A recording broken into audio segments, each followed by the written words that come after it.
It all started in the great kingdom of Garlets, which was confidently flourishing with a strong leadership and strong representatives of its leadership. The capital was full of beautiful castles and buildings. In one of the high towers, a girl was slowly descending, carrying a small bundle in her hands. Passing several floors, she finally reached the necessary flight. Coming up to the large door almost right next to it, the girl knocked carefully, calling out to Ars, who was inside. The girl said that she had brought some medicine. A bright light suddenly began to appear from the cracks that remained at the edges of the door. The girl looked in surprise, after which an explosion was heard, turning the door into splinters. The girl remained safe and sound. Grabbing the door frame, she immediately cried out Ars's name in excitement. A quiet cough was heard inside. The smoke in the room, where there were many books and some furniture, began to dissipate gradually. The voice of a man which belonged to Ars said that he was fine. Ars was a young man with long, fair hair. He was dressed in a royal coat. The guy staggered a little and said that his experiment had failed again. But Ars was not upset. A few seconds later he added that he had expected such a result from his experiment. The young man was the first prince of the kingdom of Garlets, Ars Ditland. The girl with elven ears who slowly began to walk into the room was one of the leaders of the magic division of the Krate's kingdom, Furl Alstro Emiria. Furl said that Prince Ars's experiments were quite dangerous. She also asked if this was his usual research, because it looked very dangerous. Ars slowly took off his glasses and then began to check their integrity. He said that this was resurrection magic. He again failed to achieve what he had planned, but promised that he would definitely finish what he had started. Afterwards, Ars began to enthusiastically say what would happen when he succeeded, but was interrupted mid-sentence by a violent cough. Furl immediately rushed to him, telling the prince to take the medicine quickly. Ars took the ampoule and apologized. Furl began to say excitedly that the doctor in charge had warned Ars. According to him, Ars's body should be able to withstand his enormous magical power. Furl continued, saying that if Ars were to continue such experiments, using up such a large amount of magical power, Ars immediately interrupted her and said that he understood everything and there was no need for such concern. Ars opened the ampoule and began to bring it to his lips. The young man told Furl not to worry and that Ars's next time would definitely be his last. He would show it to tomorrow's crown system. While drinking the medicine, Ars heard Furl ask about the royal system. Ars explained that it was a ceremony established to give noble families and their children the opportunity to show off their power. In this system, participants must go on adventures in which they will improve their skills to maintain order between their own and other people's territories. The system instills fear in the invaders and hope in the civilians. In addition, a small number of people are selected to fight the enemies, so participating in adventures is considered very honorable. Furl knew full well that such adventures would probably require a lot of human resources. The girl said that choosing an insatiable dragon as a target for enslavement was too reckless. He was one of the 4 great dragons that could match the army of an entire country and possessed the greatest destructive power. Even if all the knights of Garlets gathered together, the outcome was as if predictable. Afterwards, the girl began to gradually raise her tone again, indignantly asking how Ars could stand up to such an opponent alone. Ars did not turn around, but answered that he was the old prince of Turtledove. If he could defeat such an opponent, no one would dare to attack his kingdom in the future. Afterwards, Ars turned slightly towards Furl and began to look intently into her eyes. His voice, with which he began to speak, inspired a slight calm. Ars asked the girl not to worry about this. He only told the girl to just watch him. When he defeats the 4 great dragons on his own, he will be hailed as the strongest mage. And after a while, Ars really went to the dragon's habitat where he entered into a fight with it. The monster reached invisible sizes and crushed everything in its path. The only sounds coming from beyond the wall were explosions and destruction caused by the beast. Furl and another man with a sword on his back stood and watched the progress of Ars's fight. The man who was the High Knight of Garlets, Dallas Reserve, said that it was really a battle. They couldn't even find a moment to join in. He asked Furl if Ars could handle it. The girl put her hands together and stood in a pose as if she was pouring. She said that Ars told her to just watch, so even if the enemy had the strength of an entire army, they just had to believe in his victory. Ars once again rushed to attack, but the dragon managed to notice it. The beast opened its mouth wide and began to counterattack with fiery flames. The dragon continued its protracted attack, but Ars remained on his feet, covering his face. The boy said that they would check again whether the beast could hold out until dawn. The prince looked at the dragon again and said that this was to be expected from the so-called disaster. Charging a new magical charge, Ars added that this did not mean anything yet. A powerful magical aura began to emanate from Ars, after which a ball of destructive energy began to form around the prince, which continued to grow in size all the time. Ars thought that if these two waves, like the dragon, were fiery, they would mutually destroy each other. He managed to move aside, and a huge crater formed in his previous place. Ars's hands began to tremble, continuing to produce magical energy. The dragon rushed at him, but Ars did not give up, saying that catastrophe could no longer defeat him with one blow.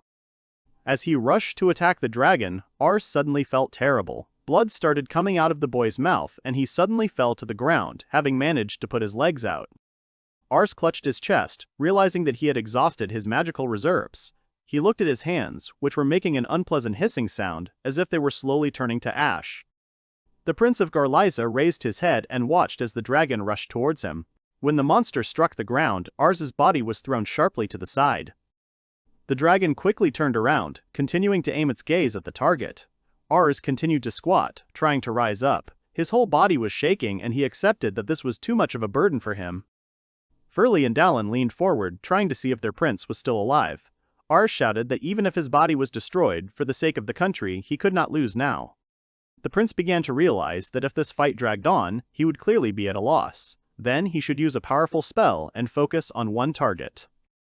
But there was no other way out, as he believed. The prince folded his hands together and began to concentrate on the dragon. Ars told himself it was time to finish this vile dragon. He was going to give him a suitable spell. Light, darkness, maybe add fire, water, and wind, and then combine everything together. As a basis, there will be non-appropriation, magic, which has destructive power. Ars was about to attack for the last time, so he raised his hand and shouted his finishing spell. Furl, meanwhile, continued to think and pray for the prince. Dallin, seeing what Ars was doing, clenched his fist and joyfully said that this spell was only within his power. The High Knight knew that his prince was going to end his battle with this spell. Ars, meanwhile, stood with his hands raised up, binding magic into a large ball. The dragon rushed towards Ars, seeing how he was preparing to attack. The prince said goodbye to the dragon, after which he shouted that the monster should always fear his magical power. After speaking, Ars pointed his hand forward, unleashing his strongest attack. It looked like a dragon's flame, only multiplied by several dozen times. The dragon began to drift to the side and was completely caught in this stream. When the spell dissipated, it left a huge and deep mark on the ground, and only the head remained of the dragon. She began to fall rapidly downwards, having hung in the air for some time. Ars looked down and said that he had managed to win. The prince had just defeated one of the 4 great dragons. The spell itself that Ars cast had a huge area and scope. The land tens of kilometers ahead was divided into 2 parts, including massive mountains. Ars grabbed his body again and started coughing, still bleeding. He thought that the way was not perfect, but he managed to fulfill his duty as a prince. After that very day, all the people of the capital gathered in the square and began to chant the name of their great prince. From that moment on, Ars needed to finish the resurrection spells. Dallin stood slightly behind the prince, who sat on the balcony. The High Knight turned to Furl and said that he still could not believe that Ars had defeated the insatiable dragon on his own. Furl replied that it was, and that it was expected of Ars. Dallin added that when the battle dragged on until dawn, he began to worry, but fortunately Ars was able to hold out. Having finished accepting the honors from the people of the state, Ars came down from the pedestal and said that that was all for today. He also said that he would now go to his laboratory. Dallin said that he heard his master, and then turned to Furl. The knight pointed out that after this, the kingdom of Garlets would be assured of peace for a long time. The knight also said with admiration that Ars had done a great deed. Furl smiled timidly, bowing his head, and quietly said that this was not yet the greatest feat of their prince. The girl looked up at the sky, then quietly, with complete admiration and pride, she said the prince's name. Suddenly, something behind Furl and Dallin fell to the floor. It was Ars-sama himself, too weak to stand on his feet. The prince lay motionless on the stone floor, and a stream of scarlet blood gushed from his mouth again. Furl screamed that this couldn't be happening, and then immediately asked Dallin to quickly lift the prince and take him to the infirmary. She kept hurrying the knight, shouting the name of her prince. A couple of hours passed, and Prince Ars was already lying, bandaged, in his chambers. Dallin continued to stand guard in his room, and Furl waited for the prince to come to his senses. Deciding to take a short break to stretch his legs, the High Knight began to walk towards the bed where Furl was, and then asked what the doctor had told her. The girl said in a dejected voice that it was difficult to explain. Prince Ars constantly used a huge amount of magic, and his body could not cope with it. The last graceful fight with the insatiable dragon Catastrophe greatly exceeded the limits of his physical parameters.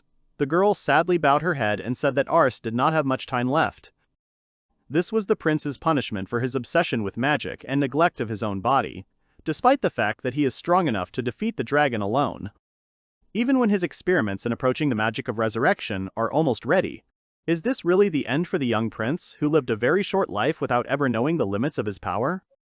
Definitely not. Ars continued to struggle, realizing that things couldn't end this way. He quietly whispered to his subordinates, asking them to keep his secret. Furl and Dallin immediately bowed slightly to the young prince. Ars began to stand up, saying that only they and his brother Urs knew about his work on resurrection. Ars suddenly said that he was going to use himself for an experiment. By paying with his dying body, Ars wanted to use a spell that separates memory from the soul. This is the magic of reincarnation. Suddenly, he put his hands together, and a stream of very bright light suddenly flashed in the room, emanating from the prince. Furl and Dallin covered their eyes with their hands. Ars, still holding the energy, said that he had come up with this untested spell while working on resurrection. He had no idea that he would ever need it himself. His loyal subjects tried to see what Ars was doing there. The prince said that from now on he did not know what would happen, but if he did nothing, he would definitely die. Afterwards, Ars himself opened his eyes and looked at Furl. The young man said that if his reincarnation magic didn't work, then they would have to just forget about him. Furl began to shed her tears, tremblingly calling the prince's name. There is only one thing that only Ars can do, and as long as he has the ability to create resurrection, he cannot die like this. Ars continued to concentrate the flow of energy, gradually increasing it with great speed. The spell was almost ready, and Ars, gritting his teeth, realized that he was losing consciousness. Soon he opened his eyes again. In front of him, he saw a staircase going up, and a room with brick walls in which he was. This place was completely unfamiliar to him. Ars understood that this was definitely not the royal capital. Now the young man needed to check where he was. Taking his first steps, he wondered if this was really his reincarnation. Ars suddenly saw water dripping from the ceiling not far away. The drops gathered at the bottom, forming a small puddle. The young man approached it and saw his new reflection. Ars immediately threw his hands up and began to rejoice that he had finally succeeded. The guy understood that he had achieved colossal success and progress. Even though it was his first time doing it, he immediately had a new body. Suddenly, the guy tensed up a little, looking back into the puddle of water on the floor with embarrassment. Ars thought that his appearance was very shabby and unkempt. It embarrassed him, making him feel uncomfortable. How would he come out on top like that? When he got out, he began to look around. The locals did not even look like the townspeople of Garlets. Ars thought that this place must be quite poor. But it didn't matter to the prince now. What really mattered was that he could continue his magical experiments. Suddenly, he heard someone asking about Vels from behind. A male voice was asking why Vels was still there. When Ars turned around, he realized that it was talking to him. The man added that the boy was already 5 years old and he would teach him to work. Afterwards, the man asked if he hadn't told the boy earlier to get ready. Ars looked at the man in amazement, realizing that his new name was now Vels. The man grabbed the boy by the hand and pulled him along. Their family was very poor, but Ars had prepared for this before casting the spell. He was a prince before, but that didn't mean he would stop there.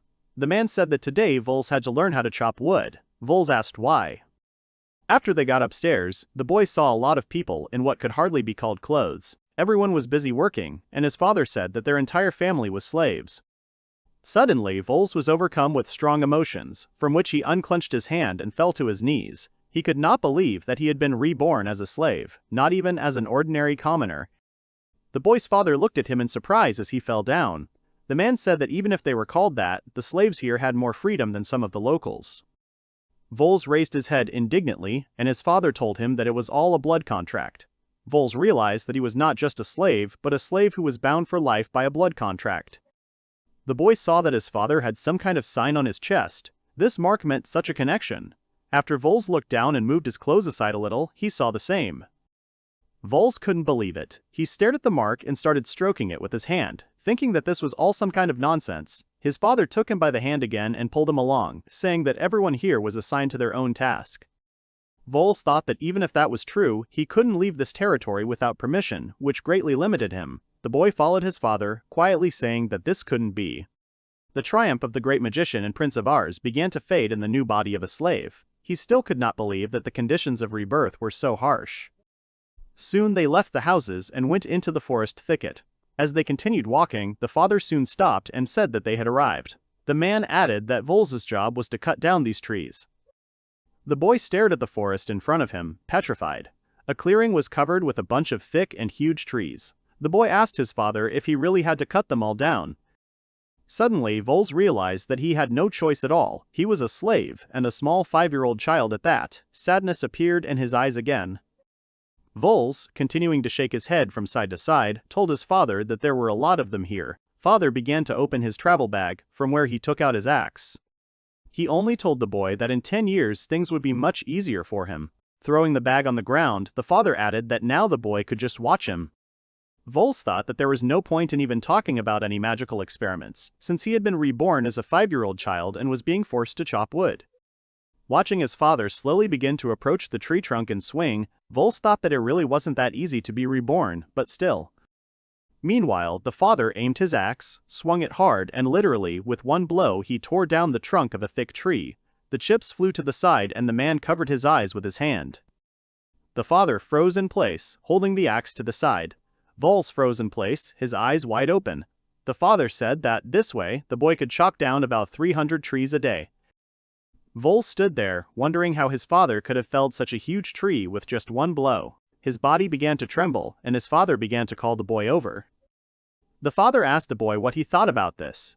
Vels stood there for a while and suddenly broke his silence with a joyful exclamation.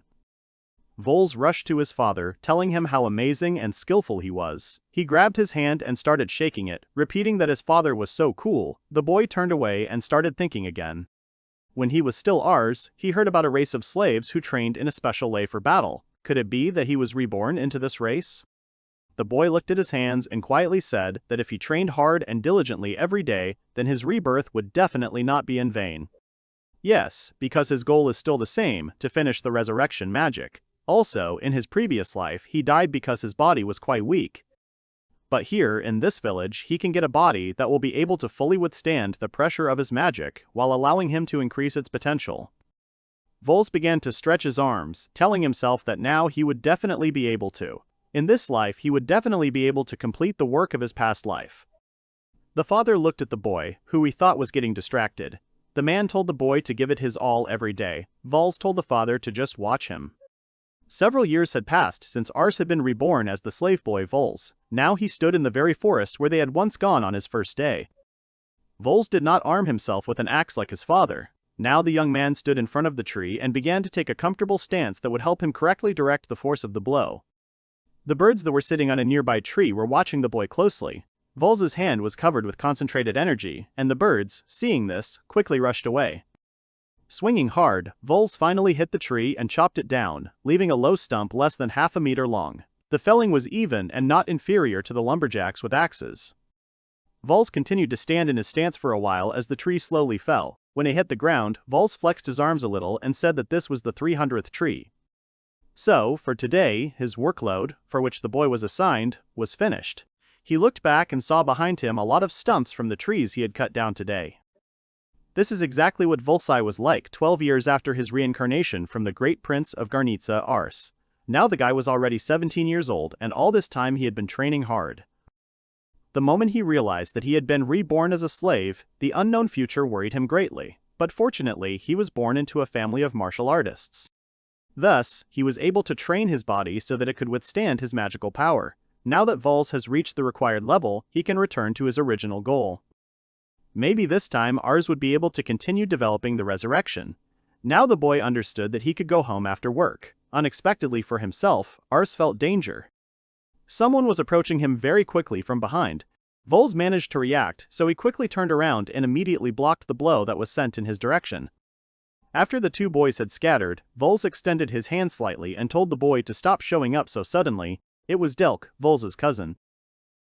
Sai was his cousin, who was only 1 year younger than him but had been practicing martial arts for much longer than he had. Vels asked Delk why he had come. Delk began to stretch at this time, after which he said that today they would finally check which of the brothers was stronger. Vels continued to look at the boy in surprise. Vels looked at Delk and told him that they had just fought yesterday. Delk continued to take a fighting stance, saying that today would be their final fight, so they had to give it their all. Vels asked in surprise what Denk meant by the word final when he said this to his brother. Delk had already soared upwards, hovering above Vels. Vels was also quite good at martial arts when he reached his age. The boy continued to train, so he managed to see his cousin's blow and parried it. Vels said the punch was pretty unexpected. Denk got mad, thinking it was sarcasm, and then launched into a series of lightning-fast attacks, all of which Vels was able to block. Vels noticed that Delk seemed more animated than usual. The cousin was as strong as usual, and Vels had a good feel for him until victory. Based on Vels' past life experience, there are only a handful of people in the world who rely solely on their physical abilities. In this new family of natural warriors, Cousin was considered a gifted genius, and he wasn't even 16 yet. Vels' chances of winning were currently only 60%. It was safe to say that Delk was one of the strongest and most gifted warriors in their line, but Vels thought that this could be accepted if he was excluded. Once again, when Delk made his attack, Vels managed to block it, but he was thrown back on the ground several meters from the force. Delk rushed forward again. You could tell from the look on his younger cousin's face that he wasn't exactly happy with how Vels was doing. Delk said he had asked him to focus and give it his all. Basically just using the defense technique, Vels answered his cousin that he understood him. After that, the boy folded his hands and said, "Circulation of magic." Vels firmly planted his foot forward and then extended his hand forward, also taking up their style's fighting stance, and said that he accepted his cousin's offer to fight to the fullest. Delk finally smiled, shouting happily that this was exactly what he had expected. He rushed forward, thinking that the air around Vels had begun to change somehow. Just when Delk thought he was as close as he could get to grabbing his brother, Vels disappeared in front of his nose. It happened so fast that Delk fell forward inertly. But he knew perfectly well where he could expect an attack from. It all happened in a matter of milliseconds.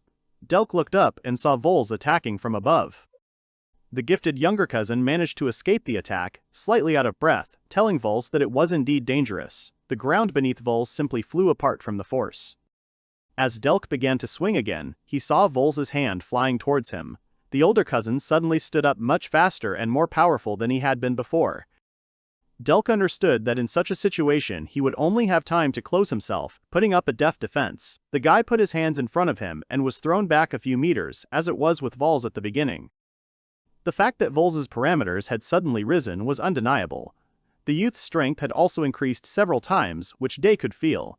The younger one rushed forward, shouting that he was not finished yet. Magic circulation is a technique that can enhance physical capabilities by distributing magical energy throughout the caster's body. Ars has used it frequently in the past. But it was precisely for the sake of training to bring maximum efficiency and the body to continue to strengthen that Vels sealed it and did not use it earlier. But Delk could subconsciously use this technique since birth, so the guy was very strong due to his excellent magical potential. But as for Vels, when he removes this limitation, he becomes simply invincible, as he was able to combine a very strong body achieved through years of persistent training after reincarnation, as well as all the knowledge and magical potential from his past life. Delk finally got close to his cousin and used all his strength in his blow. Vels deliberately stood still, taking the blow. Delk failed to do any damage to Vels, punching him straight in the head. Vels quickly grabbed his younger cousin's arm and began to throw him over himself. As Delk took off, you could hear him let out a surprised whimper because he genuinely didn't understand what the hell was going on. The younger cousin lay flat on his back, realizing that this fight had ended in defeat for him, even though he had really given it his all, just as he had told Vels initially. Vels seemed to have completely forgotten himself at some point, and was overwhelmed by anger, emotion, and a thirst for battle. He stopped his swing near his head, instantly coming to his senses, and apologized to Delk. After that, Delk started laughing loudly at his brother. Sitting down on the ground, Delk said with a smile on his face that he always thought so. He knew that Vels was hiding his true strength. He really suspected Vels of not having fought his brother seriously before. Vels called out to his brother and asked what was wrong with him today. Vels asked what his brother had said earlier about their last fight. It was very unlike Delk, since they had always fought. Delk just looked at his brother peacefully. Delk, stretching a little, said that Vels would have to ask his uncle about that. Vels, surprised, asked about his father, then Delk added that his role was decided. The father approached the boys who were already sitting and chatting in the meadow. He told Vels that his son had already achieved this power. Keep it up. He already looked a little different, more shabby and aging. Vels immediately asked his father what the matter was. The young man referred to what Dulk had said about his fate being sealed. Vels was curious about what his brother was talking about. The father slowly walked up to Vels and patted him on the shoulder. Then, pointing at Delk, the man said that his cousin had been chosen as the next head of the Sai clan. Vels repeated the question in surprise. Will Delk be the next leader? What does that mean? If the choice was based on this fight, then why did they choose Delk, who lost it? Moreover, what about the father, who was the current head of their clan? It is strange that the son does not follow in his father's footsteps. But then, why is the father smiling with such pride? So it turns out that Vels won, but he didn't inherit the title. What did that mean? Was he bought? No, in that case, Dad wouldn't be so happy. The father lowered his head, then called his son's name again. Then he said that the boy had been chosen for the crown system as a guard slave. Vels turned away from his father, spreading his arms. He asked uncertainly about the corona system. His father answered that it was exactly like that. Ars had completely forgotten about it. The Sai clan was a warrior clan, so it was expected that they would be hired by some royal family. Vels couldn't even believe that he would be a guard in the royal system. In his previous life, Vels, or rather Ars, defeated the dragon, the hellish artillery. The crown system was made for those who have strength and companions. Among them are slaves who have entered into a blood contract that forces them to obey any order of the master. That is why they are the best suited for the role of guards. So as long as Vels is under contract, he can't disobey. The guy has done so much to prepare for the first step to continue developing the resurrection. Vels sighed in disappointment, and at that moment his father had already finished his story about who Vels would now serve. So, okay, there was no point in losing hope and finding out something else. Vels told his father that he understood. Then the boy asked which royal family he would be working for now. His father smiled and said that he had forgotten that he had to inform about it. Father thought for a moment, then said that Vels would move to the Rondobro family from the Kingdom of Eurasia. There, the young man would be a slave guard for Princess Ceretia. Vels thought for a moment, asked again the name of the kingdom. He had never heard of it before, not even in his past life. What kind of country was it, if even the former prince could not know about it? Vels suddenly thought that in this world the political picture could easily change. He asked his father if this country really existed and how big it was. Father held out his hand, saying that this country was quite small. If Vels wanted to talk about big countries, there was the kingdom of Garlets, but it was quite far away. The father asked if his son was worried about such things. Vels thought that if his previous kingdom still existed, and Ars was the prince, then there probably weren't any major changes. He told his father that he wasn't worried. Vels turned around, and there was a smile on his face. The boy told his father that small countries seemed more interesting, so that was good. The father looked at the boy with relief. Then he added that if that was the case, then King Rondobro and Princess Ceretia were waiting for Vels in their palace. The young man should leave as soon as he finished the preparations. Vels thought that this was telling him about a possible change in the time cycle after his reincarnation, so it was too early to panic. He had to do some research. The young man began to pack for the journey. It did not take long, since the slave had few things. In accordance with his father's order, Vels headed straight to the kingdom. 3 days later, he had almost reached the appointed place. On the way to the kingdom of Eurasia, Vels remembered 3 things. The boy showed his order of appointment to the guards at the entrance. Firstly, the place where he lived was in the kingdom of Chlorina, under the direct control of the Chlorina part, which is the one that controls the Adventurers Guild in that kingdom. Secondly, 17 years have passed since his reincarnation, which means that the reincarnation spell did not create a time delay. These 2 important things are knowledge. The third piece of information he received was that Vels learned about Prince Ars Ditland, who was still alive and in perfect health, as people along the way claimed. But Vels was Ars before his rebirth. Then it was not at all clear why he was still alive and still the prince of those places. What does all this mean? Now the king of Garlets is his own brother, Iris. As Vels understood, he would be much more convenient to rule alive. He could not believe that Iris was hiding the fact of his own brother's death. But Vels knew that Iris was not that stupid. He now only had more things to think about. People looked at the boy with disdain, saying that he was very dirty. They looked at the young man walking through the kingdom, arguing that he was a slave, judging by his clothes. Everyone showed open contempt and discussed out loud that the streets had begun to stink of rot. Now Vels seemed to look at everything differently and felt it. He felt the gaze of the so-called people from high society. For 17 years he lived with people from the clan and everyone around was a slave, so he got used to it. As Vels continued walking down the street, he began to think that he never thought that when he came here, he would encounter something like this. Suddenly, someone threw a piece of white cloth right in his face. The boy immediately became confused and began to look around. He understood that it was some kind of rag, and in his confusion, he did not even have time to react. The people around him started laughing at him, shouting that this was the way they wouldn't have to see his dirty face. Someone from the crowd also added that the air had suddenly become so clean. Shame began to take hold of the young man. Even the girls who at first glance seemed kind and sweet continued to whisper behind his back, saying that his presence made others feel uncomfortable. They continued, laughing, saying that the young man, being a slave, must be very happy to live without thinking about anything. Vels continued walking with a rag on his head. But at some point, the guy got tired of it all and threw off the rag. The girls at the wall looked at the slave walking towards them in fear and immediately screamed in fear. Vels continued to walk towards them, instilling real fear. The guy took the girl by the hand and raised her in front of him. Afterwards, Vels calmly thanked the girl. The girl looked at him in confusion, still afraid and shaking. Vels only smiled, after which he called her mistress. The guy was grateful that they opened his eyes. The people around were alarmed, while Vels had already let go of the girl and walked away a few meters. The townswoman fell to her knees, and her friend anxiously asked if everything was okay with her. Vels knew that all these thoughts about him and his brother would be a waste of time now. Right now, he shouldn't worry about something he didn't understand at all. Vels confidently told himself that if this was the case, then the only thing he needed to do now was to keep moving forward in order to fulfill his true desire as quickly as possible. Vels continued his journey forward, making his way to the main castle of the kingdom through the streets of the city. After a couple of hours, he finally found a small palace with a bridge leading to it. Vels was immediately admitted into the main audience hall, where the king was already seated on the throne. The youth bent his knee, saying that Valsa Sai had arrived. The king said that it was quite a long way for the young man. Then he spread his arms, smiled slightly, and said that Vels could get up because he must be very tired. Vels raised his head, looking at the person. He could not understand if this was really the king. This man did not look very reliable because the king is the symbol of the people.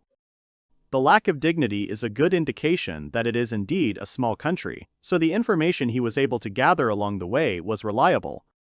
Eurasia is a small country outside of Garlets and the 4 other kingdoms. The boy heard that its entire area is roughly equal to the area of the capital Garlets alone. Now Vels wasn't surprised that he hadn't known about her before. The king turned to Vels enthusiastically and said that he had heard rumors that he knew a little about the boy. They said that Valsa Sai was one of the best warriors in the entire Sai clan. This means that he can trust him with the safety of the princess of their small kingdom. After that, the man looked away and told the princess to come to him. Vels understood that he would be guarding the princess, not the prince, which was a great rarity. However, it didn't matter who exactly, because Vels was fulfilling his duty and purpose. After that, he could return to his experiments. The princess began to come out from around the corner that Vels had not seen before. A tall girl in low heels, a spotted dress and light, neat hair appeared in the hall. The girl continued to walk towards her father, slowly and carefully. After she was already standing a meter away, the king extended his hand and introduced his daughter, the princess of Eurasia, Saretia. Vels kept his eyes on the princess. She seemed to him to be quite a nice and beautiful girl. Even in Garlets you had to look very hard to find such girls. The king said that from now on Vels would obey her. The king also added that he believed that he did not need to explain the corona system to the boy now. From the very beginning, Vels really didn't think that such a small country could have such a beautiful princess. If she were from a bigger country, she could receive countless proposals. Given Vels's past life, he's now about 47 years old. If they were roughly the same age, he would probably know about her, but that's just an if. The king said loudly that he was counting on Vels. Protecting the princess during the corona system was his job. Vels bowed his head and said that he understood everything. The king exhaled and said that in that case, right now, there was no need for it. Vels did not quite understand what he would be doing then and where he would be until then.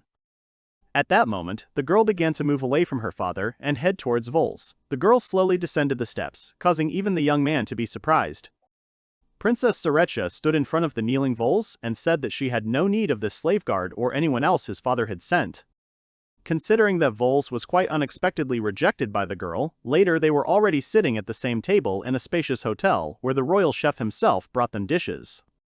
Vels looked down at the rather exquisite dishes, the likes of which he had not seen in 17 years. The princess smiled and said that the boy could help himself. Now she said they could start this conversation. Vels continued to watch the girl, not even touching his food. He didn't understand how it all came to this. The girl said she didn't need a guard. She was confused by the fact that slaves like Vels didn't even know the rules of table etiquette. It would be quite a hassle to teach him everything. The king then excitedly said that all this could be learned. Then he turned to the young man and asked if this was true. Vels thought that the princess underestimated the royal system. In fact, in the Corona system, not everyone has the same goal. Also, other countries can hire assassins to kill you. As soon as she mentioned table manners, forgetting about the threat to her own life, Vels realized how naive the girl was. But the guy knew perfectly well that if he missed this chance, he would only move further away from his goal. The guy knew that he needed to focus on winning her trust. Afterwards, Vels said that in fact, the guy was familiar with the manners that are customary to observe at the table. The princess looked at the young man in surprise. Vels began to eat, thinking that the princess would simply watch him. The young man straightened his back, took the necessary cutlery in his hands, and began to eat gallantly, as in his past life. Vels understood perfectly well that he was involved after all. Table manners were like breathing for him. Afterwards, Vels lightly cleared away the remains of the food and asked how the princess was. Vels was absolutely sure that his manners were perfect. He continued to wipe his lips when suddenly he heard Vels fail miserably. He didn't react too violently or even argue. In his head, the guy understood that he really did everything perfectly, but the rules could have changed over the past 17 years. After Vels slowly turned his gaze to Saretia and said that in that case, let the girl demonstrate to him herself how everything should be done on his part. There really weren't that many differences, but Vels clearly saw what he needed to correct. The girl showed him how it was customary to do things at their court. After the princess finished, she also lightly wiped the corners of her lips, after which she haughtily said that this is how it should be done. Afterwards, she asked if Vels understood her. Vels picked up his cutlery again. The girl continued, saying that even if that was true, she had only been showing all the manners for a few minutes. Vels began demonstrating his table manners again. This time, he did everything as the princess had shown. The chief, seeing this, said that the boy's manners had changed and were perfect. The chief called the young man's movements natural and beautiful. After making adjustments on the second attempt, Vels asked how he did this time. The boy also added that he thought they were following Garlitz's table manners and etiquette, but it turned out to be Saolin's. The boy immediately apologized for this. The girl immediately asked what Saolin manners Vels was talking about. There was a short pause in the form of silence, and then a ringing and neat laugh was heard from around the table. Princess Saretia, covering her mouth, said that Vels had passed her test. She also added that rumor had it that the boy was from a place where only fighting was known. This is the reason why the girl thought he was uncouth, but obviously he is not. Besides, he even knows how to control his emotions, which is even better. Vels asked the girl if this was his test. The princess immediately said that she did not want to allow someone who did not deserve her trust to be near her. It didn't matter at all whether it was a slave or a knight. Vels said that in that case he had managed to gain approval from Her Highness Saretia. The girl laughed shyly, saying that it was just a passing grade for the guy. Then she told Vels to follow her and she would show him her abilities. When they came out into the courtyard, Vels asked to wait a little for his princess. The guy said that they were going to go to the roof to see the girl's abilities. Saretia said that she knew this very well, but first she had to do something else. The girl took a small watering can and began to water her flower garden. Vels was very surprised when he saw this. The young man looked closely and said that these flowers are called balamut. They are incredibly difficult to grow, but they bloom very beautifully. The girl said that Vels knew quite a lot. Then she added that she couldn't believe that the guy had grown up like a slave. Vels thought that he had screwed up. The young man began to try to explain and said that as soon as he found out that he was going to guard the princess of the kingdom, he immediately began to study everything diligently, comprehending even the little things. The girl turned her head towards the boy and said that he did not look like a person who would learn anything for such a reason. Vels said that the princess may have misunderstood him. Vels added that he was only trying to prepare as best he could. He did all this so that Her Highness, Princess Saretia, would feel safe. The girl was a little embarrassed, then turned her head away and asked if it was really so. Vels wiped the sweat from his face, thinking that it was quite dangerous.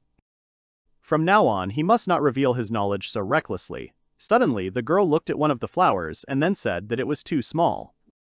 The girl thought that maybe there wasn't enough sunlight. She started to reach out to him with her hand, and seeing this, Vels immediately rushed to her to stop her. The guy immediately ran up and stopped her, taking the girl by the hand. Saikyou was kneeling, looking at the young man in surprise. Vels stood unwaveringly and looked back. It was obvious that the princess was even a little scared. She, slightly stuttering, began to ask the reason why Vels did this. She immediately ordered him to let her go. Vels said that he couldn't do that. The guy immediately explained that this little flower was very dangerous. He added that it wasn't a troublemaker, but a troublemaker Modoki, and it was very poisonous. Vels also added that the Modoki screw tape contains a neurotoxin. If you look closely, the girl can see that their petals and the thorns at the bottom are slightly different. The girl pushed aside the leaves of the other flowers and said that now that he pointed it out, she really noticed the difference. She asked if Vels had learned this somewhere too. Vels thought about it, because the Modoki troublemaker was purposefully placed in front, so it could be easily seen. Someone must have planned this. It felt like a journey.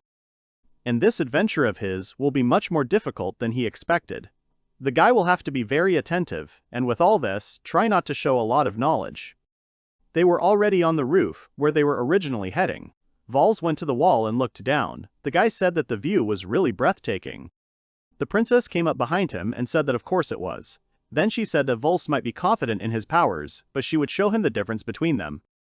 The girl asked the boy to prepare himself to be surprised. She continued to hold his attention, adding that she was a person who controlled 4 elements at once.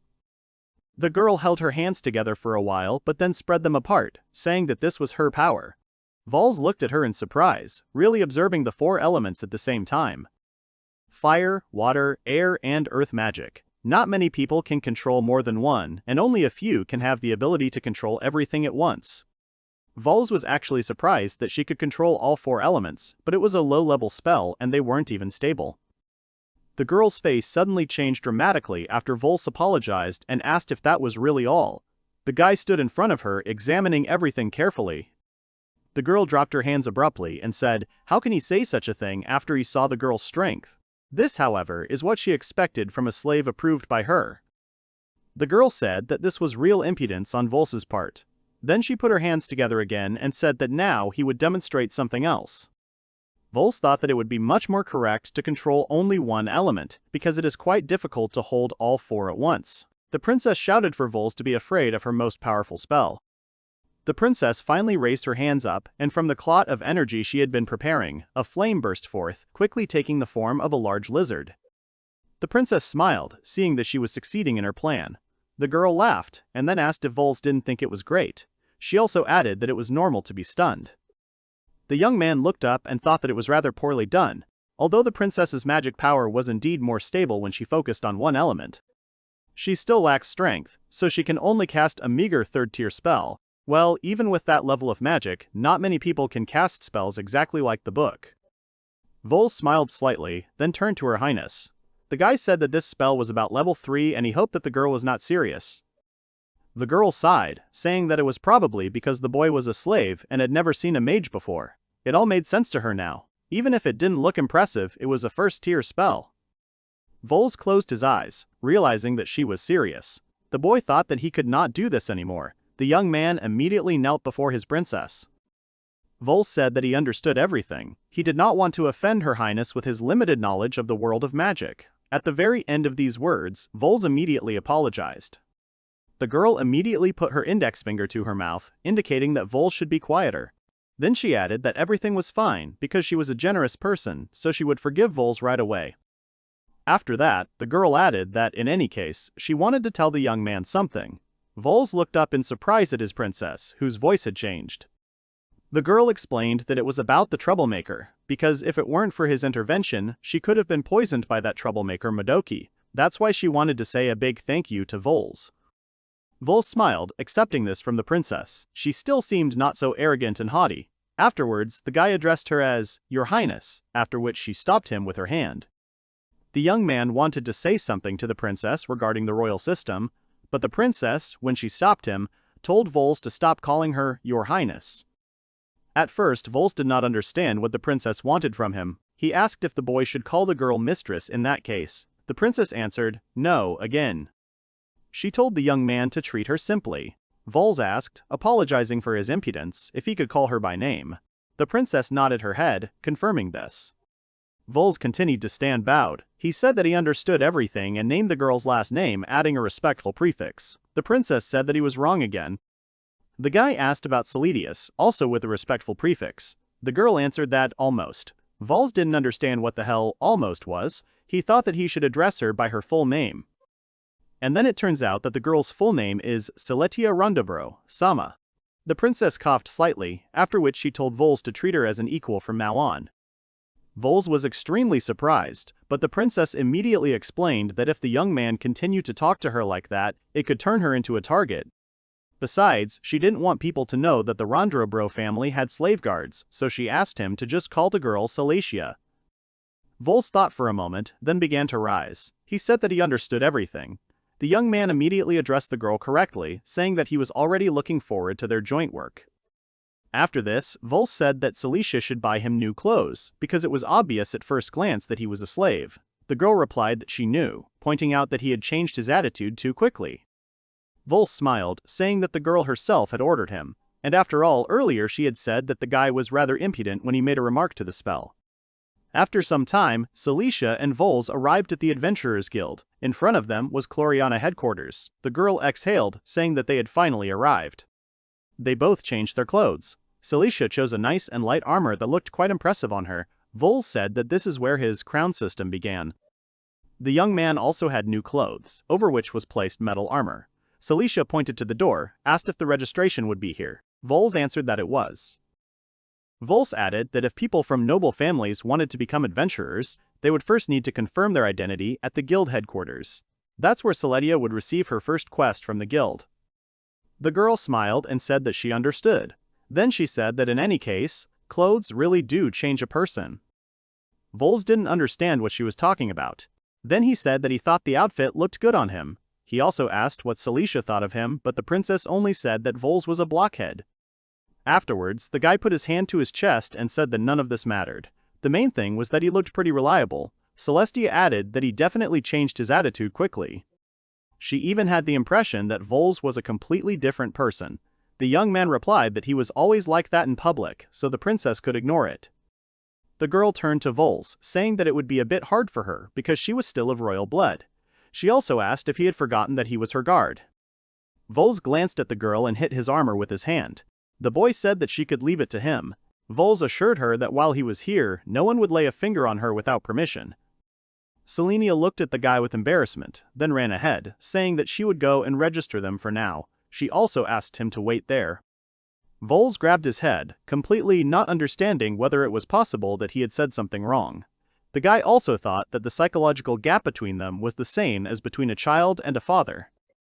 Vels suddenly heard loud conversations in the street. One of the men showed his muscles and said that he once captured an entire horde of goblins with his own hands. The second man waved his weapon, shouting that this couldn't be happening since he had captured the goblin horde. Vels just laughed, thinking that they were just shopkeepers. These were the people who really wanted to join the society of noble adventurers. Even if you behave like this, the high nobility will not even look at you. Vels closed his eyes, lowered his head and said that it was completely pointless. Suddenly the boy heard someone asking him what he was talking about. It was Celetia. The girl returned rather quickly, Vels noted. Afterwards, he began to explain that he considered it completely pointless for these merchants to advertise themselves, since none of the nobility would pay attention. Vels continued, saying that if they were truly talented, the gold would recommend them, but this is not the case, which is why they try to sell themselves. The princess began to say again that Vels was so familiar with various strange things. Then she added that he was completely different from the slaves in her imagination. Vels only said that since Celetia asked him to communicate with her as an equal, he did so. Afterwards, the guy thought that even if this rule was a simple manifestation of compassion, Vels still sees for the first time that someone of royal blood behaves like that with a worker. Celetia does not even think about the difference in their status. Such a strange princess, Vels thought again. Vels went further, saying that inside the girl was to be asked about the girl's goals. The young man wanted to know what the girl had said. The princess replied that Vels was aware of it. Vels closed his eyes again, thinking thinking that it would be much safer if they started at a low level, escort a merchant, or perhaps defeat a few goblins somewhere nearby. The princess turned around and showed the paper on which the guild's task was laid out. She said that they would have to defeat Era, the Dragon of Rage. The young man was stunned, frozen in place. He couldn't believe what he had just heard. Vels started shouting that Celicia was doing some kind of nonsense, and then asked if the girl even knew what Era was. Like Hiladio, whom Vels had defeated earlier, Era was one of the 4 great dragons. Vels continued to shout that he couldn't believe that a girl would choose a task equal in strength to an entire army. Princess Celestia replied that the guild workers told her the same thing as Vels. They asked her to choose something else, so she thought of going to Vels together. Vels asked why with him. Celicia said that at the guild she asked them to give her something light, A rank, but they didn't have anything like that, so she wanted Vels to be able to see everything. The boy immediately asked if it was normal. Celicia said that she had only heard about his talents from her father, so now she wanted to see everything for herself. Besides, Vels was quite educated.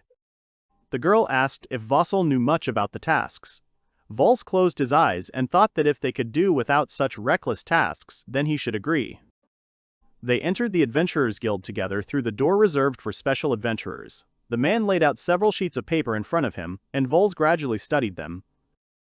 The man started shaking his head, saying that it was true that newbies had to start with A-rank missions, but these B-rank ones would also be doable for the guys, and we would just need more time.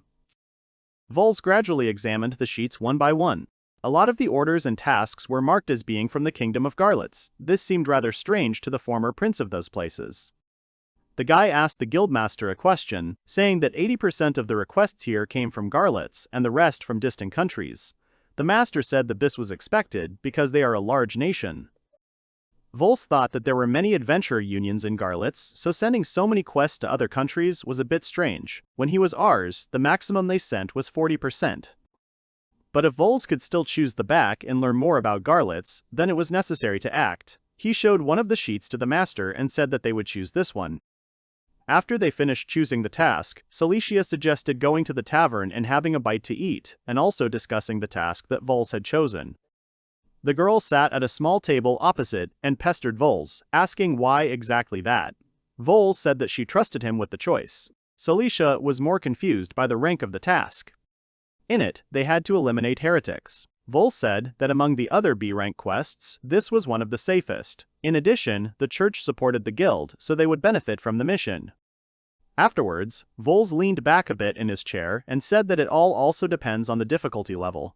Usually, such tasks are not rank B, so this all only brings benefits and plays into their hands.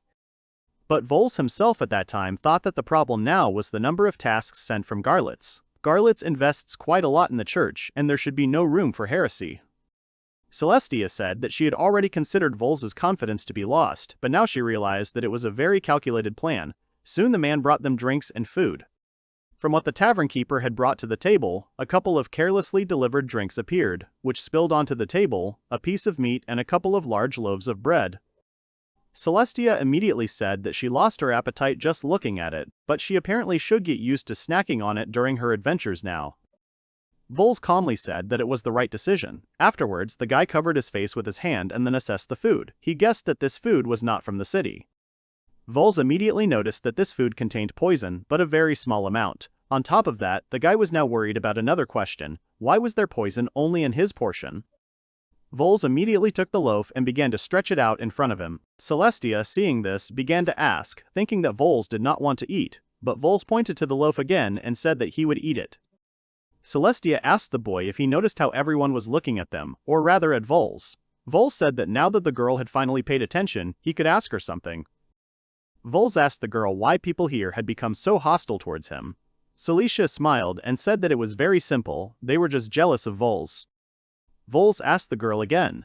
Celestia said that the guy was now traveling with a young and beautiful girl. When he got up and walked away, everyone would come and talk to her. Vels looked at the food and wondered if this was the reason they wanted to poison him.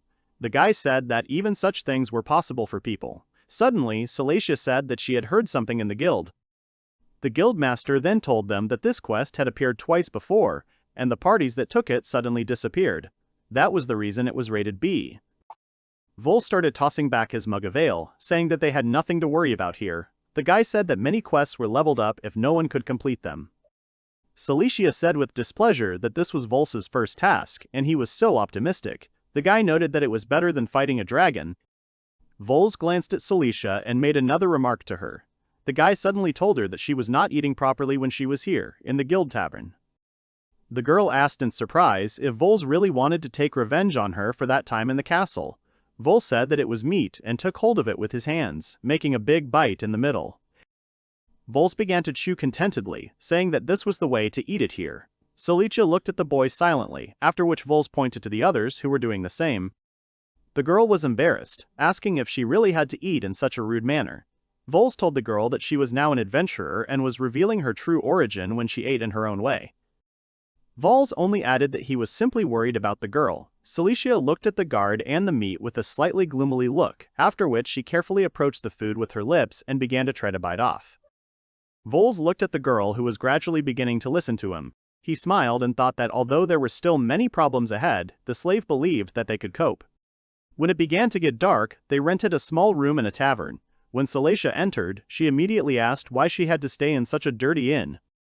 Vels folded his arms and said that was the best place to hide the girl's identity. Besides, the money came from people's taxes anyway.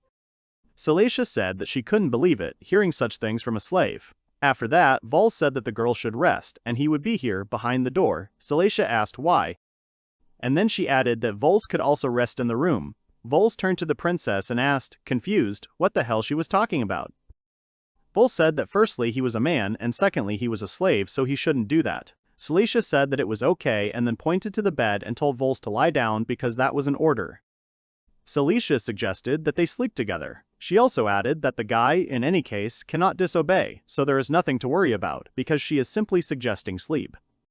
Vels said that he could easily sleep behind the door and at the same time guard the girl. Celicia asked tiredly if it wouldn't be more comfortable for him to sleep on the bed.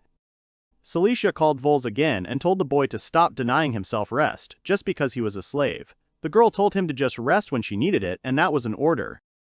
Vels just stared at the girl with wide eyes, his mind spinning with thoughts that the girl really didn't care about the difference in their status. Vels finally broke the silence and said that he understood. Whether it was an order or not, he still wouldn't do anything to the child. Celicia started screaming, saying that Vels wasn't much older than her. Vels, seeing this discontent, immediately decided to put the girl in her place, and began to say that he was already 40, but he stopped there. He realized that something unnecessary had burst out of him. He turned sharply to the princess, who asked him again about his age. Vels immediately said that he was 17, and the princess added that he was only 1 year older than her. Vels began to feel a little nervous, thinking that he had almost given away his true age. Celicia had said that the boy looked rather suspicious. She immediately asked him the reason why the guy was panicking now. Vels said that it was not so. The princess called him a liar and then, wide-eyed, asked, "Does Vels really like 40-year-olds?" Vels stared at her, after which the girl turned away abruptly, saying that Vels had strange taste. The young man began to explain everything to her, saying that he was not attracted to women of that age. Vels told the girl that she had simply misunderstood everything. But Celicia was no longer talking to him, no longer answering. Vels sat down on the edge of the bed, completely upset. The next day, to complete the quest, destroying heretics, they set out. From the gate of Garlets, which is considered the information center, they headed to the southern Laurier. Many adventurers came from the south, so it was easy to get the information you needed there, or so it must have been in the past, in the days when Vels was called Ars. When they went inside, there was absolutely no one there. Vels asked the man where all the adventurers were. Then the young man added that they had not seen a single one in the city either. Although the guild was located right at the gates of Garlets, there was not a soul here. Usually, there are at least 5 to 6 teams here. Vels decided to ask the workers of this place. They couldn't find out anything useful. After they left, Celicia asked if all this was connected to the heresy problems. Vels asked the girl to stop telling the quest task so openly. If it was related to heresy, then the church behind the Adventurers Guild would have suffered as well, but the workers didn't even mention it. There seemed to be so few adventurers here due to the decrease in quests. Celicia put her hand forward and said that she thought they were at a dead end now. The boy suddenly noticed something and turned towards the tavern door. He thought that this made them close to the root of the problem. Even if the guild didn't know anything, they could ask the adventurers directly. The girl asked if Vels really wanted to visit this pub. The guy said that he did. He also said that most of them were closed during the day but would open at night. Cilicia asked Vels if he was sure that adventurers would show up here at night. After all, they hadn't seen a single adventurer the entire day. Vels replied that this was just one of the things they would have to confirm. If there were no adventurers even in the pub at night, that meant there were none in the city at all. Afterwards, Vels said that if there was no one inside, they would leave the place immediately. Cilicia began to be indignant. The girl said that they should first find out the reasons. Vels sighed and thought sadly that Cilicia didn't even know about her situation. The guy firmly said that he could go alone. The princess immediately began to clarify what Vels wanted to tell her with this. Cilicia put her hand to her chest, pointing at herself, and in a raised voice declared that Vels now forbade her to go with him. The young man pointed out that he had already said the pubs were open and it was night. That's what it means. They can be dangerous. This is just information gathering, and the princess doesn't have to be there. He also reminded her of how some people behaved last night. Vels stood his ground and said that it was time for them to go back. The boy had already decided that he would go alone. Suddenly, Cilicia began to come very close. The girl leaned over and began to speak menacingly that her duty was to go through the corona system, and Vels knew this well. His task was to protect her from any danger in the process. Vels confirmed everything at the princess's suggestion. Afterwards, she said that in this case, she couldn't just sit and wait for him to do everything. She wanted to use this opportunity to expand her horizons. Afterwards, the girl suddenly shouted that she had to do all this for her kingdom and herself. Cilicia also added that she simply hated being in the dark about anything. Vels said that he understood the princess, but he told her sternly that safety came first.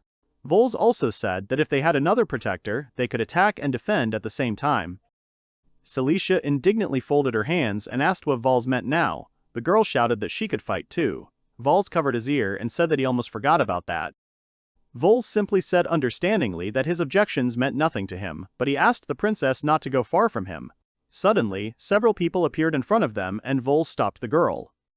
They were all dressed in black, their faces hidden by hoods. Some were holding weapons, which was a clear signal of danger for the two adventurers. The dark figures began to gradually approach, tightening their circle, which began to close the couple in. Cilicia shook her head from side to side with a bit of fear, examining the silhouettes. Vels stood quietly, thinking about who these people were. The guy understood that most likely they were heretics, but then what did they need here in the city? Vels asked what these people wanted. He said that they didn't even hold their swords correctly and that they didn't look like lost adventurers or thieves. Cilicia began to cling to Vels, plaintively pronouncing his name. Vels instantly wilted, thinking that she was only shouting about overcoming obstacles in battles on her own. Vels said that people could still put down their weapons and surrender, but no one listened to him. Suddenly, Vels felt some sweet smell that began to float aggressively around. The young man immediately realized that this incense was for sleeping. It was some kind of drug that made people lose consciousness and was used for murder. But he is not the most concentrated, so Vels knew that his body could resist. The guy smiled and said that it did not affect him, and at that moment Cilicia fell on his shoulder. The boy turned towards the sleeping princess and told her to wake up. The boy asked in amazement why she couldn't hold her breath. The heretic's eyes widened, unable to understand how the young man was still standing on his feet. These amateurs had to resort to such tricks, and something must be happening now.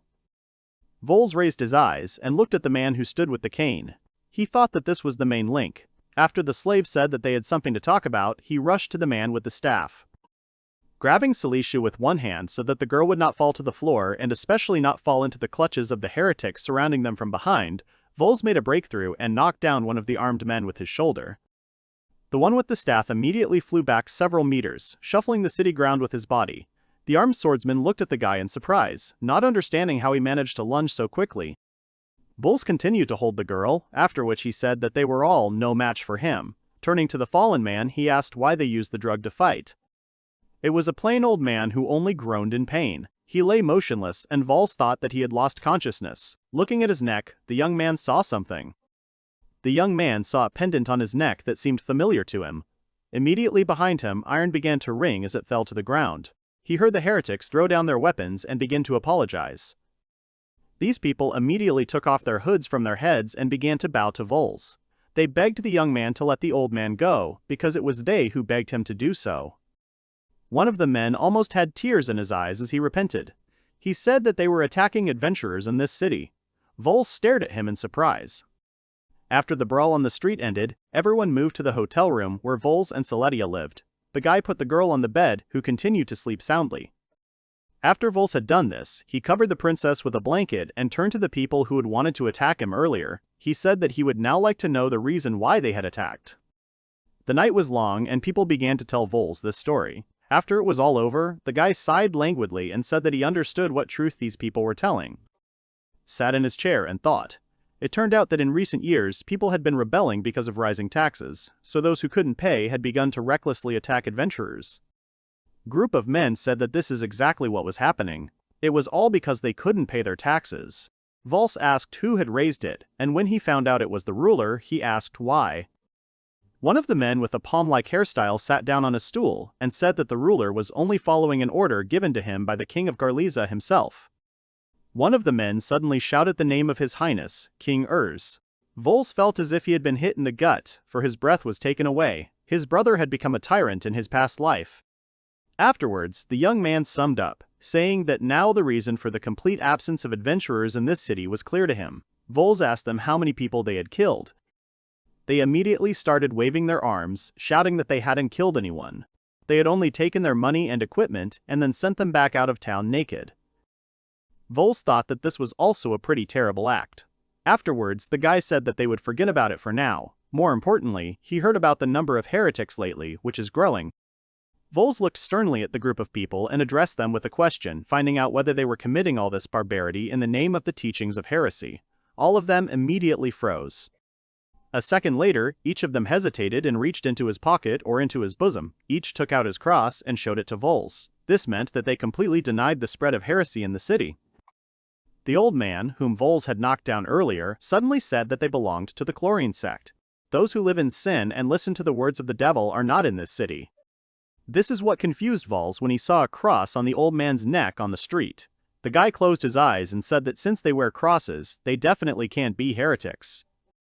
Vels began to say something, beginning to sum it up. At that moment the old man bowed before the young man, hitting his forehead on the table and shouted that he alone would bear the punishment. Many began to shout that they would not allow the mayor to do this. Vels again asked the reason why they had attacked them. The old man said that it was the first time they had seen adventurers in such professional equipment. Vels and his companions' equipment looked quite expensive, so they decided to do this. Vels thought that up until now only low-level adventurers had come here. The old man said that they were not so sure about it. In any case, after they started, that was how it was. Vels thought again that there were no high-level adventurers here. Plus, the evil cult had not yet spread here either. This was very strange, because this city is located at the southern gate of the kingdom of Garlets. Looking at the map, everything indicated that there should be quite a lot of adventurers of different levels here. Then there must be some other reason for the lack of adventurers. Vels turned to the princess and thought that there was nothing he could do right now. The young man apologized and told the men that they would have to stay in the city for another night. Everyone immediately started running around the room, saying that it would take another couple of hours before the effect of the incense wore off. The mayor said that the room should be prepared immediately. After several people ran from the room, Vels lightly touched the mayor and said he had a few more issues he wanted to discuss.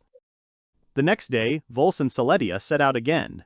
They made their way along a muddy road among the trees. The girl shouted that there was probably no road here. Vels heard a question behind him that they were most likely lost. The young man turned to the princess, saying that she also heard what those people said. The group of men said that their target was somewhere over there, and the target was precisely the destruction of the evil cult. Instead of attacking the big city directly, they first battered the small towns. By cordoning off the city in this way, they were planning to invade it later. If this is true, then the cult's headquarters is most likely located in a village near the central town. The mayor said they had to cross the forest to get there. Celicia said she was still not sure. She didn't know how much further they had to go or if there would be a paved road. The girl sighed heavily, leaning against the tree, and said that they had been walking for 3 days in a row. Vels only turned around, being tired more from whining, and told the princess to be patient a little longer. Vels also told the girl that as soon as she smelled the sleep incense, she should use detox or air magic to blow it away.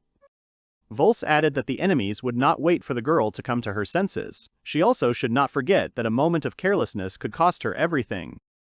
Selenia only whined that she was very sorry for that offense. Vels suddenly stopped and looked up. She said that she did not feel signs of monsters or any living creatures. Immediately after these words, he heard some sound in the distance. Vels extended his hand to the side, showing the princess that now she needs to stop. Vels asked Saikyou not to move at all because someone is approaching.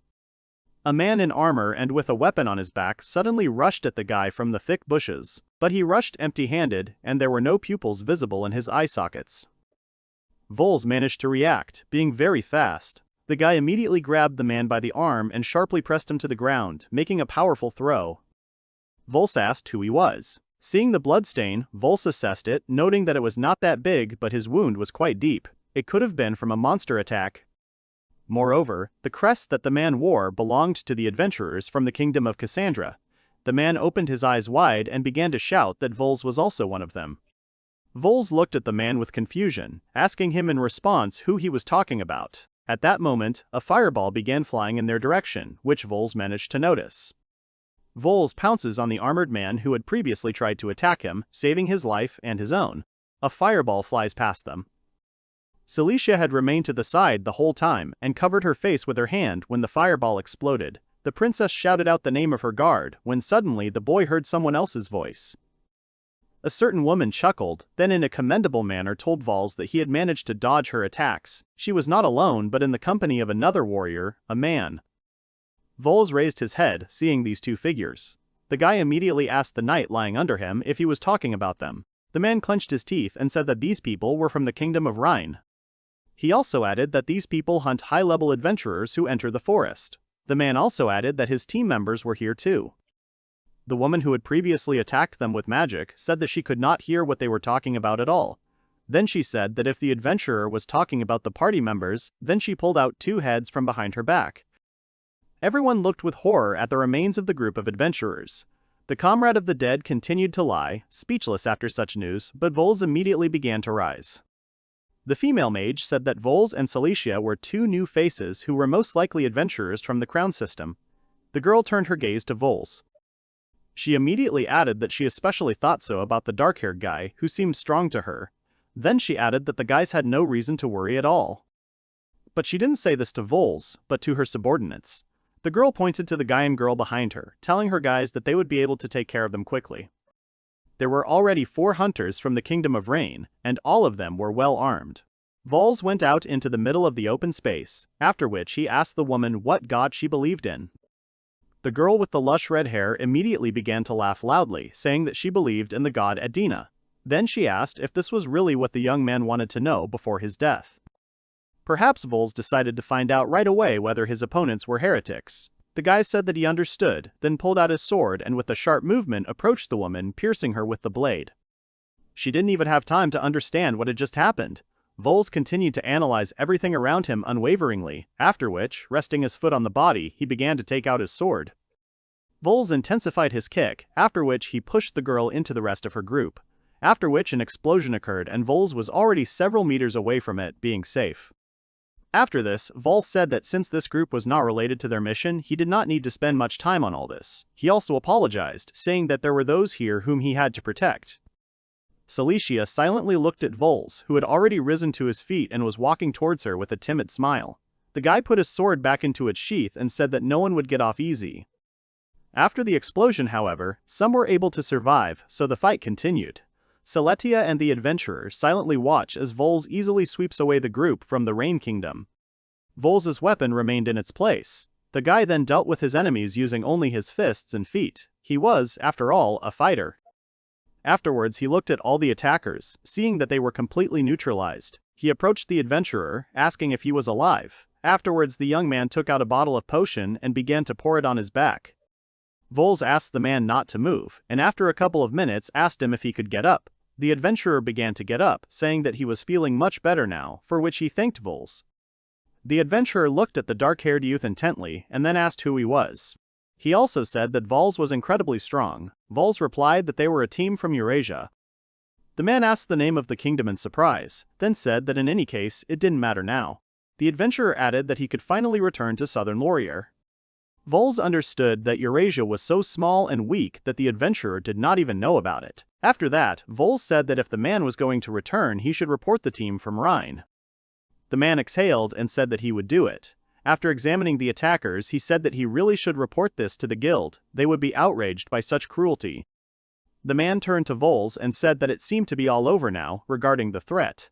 Then he began to dig under his armor, saying that he wanted to express his gratitude. Vels said that there was no need for that. The man objected, saying that they had saved his life today, so of course he should thank his saviors. Cilicia silently stared at the outstretched bag, realizing that there was simply a mountain of money there. Vels took the gratitude, after which he said that they had to get to the collection point. The man looked down silently, then muttered darkly that this place no longer existed. Vels looked at him in surprise, asking what the adventurer meant. The adventurer said that the place had been attacked by a monster, and was now nothing but ruins. The man added that they were just about to go on a quest to destroy it, but before they got there, they were attacked. The adventurer looked into Vels's eyes and said that if they still wanted to get there, they had to be extremely careful. Then she began to add, saying what kind of creature it was. The adventurer said that this creature was the dragon Algis. When Vels and Cilicia came to the place where the gathering was supposed to take place, they saw only a pile of debris. Cilicia covered her mouth with her hand, saying that it was simply terrible. Vels summed up that it was definitely the work of a monster. An evil cult, no, a human was not capable of such a thing. Cilicia added that even if it was such a strong monster, she still hoped that the people who lived nearby were safe. Vels leaned his hand against the ruins, beginning to concentrate to understand what could have happened here. Suddenly he heard Cilicia getting his attention. The boy turned around, and then heard Cilicia tell him that this was to be expected from a student and member of a legendary warrior clan. The girl added that he had defeated many opponents in such a short time. Vels turned around and calmly said that it was because of their weakness. After that, Vels decided to ask Cilicia a question. The guy asked what would happen when that man reported everything to the Rain Guild. Cilicia thought for a moment, then said that the status of the Kingdom of Rhine would weaken, and most likely the reputation of Eurasia would improve, because that guy seemed very noble. Vels said that it wasn't that simple. Cilicia stared at him, and the guy continued to say that, to begin with, it wasn't just Rein's status that would be affected. Vels continued, saying that that woman had attacked adventurers from the crown system from various countries. In other words, she had killed many nobles and royals from various clans. Vels said that if other countries found out about all this, then in that case, the Rhine would very quickly begin to suffer from revenge attacks. Cilicia said that she had not thought about it. Then she added that Vels's action would also advertise the Kingdom of Eurasia. Vels said that Eurasia did not appear in that man's report. Cilicia decided to find out why. Vels said that although Eurasia was located next to his country, he must have understood Vels's intentions, so he gave them the money and left. Cilicia suddenly stopped, placing both hands on her hips. She asked what all this meant. Vels exhaled and said that she would understand everything when they reached the river. Soon the two of them had already reached the metropolis located in the middle of the river in the kingdom of Garlets. Vels and Citelia began to cross the bridge. The streets of the city were quite busy. Suddenly they heard a herald who, holding a piece of paper up, stood and shouted that he had urgent news. When Cilicia picked up one of the news sheets, she immediately saw that many different countries had invaded the Rain Kingdom today. Cilicia said that they didn't mention Eurasia at all. Just like Vels said, Cassandra attacked Rain. Vels said that everything happened even faster than he thought. Rain must have been a target for a long time. Afterwards, Vels added that he had already told Cilicia about this. That meant that they had given him credit. He understood this, and that was why he had given them so much money. Cilicia indignantly asked why Vels did this. The girl said that he was now a Eurasian, but the guy immediately interrupted her. Vels said that his only job was to protect the princess.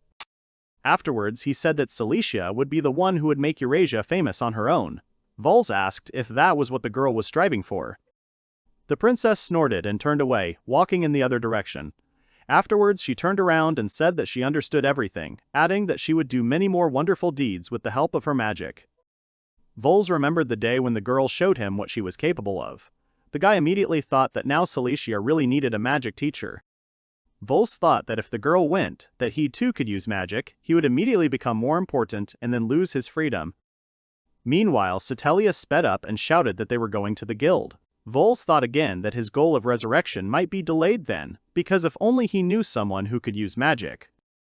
Soon they reached the guild building, which was several times larger than the one in Eurasia. The guild worker immediately familiarized himself with the guy's personal files, after which he said that he would now look at something.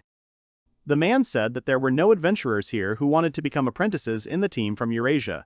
It sounded rather sad, but quite expected. Cilicia leaned forward a little, looking at the guild worker in surprise. The man immediately explained that there had been 0 members for years. Cilicia asked the worker why this happened. Vels decided that he needed to get more valuable information, so he asked about Cassandra's team.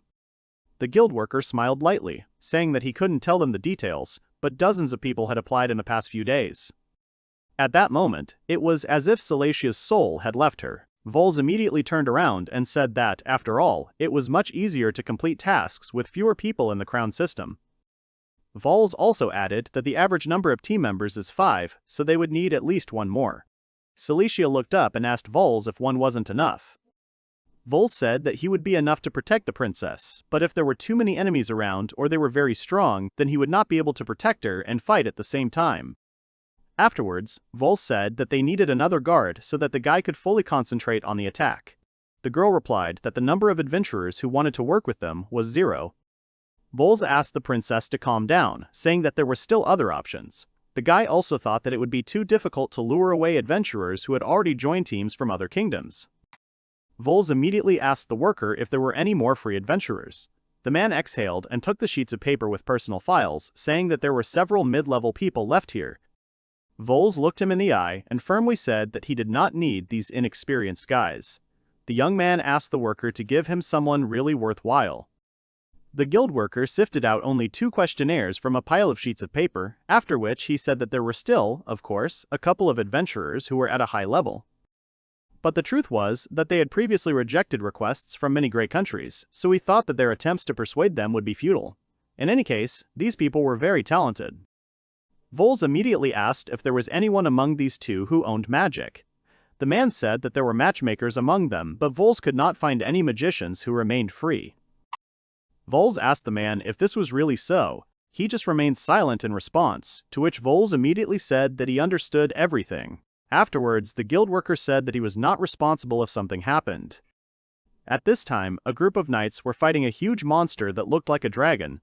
They attacked one after another, and someone shouted for the group to retreat immediately after neutralizing its attack.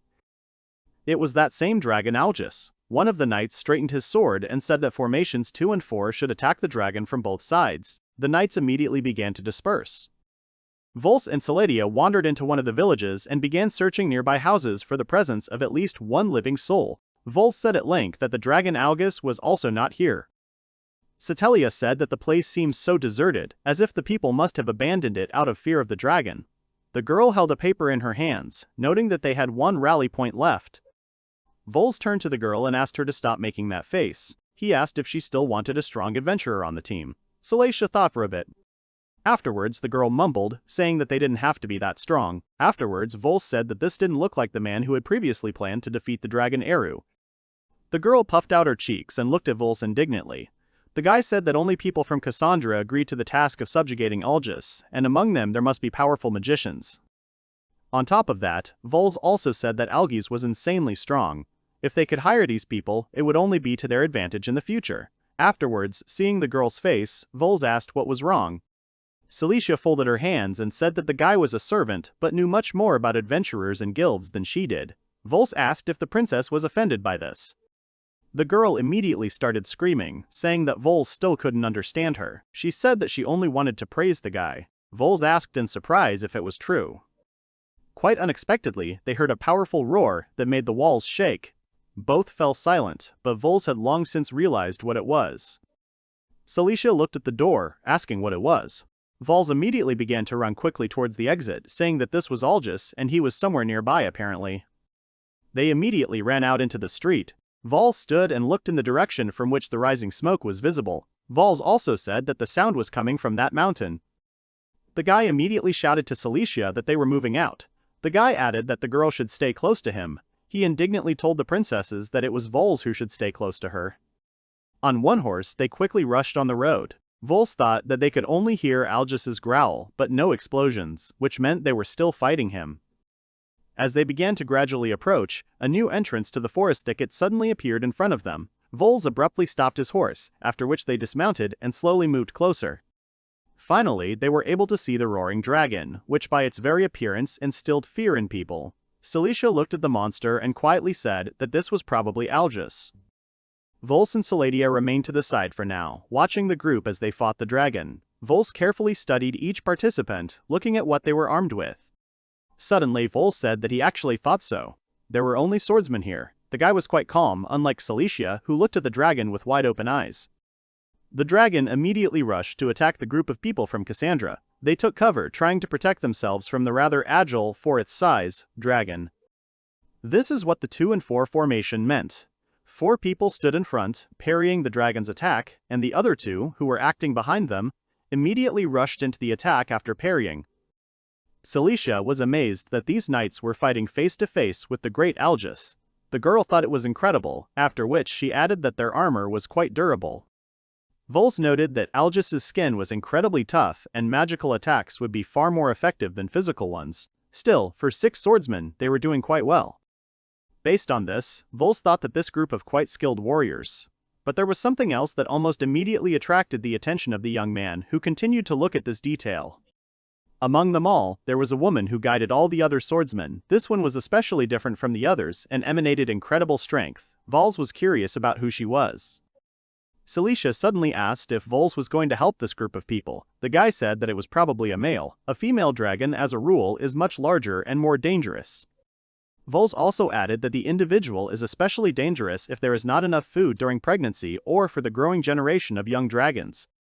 Afterwards, the boy continued, saying that it was just a coincidence that the dragon's breeding season was around this time. Suddenly, they heard another loud howl. Celicia turned around abruptly and began to look up. A shadow immediately began to appear above them, growing larger and larger, indicating that the target was approaching them. And so it really was. Vels turned around and saw a second black dragon flying towards them at great speed. Celicia pointed her finger at it and began to say something to Vels. Vels understood what Cetilia wanted to say and calmly replied that it was indeed a female Algis. Vels added that she was simply huge, and Cetilia began to get hysterical at that moment and say that now was not the time to admire her. Celicia started patting Vels on the shoulder, saying that she was heading straight for them and that they needed to run faster now. Vels continued to stand still and said that it was useless. Vels just continued to stare intently at the female dragon, who was closing the distance between them, after which he loudly said that she would catch them in the blink of an eye. The girl was very scared. Vels was already preparing to take out his sword, and at that moment Celicia started screaming for Vels to kill this dragon right now. The dragon extended one of its paws forward, which was about to strike. A wave was created around from the docking of the dragon and Vels, which began to destroy the soil around. The woman who had previously commanded her swordsman looked in surprise at the place where the female had landed. Celicia stood a little to the side and shouted the name of her protector. Many might think that Vels fell under such a crushing attack, but this was not the case at all. Vels held the blade in front of him, with which he held the dragon's paw. The young man himself thought it was simply incredible. At Celicia's command, his body instantly prepared for battle. Apparently, this was the power of the blood contract. Celicia was simply shocked that the guy was able to stop the dragon with just a sword. Seeing Vels, the girl in a little hysteria shouted that the female dragon was approaching again. Vels just smiled, then told Celicia to just stand there and watch him. The dragon quickly rushed to attack again and Vels took his original position, taking hold of his sword. The dragon began to roar loudly, but Vels was completely prepared and calm. Celicia watched in horror at everything that was happening, and at the same time, the girl commanding the swordsman was also watching Vels. This time, Vels did not reflect the blow directly, but only let the dragon pass forward. The female Algis flew past, landing for some time. Vels immediately used this opportunity and rushed from above onto the dragon's body. Celicia thought in surprise, seeing that Vels did not hit the dragon. While everyone was looking on in shock, not understanding what was happening, Vels kicked the dragon's head with a light movement of his foot. It immediately began to separate in half. Everyone turned to look at the guy in shock, seeing how the dragon under his feet had already been defeated. Celicia herself also looked at the situation in shock, seeing such a display of power for the first time.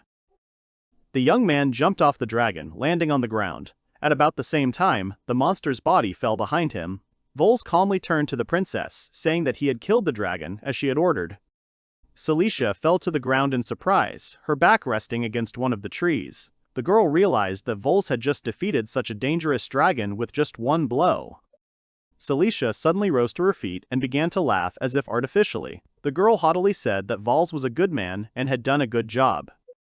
Vels looked at the princess with confusion, asking what was wrong again. The girl said that they were only praising the young man. At that moment, one of the persons in armor began to approach them. It was the same girl coordinating the knights fighting the dragon. She pulled out her blade and pointed it straight at Vels, holding it inches from the boy's forehead. Celicia was very scared seeing such a gesture. Vels remained calm, asking what the girl wanted. She held her sword, saying that Vels's attack was simply amazing. After that, the girl suddenly told Vels to fight her. Their eyes met, creating some tension and admiration at the same time. Meanwhile, the second group also finished with their dragon. One of the swordsmen reported, saying that the pacification of the male dragon Arsus was completed. When they had finished, they turned around and saw their leader holding his blade to the boy's head. They called out to their mistress, calling her Nia. Vels, answering the question that Nia had asked him earlier, said that he, in principle, was not against fighting, but perhaps not everything depended on him. Celicia asked a little excitedly if Vels was really going to agree to the girl's proposal. Vels replied that yes, and he didn't see any problems here, since they were just measuring their strength. Vels also thought that this girl was going to challenge him after everything she had just seen. It seemed like she was overly confident in her abilities. The knight threw off her cloak, which could hinder her. Vels extended his hand forward, asking what his decision would affect. Nea said that if he fought her, he would find out. Vels only said that he always does this. The girl said that she was pleased with this answer, after which she quickly rushed and attacked, saying along the way that Vels could not hold back. Vels managed to parry this blow, which might have seemed quite unexpected to many, but Vels devoted several years to his training, so he was ready for this. The blow was of devastating force, which could even be compared to a dragon's attack. The landscape beneath him began to collapse again, and seeing this, Celicia screamed in fear. The girl put in quite a lot of effort, but then she noticed that Vels was no longer there. Suddenly, she heard behind her back someone telling her that she was quite nimble. Vels stood behind her, bringing his sword to her neck. The guy said that Naya was quite a serious opponent. Judging by the girl's look, she would not give up so easily. Vels asked her if Naya was satisfied with the battle now. The girl said sharply that she was not, after which she knocked the sword away from her head. She abruptly moved a short distance away from Vels. She said that it was still too little, and then rushed into the attack again. Vels remained in place, waiting for her next blow, on which his further actions would depend. The girl suddenly pulled out her second blade and was going to prevent Vels from leaving or to reflect one of the swords. The young man, even though it was almost the last moment, managed to notice this. Vels bowed down from the attack, preparing to go behind Naya again. She was really fast, but Vels continued to outpace her. The trees that were located near them were hit by the blow, after which they began to quickly fall to the ground, having been cut down by the point of the sword.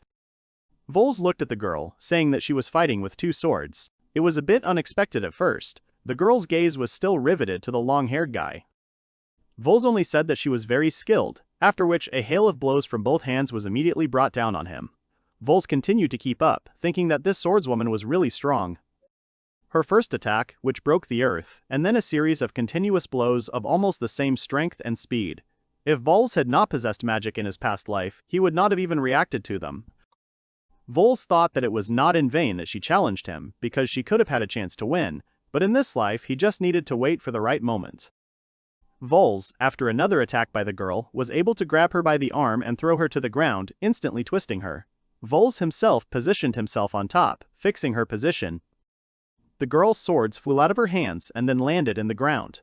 The swordsmen shouted the name of their leader, and Naya herself said that she surrendered, admitting defeat with a bang. Celicia also shouted Vels's name, as did the swordsmen, who rushed towards their duelist. The group immediately surrounded Nia, asking if the girl was safe. The swordsman helped the girl up. Vels was not wounded, and thought again that even though he had won this fight, judging by her strength, the girl was an adventurer of the highest rank. Vels was quite serious, then looked at the girl kneeling before him. He asked who she was anyway. In response, he heard that she had finally found him. The girl replied that she was Nea.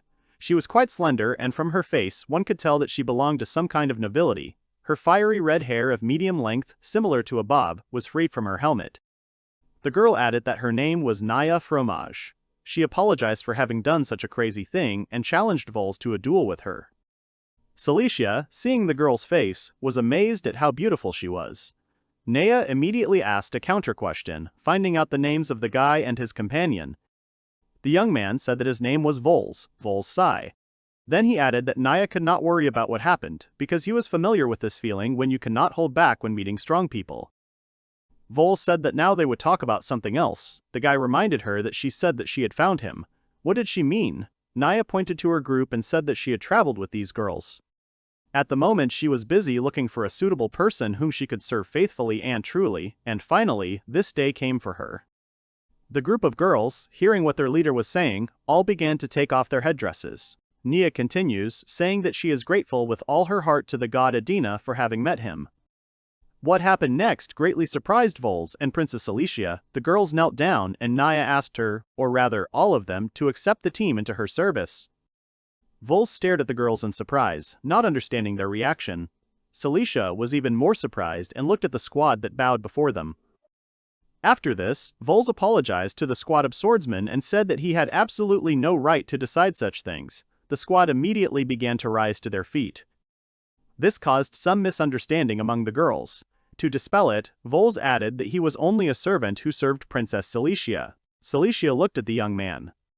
Naya's warriors immediately began to take out their weapons, shouting that the young man should not dare insult their mistress and reject the offer with such a lie. Naya stopped them with her hand. One of the girls also said that all the countries were competing with each other to lure Nia to their side, but Nia decided to ask herself, finding out why the slave had such power. Nia said that she demanded an explanation immediately. Some of the swordswomen continued to say that with his strength he could enter the civil service of some country. Celicia pointed at the young man and said that this is why the boy occupies an important post. The girl said that she is the first princess of the kingdom of Eurasia, Celicia Rondobro.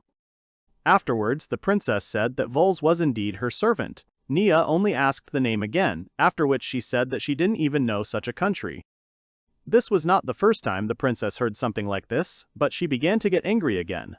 The girl turned around and pointed her hand at Volu, pointing at the group of swordswomen. So she made him explain everything to them. Vels began to tell them, and when he finished, he said that this is exactly how things were.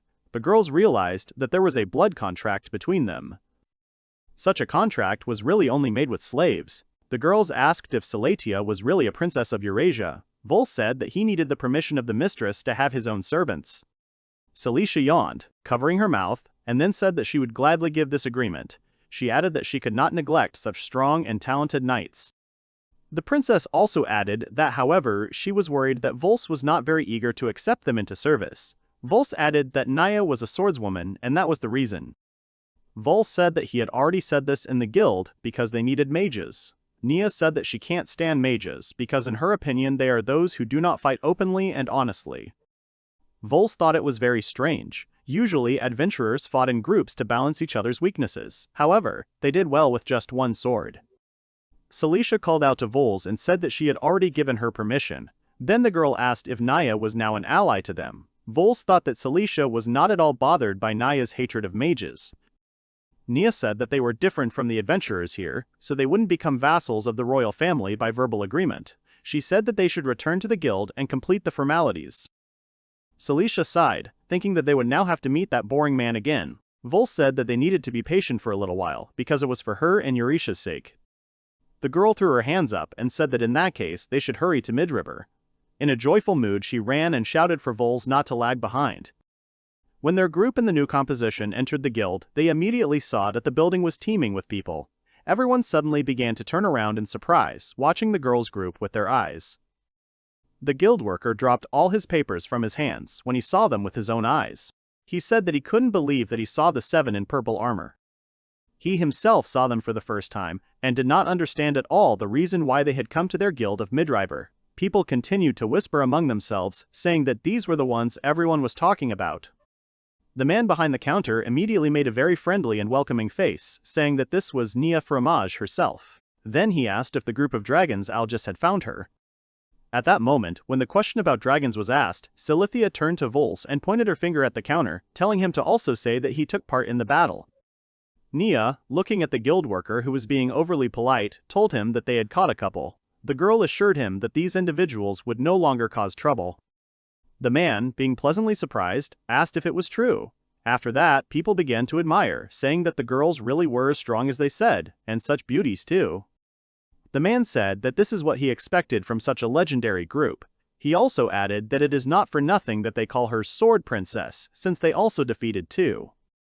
The girl interrupted the man, saying that he had misunderstood. Nia said that the one who had pacified the more ferocious female, dragon, was Vels, and she pointed at him with her hand. The man looked at them in surprise, his eyes wide. Then, turning a little pale, he smiled nervously and said that the Sword Princess, however, did not joke that often, but Nia said that there was no joke here. The girl said loudly that they had come here accompanied by these two to complete all the necessary paperwork. With slight bewilderment, the man looked questioningly at Nia. The girl again pointed her hand at her companions, after which she said that the 7 of them wanted to become subjects of Her Highness Cilicia, Princess of the Kingdom of Eurasia. Everyone around was alarmed, and now everyone's attention was suddenly focused on Vels and Princess Cilicia. The guy stood in place, looking at everyone else. The man immediately raised his hands, starting to laugh. He told the Sword Princess to really stop joking already. Afterwards, he told such an incomparable swordswoman as she came over to them. But he didn't even have time to finish speaking before one of Nia's group immediately hit his stand on the table, turning the surface into splinters. The girl said that Nia didn't have time for empty chatter. Afterwards, she told the clerk to process the documents faster. The worker shouted in fear that he understood everything and ran for the necessary papers. Nia turned her gaze to the girl, saying her name, Benetnash. The girl immediately apologized. Everyone around continued to stare at Vels and Cilicia. The guy said that Nia should understand such things without words. He added, saying that in order to accomplish a feat under the crown system, he would like their group to be small, because the difference in strength between her and the other girls is huge. Nia looked sadly at Vels, then said that she agreed. The Sword Princess slowly turned to her group, then began to address them. Benet said that they realize that they are not yet strong enough. It is for this reason that they will search for traces of heretics as part of the special forces for the sake of Eurasia and Princess Cilicia. The girl asked Vels how he felt about this. The young man said that in that case he saw no problems. The team said goodbye to their leader, wishing her success in battle. After they left, Nia called out to Princess Cilicia once more. She knelt down on one knee and apologized to her once more for being overly rude to Princess Eurasia earlier. Cilicia said that she did not see anything scary here and they would be very happy to work with her. Nia thanked the princess, saying that she could be relied on. The swordswoman added that she would try her best. The girl also said that with her, Cilicia would not have any need for mages. Vels came up and apologized for bringing up the subject again, but the young man wanted to know why she didn't like mages so much. Nia bowed her head down and after a short pause, said that it was all because of the man who stood at the top of the magicians, Prince Garlitz Ars. Vels, hearing his name from his past life, immediately asked what the swordswoman meant. The girl said that he had probably heard that the oppression that was now falling on the people of Garlets was because of Ars. After all, it is Ars who is now exerting such influence on his brother, King Ars. Ars controls him from behind his back while remaining in the shadows. These are the things Vels heard, frozen in a stupor. Vels walked along the path, already dressed in the light clothing that usually lay under his armor. The young man walked toward the house, enjoying the silence. Soon he came to a building that was more than half destroyed. Vels looked at it, then closed his eyes and thought that at last he could be alone with himself. Nea, entering the room, called out to Vels. The young man raised his head and asked what was the matter. Nea thought that they would take separate rooms at the inn. Vels asked again what was wrong. Nea said that everything seemed to be fine, but before that she had only slept with girls, but not with the opposite. The girl felt very shy. Vels said that the girl had not spoken about this before. Nea began to shout that everything was not as they might have thought, because in reality she was not like that. Vels calmly said that he had not even assumed anything. Cilicia gave Nea a thumbs up, saying that everything was fine. She then added that Vels was also her first, and it wasn't scary at all. Told Cilicia to keep quiet because she was only further misleading everyone. Nea stared at Vels and sheepishly said that he was the princess's first. Vels answered sharply that it was not so. He simply slept with her in the same room to protect her and save on the hotel, but such misunderstandings do not arise anymore and she does not need to worry. Nea immediately asked in what sense. Vels said that from this day on he wanted Nea to guard Cilicia in the room and he would guard the door from the outside. Cilicia immediately raised her voice and said that she had already made it clear to Vels that he would sleep in the bed. Vels only said that now everyone knew that she was a princess, so she had to be even more careful. Vels also said that some marauders from the Kingdom of Rain might attack her at night, so from now on, Naya would be with her so that no one would be embarrassed and Vels himself would be on the street.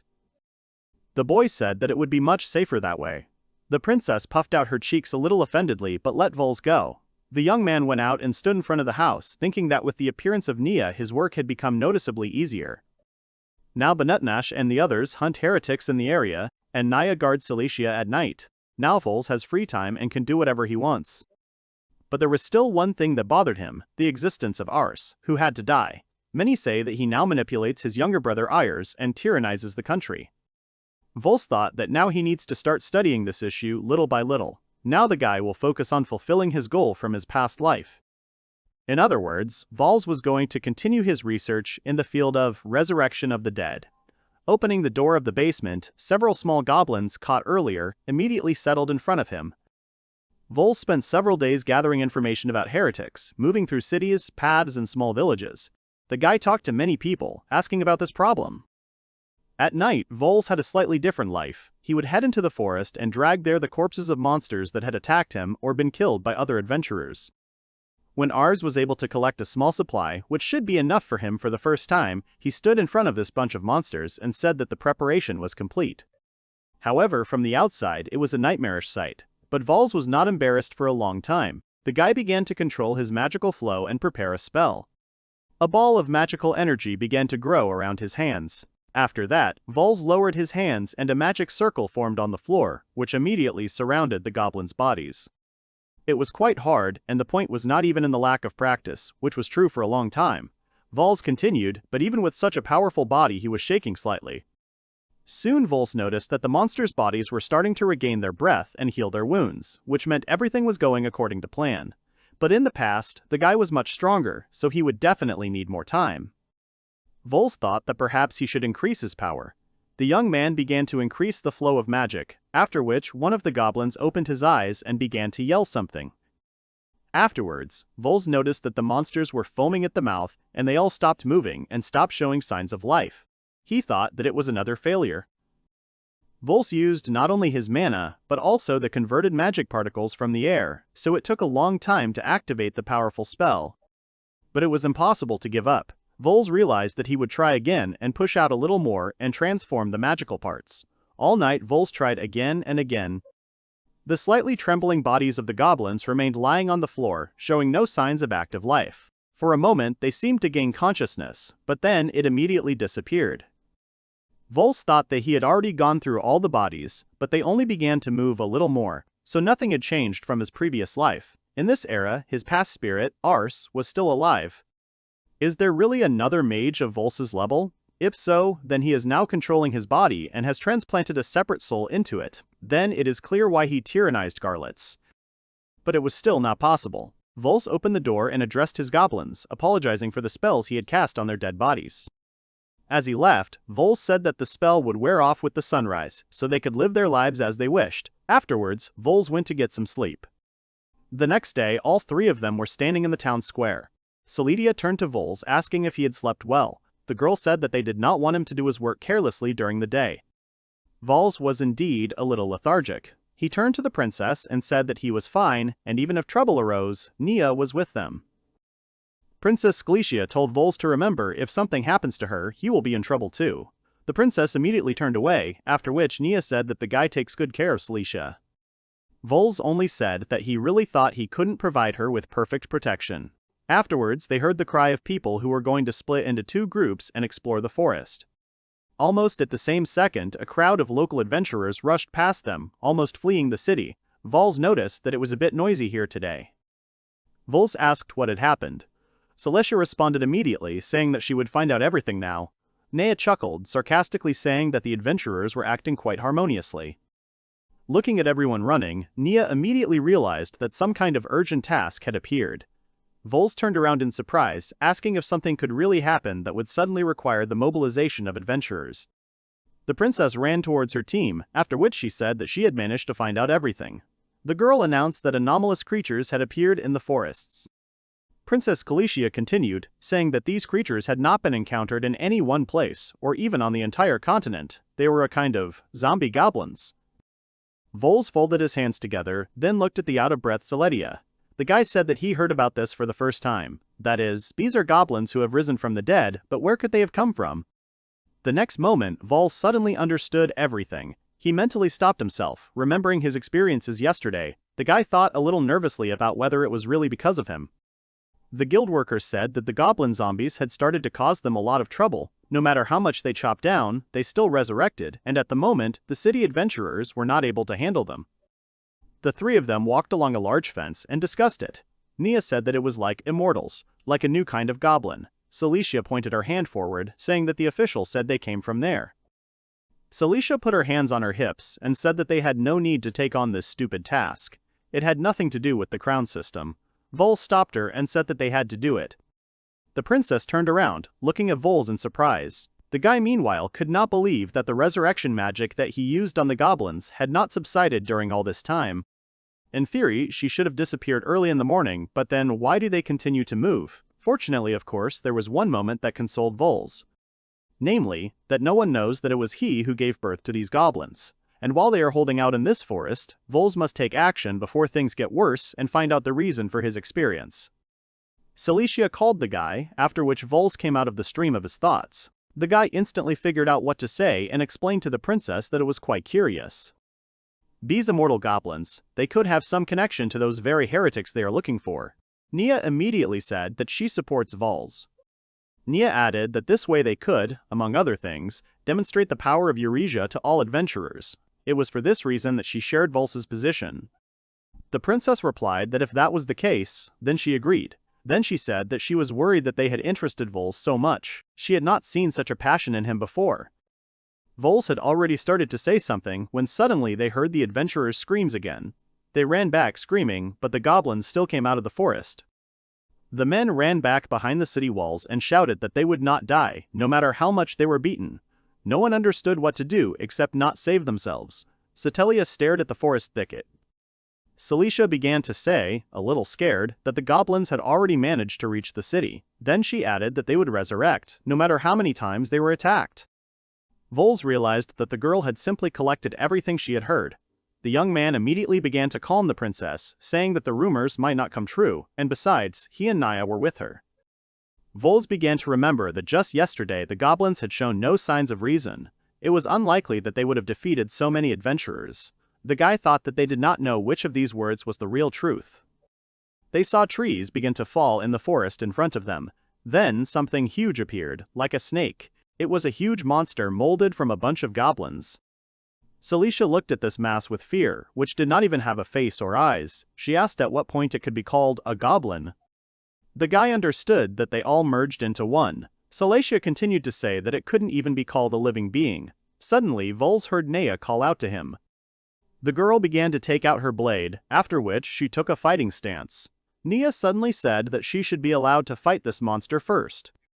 After that, the girl made a sharp jump from the ground and rose several dozen meters up. Celicia was surprised by such skill. Nia immediately rose above the monster. The girl moved very quickly. As soon as she found herself at the very top, Nia immediately began to cut this entire mass of goblins, turning it into several small pieces.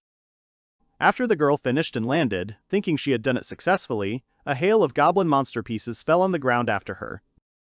Celicia raised her hands and clenched them into fists. The girl said that it was simply amazing. She also began to say that at this rate the girl, Vels, abruptly interrupted her and said that it was still too early. The whole mass suddenly scattered across the ground, but soon began to gather again and stick together into one large piece. The zombie goblins were reunited again and regained their former form. Celicia watched all this with horror. Nia was also surprised, because when she turned around, she saw that this mass was moving towards the city again, although the girl had crushed it into pieces a minute ago. But the Sword Princess was not going to give up so easily. The girl said that in that case, she would act differently. She launched her new attack, which resembled a tornado. The huge lump of goblins began to fall apart again, but it was immediately obvious how the small pieces were starting to stick together again. No matter how hard Nia tried, the attacks did not take the monster. One of the pieces was thrown right at Vels's feet. This was a great opportunity to get acquainted with what the monster was. Vels began to sit down to take a closer look. As soon as Celicia saw that Vels was up to something, and then watched as the guy took the mass into his hands, she immediately screamed in fear for Vels not to touch it, and the blood oath worked. Vels still managed to secretly assess the piece of the monster. Meanwhile, Naya landed again, saying that she did not understand what else she could do with this disgusting pile. Vels began to calmly step forward, telling Naya to step aside a little. Naya turned around and called out to Vels in surprise, asking if he had really thought of something. Vels took a fighting stance, then smiled. He said that he already had a plan, and Naya would understand it when she saw what he was going to do with this pile. Vels sheathed his sword and walked towards the goblin zombie with only his bare hands. Celicia and Naya stared at the boy in surprise, not understanding why he wasn't armed. When Vels struck with his crushing force, a kind of funnel immediately formed in the pile of goblins, as if after a shell had hit. This impulse suddenly twisted the mass. Vels seemed to create some kind of a whirlpool in this pile of goblins. Gradually, it began to tear apart on the sides, and the goblins began to separate as if after a sword strike. Vels stood on the ground, slightly closer to the monster than Celicia and Naya. Pieces of the goblin zombie pile began to gradually fall to the ground, as they had initially done when Naya attacked. Naya exclaimed in surprise that Vels did the same thing as her, not with a sword, but with his bare hands. Celicia pointed her hand at the pieces of goblins and said that they would gather again now. But everything remained in its place, as it had fallen. The pieces of mass were not attracted to each other, as they had been before. Celicia asked in surprise why it had not regenerated. It so happened that Vels was finally able to deal with the goblin zombie. Of course, they did not know that Vels also gave birth to this creature. With just one punch, Vels was able to defeat the goblin that Naya couldn't defeat no matter how hard she tried, and attacked that large mass. The girls did not understand at all how Vels was able to finish off the immortal goblin zombie, which many could not handle, with just one blow. What kind of technique was that? That same day, already as evening approached, mugs full of ale rattled in the tavern. Many shouted that she was simply amazing. This feast was an expression of gratitude to the girl. People continued to praise the hero who was able to defeat the goblin zombie, who regenerated no matter what the group of adventurers in this city did to her. All the travelers mourned the name of the great sword princess Naya, who could defeat the monster. The girl sat quietly in place, continuing to insist that it was not her, but Vels. Celicia and Vels were sitting aside, and the princess asked if Vels was offended, since he was the one who overthrew the monster. The young man said that he was not offended, since the girl had helped him then.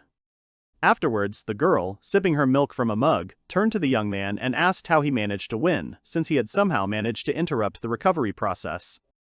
Resurrection of the Dead combines several types of magic. Among them, only one could cause such an extremely rare situation, the magic of returning in time. In that case, it had to be immediately cancelled. Its creation required enormous power, and the root cause was only him. The young man already thought then that it was all over, but no. Vels had already started to try to say something to the princess, when suddenly, the door of the tavern slammed quite loudly. Many immediately turned to look at the one who entered. A girl came inside and immediately said that this was a pretty lousy place. She immediately said that she heard that there was a man here who had killed a goblin zombie. People looked with horror at the girl who asked the current hero of the tavern to come forward in front of her. No one understood what this person was doing here. The girl immediately rolled her eyes and said that it was as if there were deaf people sitting there. She repeated that she was calling the person who was able to deal with the goblin monster to come to her. She repeated that the man should come to her immediately. Vels asked who this person was. The guild worker jumped up to him and indignantly asked if the guy really didn't know who it was. The man immediately said that this was Festalize Ditland, who was now the first princess of the kingdom of Garlets. The girl continued to look around, waiting for someone to approach her. Vels immediately looked at the girl in surprise, and a slight shudder ran through him. He understood that if she was the first princess of Garlets, then she was the daughter of his brother Urs. In other words, she was the niece of Ars, whose soul was now trapped in Vels's body. The young man understood that he had to respond to her request. Vels quickly exchanged glances with Naya, who was already looking at him at that moment. Vels understood everything and rose to his feet, saying that it was he who defeated the goblin zombie, after which he asked what she wanted from him. The girl looked at the adventurer with a hint of hatred, after which she called him impudent. She said that he was a commoner who did not know a drop of manners. The girl also added that it is precisely because of their stupidity that such people commit crimes and destroy themselves. Vels asked what she was talking about. The girl said that he was, apparently, a foreigner. Afterwards, she said that she would explain everything and asked the guy to come out. She really insisted on it. When Vels came out, he saw the silhouette of a man and immediately froze. Dallas was on his face. The same knight who once faithfully served Arsus in his past life, he had really aged in the past 17 years. Dallas remained the head of the knightly order. He was the strongest swordsman Arsus had ever known. It was he who had taught him the basics of fencing in his years. He was also one of those present during the reincarnation that day, when Arsus told them that he was using himself for a magical experiment. But it was still unclear why he wanted to meet him, and especially with the princess. Dallas asked the young man if it was really he who had defeated the goblin, zombie. Finally, Vels smiled and said that it really was him.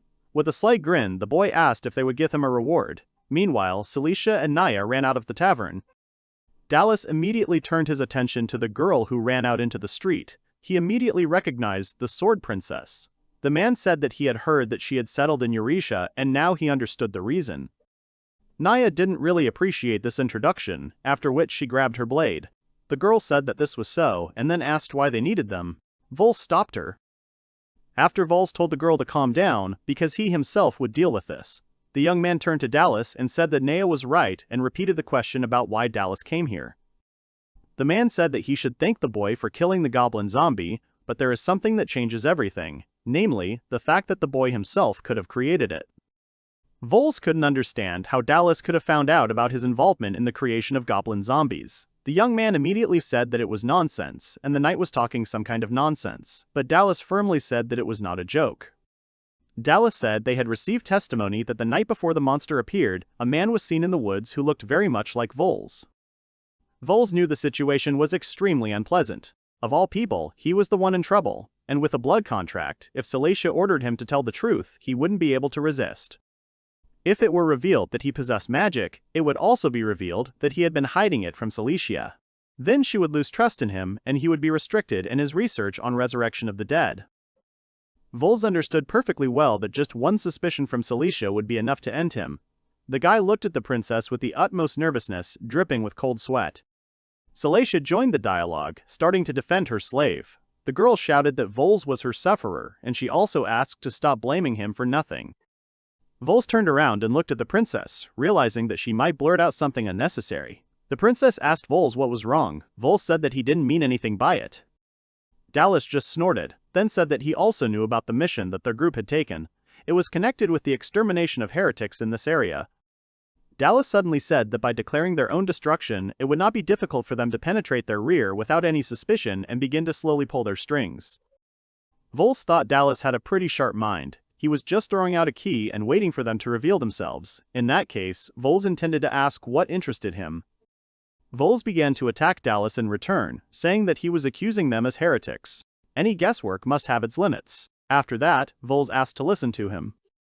The guy spread his arms and said that Ars Ditland had died 17 years ago, and then asked if that was true. He continued by saying that looking at the current devastation, Vels was only convinced that they were using this cult to their advantage. Dallas immediately lost his temper. He threw down his sword and asked where the guy heard this nonsense. Then he said that he would not tolerate insults towards the royal family. The man called on Vels to draw his sword.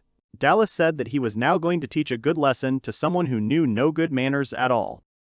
Vels knew that Dallas was clearly out of his mind. When he heard about Arsus's death, he immediately began to get angry. It was worth saying that Dallas was not the type to lie in such a situation.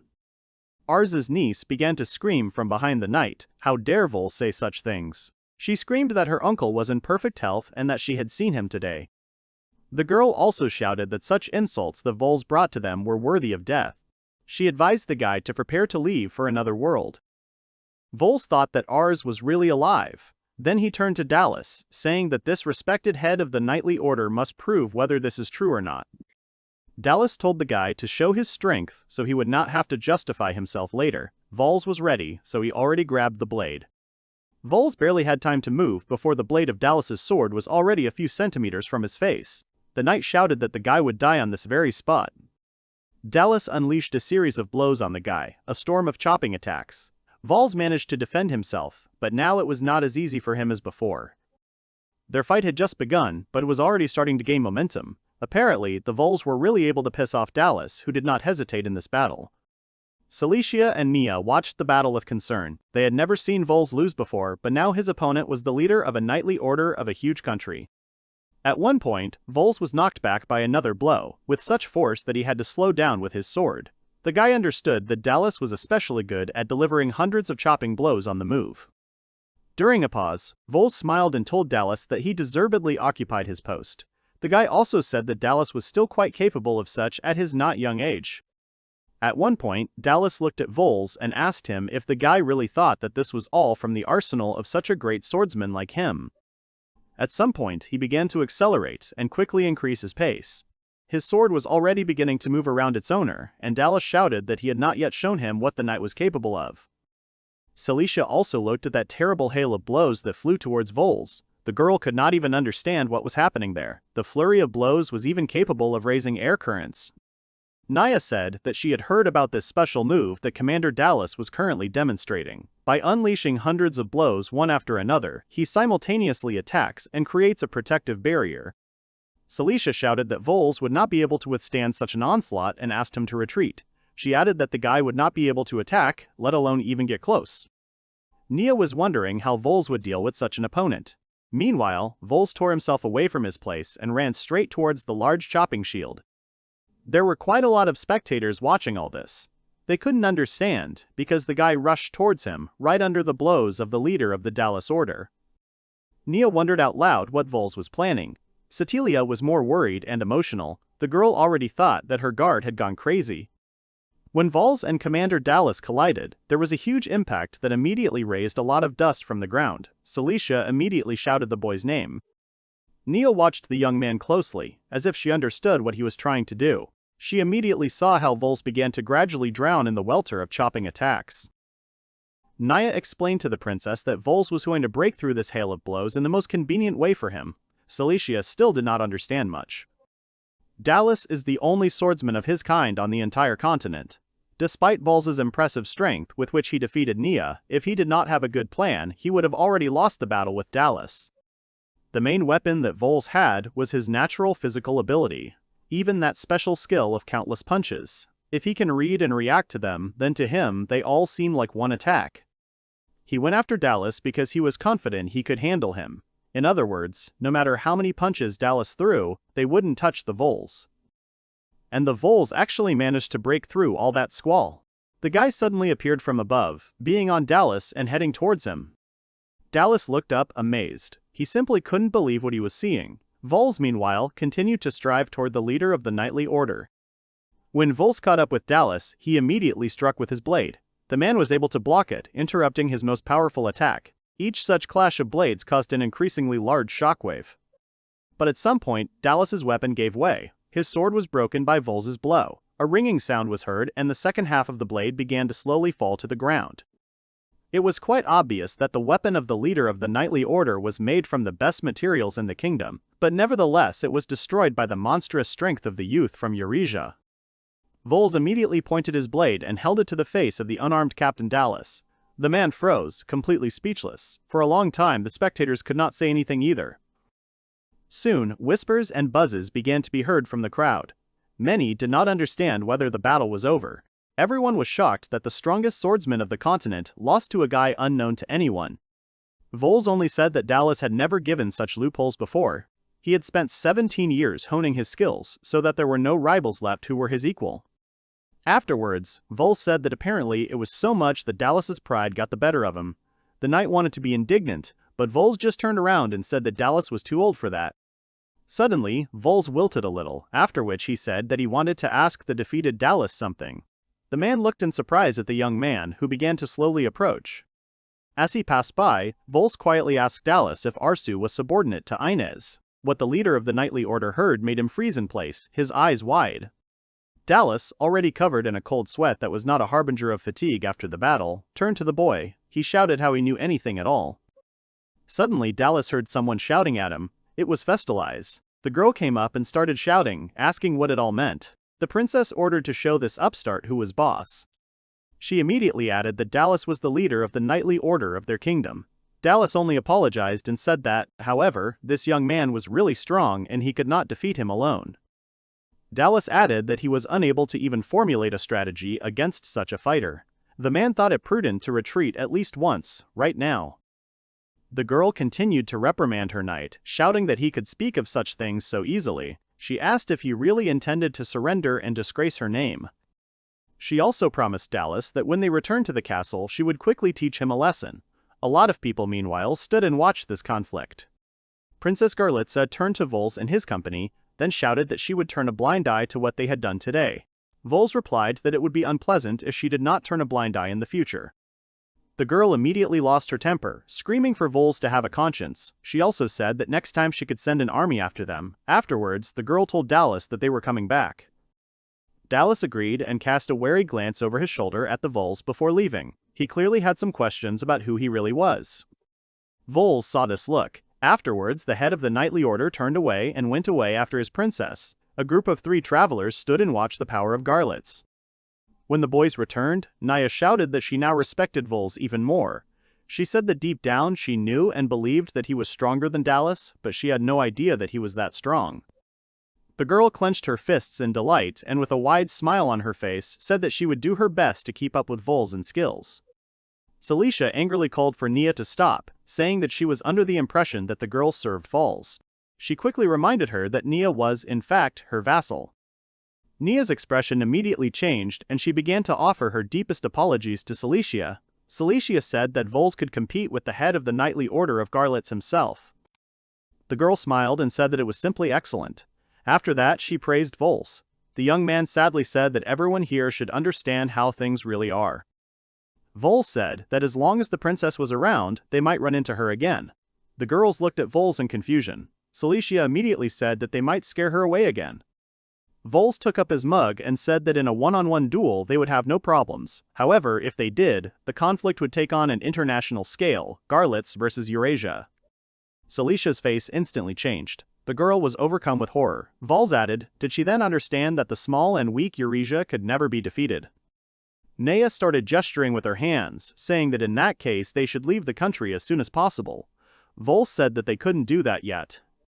Vels said that they had not yet been able to find any leads regarding the mission to exterminate heretics. To himself, the guy thought that he also could not abandon the investigation of Arsus. Nia suddenly called out to the young man and asked him, saying that the girl heard them discussing something with the knight Dallas. She wanted to know what they were talking about.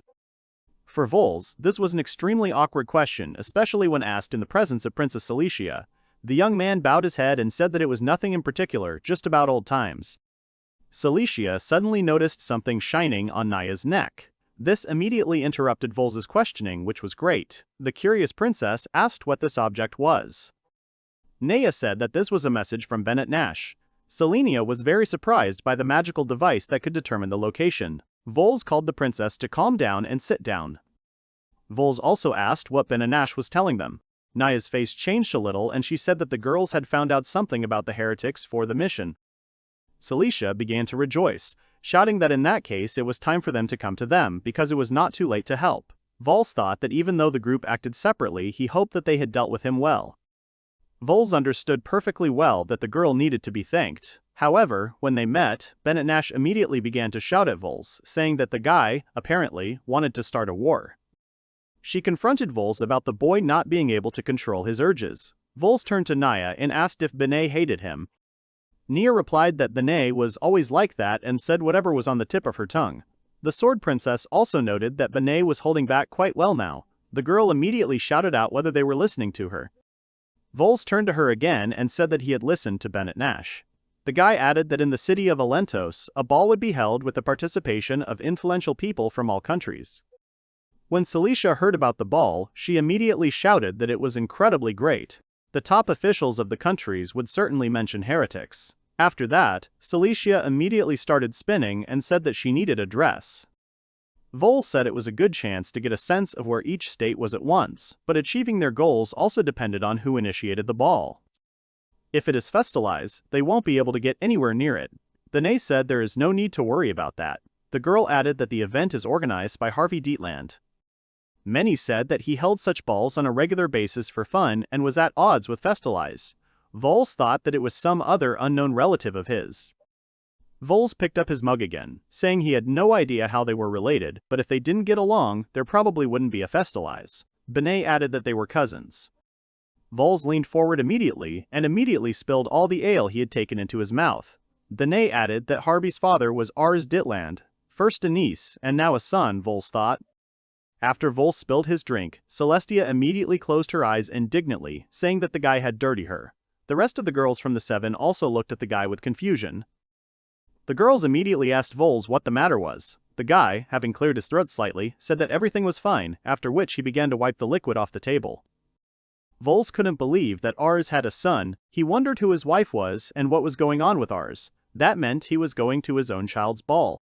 And to a child he had never even seen in his life. Everything was only getting more and more confused with each passing day because of such news. Suddenly, someone started calling Vels. It was Benetnash. The girl said that they would participate in pairs. It was necessary that one of the two could prove that he occupied the position of an aristocrat and higher, and they would be nearby as guards. She then added that since a couple of a girl and a young man were taking part, Vels should also dress appropriately. Vels understood that for him this would be a meeting with his son, whose existence he did not even know. How complicated it all was. Soon Vels arrived at the event, where he was taken by a rented black carriage. The guy was able to pick up the necessary things for such an event. The young man stood in front of the gate, and after a while he thought that the one called his son would be there. This thought still haunted him. Vels immediately shook himself. The young man urged himself to relax and forget about it, at least for a little while.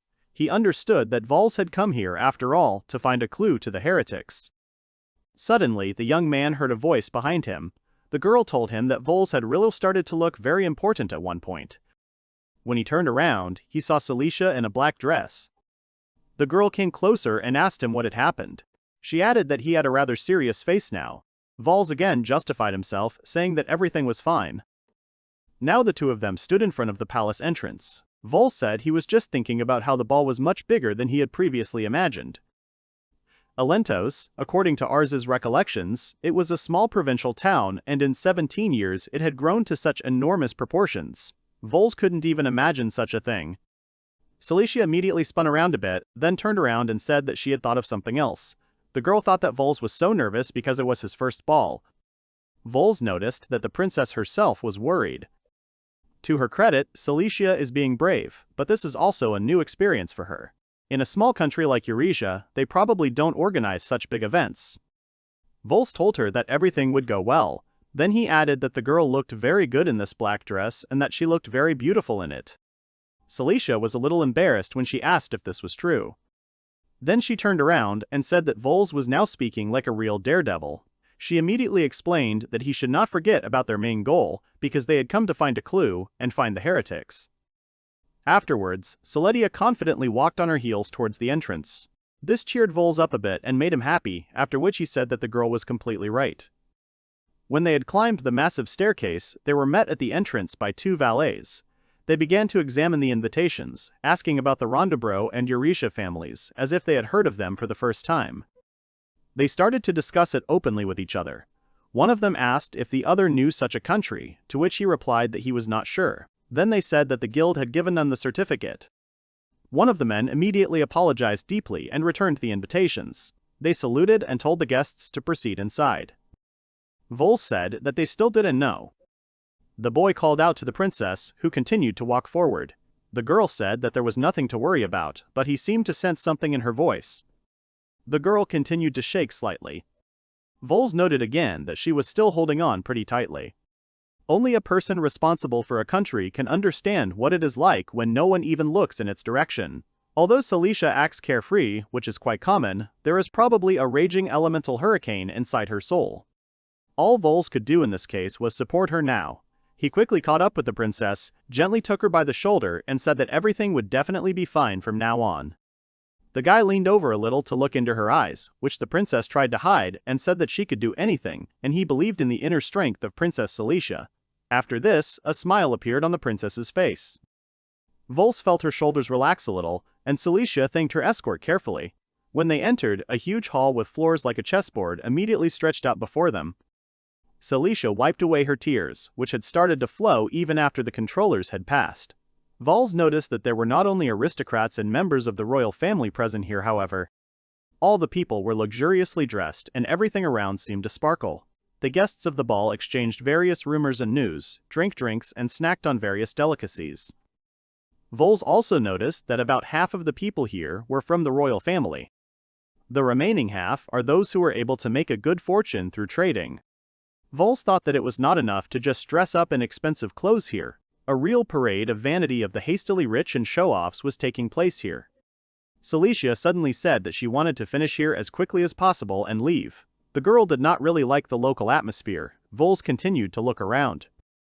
He said that they needed to quickly gather the necessary information needed for the mission. Then he added that he would go and collect gossip around. Vels also said that Celicia could have a snack for now. The girl turned around and said that it all sounded pretty funny, but why was Vels suggesting to do it this way? Vels explained, telling the princess that she was beautiful. He added that if they acted together, she would immediately be surrounded by men and would start to interfere with them, so it was better to act separately. Celicia said that Vels was right. Afterwards, he said that when the dancing started, she would need to hide somewhere and try not to stand out in the very center. Celicia smiled and said that she understood Vels. The girl also added that she would do her best not to make him jealous of others. Vels held out his hand and told her she had got it all wrong. Afterwards, the guy exhaled and thought that he often had no idea what thoughts were going on in Celicia's head. Afterwards, Vels realized that from now on it would be much easier for him to act. Now it was possible to start extracting information. Vels suddenly appeared before a man, exclaiming in a pleasant tone that he recognized him. The youth immediately added that the man was from the royal family of Ruberia. At first the man didn't understand. But then he immediately laughed and exclaimed how Vels could understand this. Then he said that he himself had almost forgotten about it. This man is different from the other fat cats. His formal attire is not too flashy and is foldable. It was made of a special material that is favored by the members of the royal family of Ruberia. The man added that they had been living their quiet lives for so long that they had even begun to forget that they were from the royal family. He immediately continued to laugh loudly. Extending his hand, he immediately asked where Vels himself was from. The young man bowed his head, after which he said that he was from a simple village in a small country, the name of which is not even worth mentioning. The man swirled his glass and then said that he really wanted to know what kind of state had raised such an insightful person who was able to see right through him. Vels agreed and said that he was from the kingdom of Eurasia. The man immediately looked into the void in surprise. Vels asked if the gentleman knew such a state. The man laughed loudly again and said that maybe he had heard of him before, maybe not. He immediately knocked over his glass of wine, which he quickly drained. The Ruberia kingdom immediately added that if he did not know of such a country, then it was worthless. Then he added that the young man, however, had accurately identified his lineage, so such a person would be useful to him. Vels thought that not taking Celicia with him was an excellent decision. These pompous aristocrats say whatever they want, even if it might offend someone. Okay, Vels knew he had to keep his cool. The boy knew he had to get information about the heretical teaching. The boy said he thanked the man for the offer, but he would refuse him. Afterwards, Vels said that he would like to change the subject of conversation, which immediately surprised the man. Vels continued, saying that according to rumors, a certain heretical teaching has recently begun to expand its influence. Vels also said that the other day, Festalize from the kingdom of Garlets herself encountered a suspicious person who might be involved in all of this. The fat man said that he had heard something like that too. Then he said that it was called something, and then he started thinking again. Suddenly, the man shouted that it was the kingdom of Amelia, which was in the very north. Vels thought he had almost been caught. Rumors were spreading faster than he thought. They would be in big trouble if it turned out that there was a man from Eurasia here. You can't mention this kingdom thoughtlessly. The man said that there was a man among the merchants who was spreading rumors. It is very dangerous on the streets these days. Vels asked if these were strange rumors. The man explained that he was talking nonsense. The merchant was telling about how he was surrounded by a crowd of heretics or how he met a dead man. Vels leaned forward in surprise, asking about the dead man, which startled the man a little. The young man immediately thought that this couldn't be true. There was a person other than him who could resurrect someone. Since his reincarnation, there have been no people who could do this, and even then, he could only create a walking corpse. However, in this reality, Arsus is still alive. Vels thought that after all this information that he was able to get was very little. In the hall, a loud voice was heard, asking all the guests present for attention. The voice continued to shout that those confident in their dancing abilities and gentlemen could come to the center stage to move on to the next part of the evening. Vels thought that was too bad. If he didn't reunite with Celicia before she was asked to dance, he would be too suspicious that evening. The young man began to look for her with his eyes, when suddenly Celicia raised her hand up, shouting his name. Vels immediately began to make his way through the crowd towards her, and Celicia stepped forward to meet him. Suddenly, someone poked the fragile princess in the side, telling her to get out of the way. Celicia hit the edge of the railing, and then began to fall down from the second floor. Celicia continued to fall down, and time suddenly slowed down for her. Vels jumped after her, shouting the name of his princess. Vels made it to her, picking up the princess's fragile body. After that, they landed with a bang on the first floor, capturing the attention of all the guests at the ball. Vels was very scared for the girl. Turning around with confused eyes, Vels asked if Celicia was okay. The girl timidly said that she was okay. A buzz of people began to rise around him. People began to say that this young man must be extremely confident in his abilities, because he was able to go on stage with a young lady in his arms, making such an impressive appearance. Vels quietly said that the situation couldn't be worse, since all attention was now focused on them, but there was nothing to be done. Vels looked at the princess and asked if she could dance. She stated that Vels had found someone to ask about this. Celicia reminded him that she was, after all, the princess of the kingdom of Eurasia. She asked Vels in return whether he could handle it himself. The guy just smiled. Vels quietly said that it was a pretty stupid question. Vels stood in front of them and then told Celicia to follow him. The girl said indignantly that these were her words. Everyone was wondering if they could handle it. Vels knew very well that if he retreated now, he would be disgraced. Then he would no longer have the right to be here, which meant that he would not be able to continue collecting information. Celicia asked Vels if he could handle it, as she had never heard of slaves dancing. Vels told her not to worry, as he was good at it. They started dancing. Music immediately appeared in the hall, coming from several musicians on a small stage. The instruments included several brass instruments, an accordion, and several cellos. Vels immediately led the dance and almost completely took the initiative into his own hands. From the face of Princess Celicia, one could tell that the girl was in a very strong surprise, but a pleasant one. Seeing Vels begin to dominate the dance, she just smiled and knew that they would really be able to impress the local crowd. Many who watched from the balconies focused their attention only on Vels and Celicia. It was truly amazing that at such a young age the guy led his partner so well. It seemed like they felt each other perfectly. Celicia was also quite good, and demonstrated her skills and flexibility very well. The girl easily performed complex dance moves. Some even stopped their dance to look at them. The dance time was coming to an end, but the guys played their part on the dance floor until the very last moment. The finishing touch was the amazing support of their partner. When the music stopped for a moment, the hall began to burst into applause, coming from the upper floor. People shouted that the dance was simply superbly performed. Vels was pleased with himself, because he knew he had done a great job. Selenia beamed with happiness, accepting the compliments addressed to the couple, raising her hand high.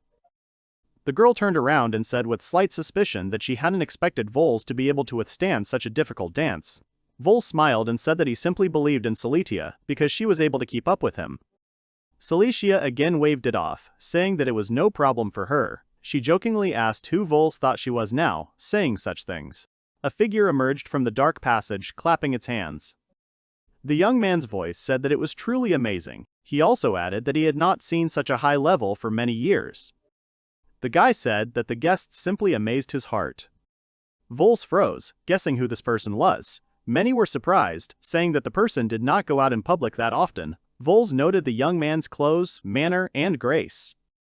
It was now obvious to him that this was the same Harvey Deitland himself. Harvey asked him how he knew. The guy said that he usually didn't show up anywhere except at balls like this. The young man also said that his guests were definitely Princess Celicia and Vels. He checked with them and then said that he had already heard about the couple. The young man also said that they were the ones who had caused some trouble for Thestiles. Vels thought that he had noticed it at first glance, because this appearance was passed down through the generations in their family. There really was no doubt this was indeed the son of Ars. Vels changed his tone of communication, slightly aggressively said that it was really them, and Harvey recognized them correctly. Vels asked what would happen next. Maybe Harvey would arrest them. The boy's eyes widened as he looked at Vels. He stared at the boy in amazement, saying that he had no intention of doing anything to them. Harvey started laughing, asking if they thought he would turn them into Thestiles. The guy didn't understand why he would do anything for her, since they couldn't stand each other. Harvey calmly said that he wanted nothing to do with this girl. Then he added that there was something more important than arresting Vels and Celicia. The guy smiled broadly and said that he would speak directly. He pointed his finger at the couple and said that he wanted them to leave the country immediately. Celicia stared at the fair-haired youth in surprise. Harvey added that the most important problem for Garlets now is the existence of the heretic doctrine. He then asked if the couple were practitioners of the art. He added that they stood out too much. Vels thought that they were also looking for heretics and Garlets, but they also needed information to complete the task. Walls was equally blunt. He asked Harvey what would happen if they refused. The young man put his hands behind his head and said that it would be unpleasant because he expected a compromise from them. Harvey suddenly became much more serious, then said that they had been betrayed by a very influential figure the other day, so he was keeping his ears open. He wanted to avoid unnecessary problems. Vels began to wonder again what kind of influential figure this was.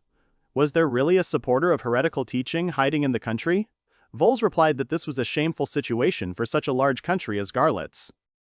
Harvey agreed with this statement. The young man also said that they had engaged the Guardia and carried out a purge, but it still attacked from behind and escaped their grasp. Vels was very surprised. The Glaverdia consists of elite members of the Knights and Magic Orders, the strongest unit in the Garlets army. They are capable of laying siege to most states on their own. Everything was becoming much more complicated. Who could have betrayed them? Maybe the head of the order, Dallas? Although no, Dallas was then with Thestalisa near the tavern. Vels finally understood and thought that this simply couldn't be happening. Harvey said that he didn't think she would resist so much, but then again, there was an active pursuit of her. Would sort her out soon and judge her according to all the rules of honor. Vels stood without closing his eyes. He understood that there could only be one girl from Garlets, about whom Harvey was now talking and who was managing to hide from the guard's pursuit. Harvey added that she was one of those who had high loyalty. Vels couldn't understand whether Furl could be connected to the heretics. No, that was definitely impossible. There was no way she could betray her country. Harvey said that Vels must have heard something about her too. After Harvey said that he was talking about the head of the magical order of the Kingdom of Garlets, Furl Alstroemeria, his former supporter became a traitor to the state. Vels now had a huge pile of memories and Furl in front of his eyes. How could it be that she somehow got mixed up with the heretics and betrayed Garlets? Vels continued to stand silently almost in the center of the dance floor. The young man was simply torn apart by the emotions he had been holding back inside, but he simply could not believe it. Considering this to be complete nonsense and absurdity, Vels resolutely raised his head to Harvey and clenched his fists. Vels promised himself that he would definitely find out the truth. The girl did not understand why his emotions were raging so much inside him. Harvey threw up his hands and said that they must understand very well that Garlets did not have any time for this now, and that was precisely why he kindly asked them to leave this country. Vels extended his hand and finally began to speak. He said that he agreed and they would leave Garlets, but the young man must give them some time to finish their business. Harvey thought for a moment, then said that he wasn't some kind of demos after all. The young man held out his hands and said that he was giving them exactly 10 days and that they had to leave the country after that period. Afterwards, Harvey addressed everyone watching, saying that he would also like to ask everyone present today to keep this conversation a secret. If Thestalisa found out, there would be a lot of trouble later. It seems that the closest state to Garlets is Ramosha, but the journey to it will take at least 7 days. That is, Vels actually has only 3 days to find Furl. The young man knew he had to get information. Afterwards, Vels turned to Harvey and wanted to ask him a question, citing that now was the best time. Vels talked about what city Harvey could recommend to him in this country. Harvey smiled, saying that Vels probably wanted to look around since he was there.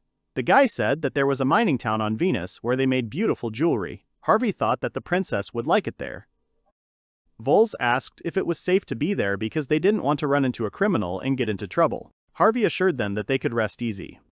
Harvey also added that according to all the rumors that had reached him, their traitor Furl had just gone to the northwestern border of Garlets. Vels said that everything was clear to him now. If she had gone somewhere further west, then they had nothing to worry about. Meanwhile, Celicia began to suspect something. As Vels and Celicia began to walk down the stairs, leaving the mansion, they were immediately called out by a group of girls who were standing guard, led by Nia. Celicia asked in surprise how they knew the couple was already leaving. Nia explained the situation, saying that Bennett Nash had said that it would be better to meet the princess and Vels sooner. They suspected that the boy might have problems inside. Then Inash apologized and said that she had allowed herself to make arbitrary predictions. Vels said that the girl's intuition had not failed her. Vels, however, was thinking about how to quickly join the group of girls. Nea immediately asked if they had been exposed. Vels said that they had indeed, so now they had to leave the country within 10 days. He said that they would not leave immediately, they had time to prepare for the transition in years. Vels scratched his head and added, they must reach the neighboring kingdom of Rumorsha in 7 days. Nea immediately exclaimed in surprise upon hearing the name of the country. Vels asked if there were any problems. The girl said that there were. Rumoria is currently in revolt with some of its nobility and is still in a state of civil war. Saikyou would be in great danger if she got there. Vels now understood what was going on there. He said that they had only 10 days for everything and no other choice. Naya said that if they took fast horses now, they could get to Shaster. Saikyou immediately said that it was impossible. The girls of the 7 immediately looked at her. The princess of Eurasia added that Vels wanted to inspect the mining city in the north. Vels said that he actually lied inside. The guys slowly started saying that he would be looking for something. Saikyou immediately said that she knew everything. The princess turned to him, saying that Vels had certainly asked Harvey that question for a reason. She asked the young man what Vels had in mind. Vels did not answer for a long time and simply remained silent.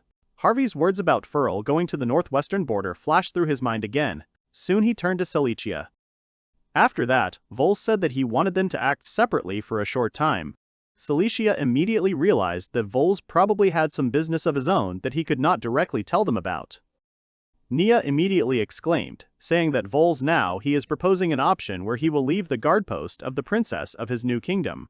Saikyou stood still and looked into the young man's eyes. She understood that this was the first time she saw Vels's true face.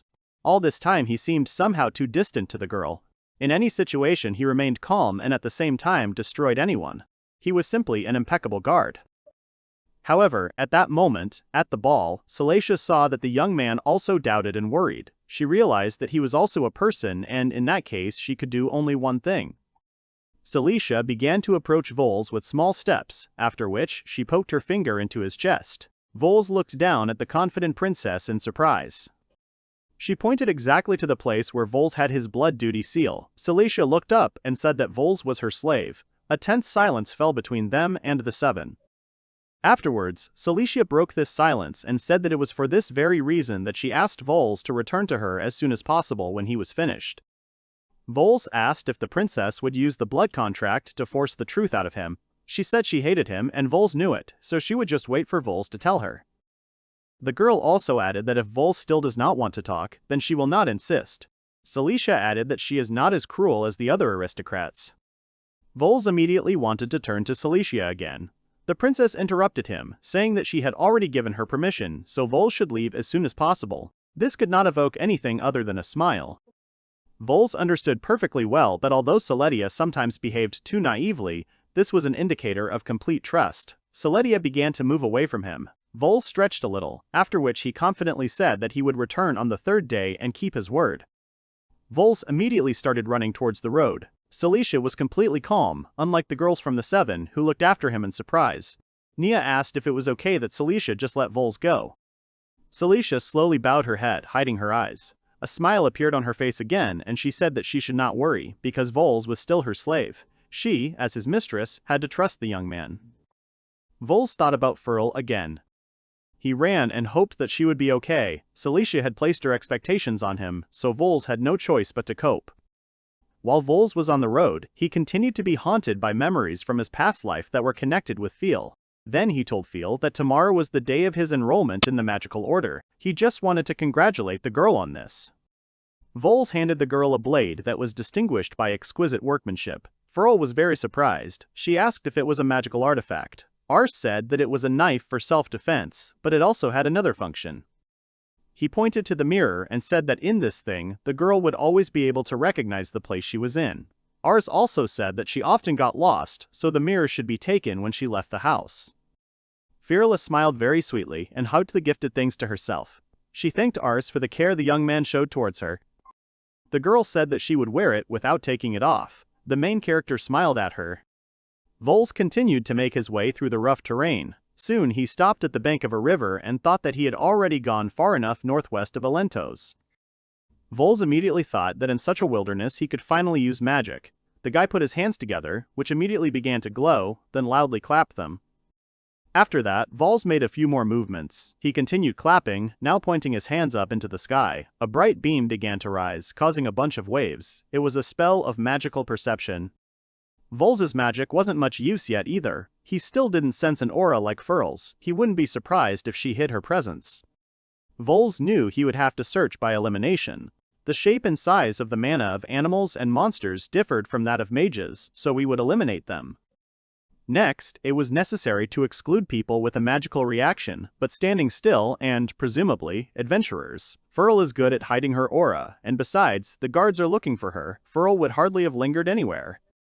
Suddenly Vels finally felt something, but he couldn't figure out what it was yet. 7 groups of 5 people were moving towards one point without the presence of an aura, as if they were being commanded to surround the prey. They could have been guards.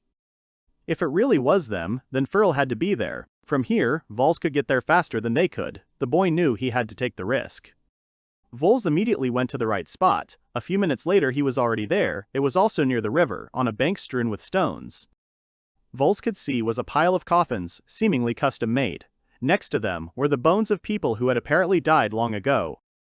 This was also called a funeral boat. The remains of the deceased are placed in a coffin-shaped boat and sent down the river. It is believed that if it floats downstream, the gates to heaven will open there. People used to perform this ritual very often. Vels thought that the girl might be somewhere here. He ran very quickly to the pile, which consisted of remains and coffins. Opening one of the coffins, Vels saw the skeleton of a man dressed in noble clothes, a black frock coat, a white handkerchief, and a wide-open jaw. This even scared Vels a little. He began to calm himself down, saying that now there was no need to invent anything unnecessary. After that, he continued to look for Furl. Vels continued to throw junk harder and harder. He still had no idea where Furl could be. If he doesn't find her, then what will happen? Suddenly Vels froze, seeing another coffin. Compared to the others, it was completely untouched by time and external factors. It was a completely fresh coffin. Vels understood that the burial boats had not been used for a long time. He began to approach it, remembering Furl again, after which he slowly reached his hand towards the coffin. Thoughts began to accelerate in a mad stream, driving more and more sadness and melancholy into Vels. His heart sank and began to sink into his legs, and his breathing became heavier than stone. When he opened the coffin, he saw a girl in it. The magic blade he once gave her, elven ears, long blonde hair, and pale skin. It was she, Furl, lying there in the coffin in the middle of the forest, not moving at all. Vels was very scared and opened his eyes wide, not believing what he was seeing. Vels bent down and carefully grabbed the girl's hand. He said her name softly and tears slowly began to appear in his eyes. Hope, very slowly, evaporated upward. Vels whispered slowly that the guards must have been tracking her with that knife. He said she must have known about it. Vels didn't understand why she didn't just throw the blade somewhere. Suddenly something happened that frightened and greatly surprised Vels. He heard the girl start making sounds. Her lips moved very slowly, and the girl pressed the blade even closer to herself, pronouncing his name from his past life. She continued to call Ars to her. Furl was very weak and apparently seriously injured and exhausted by the chase.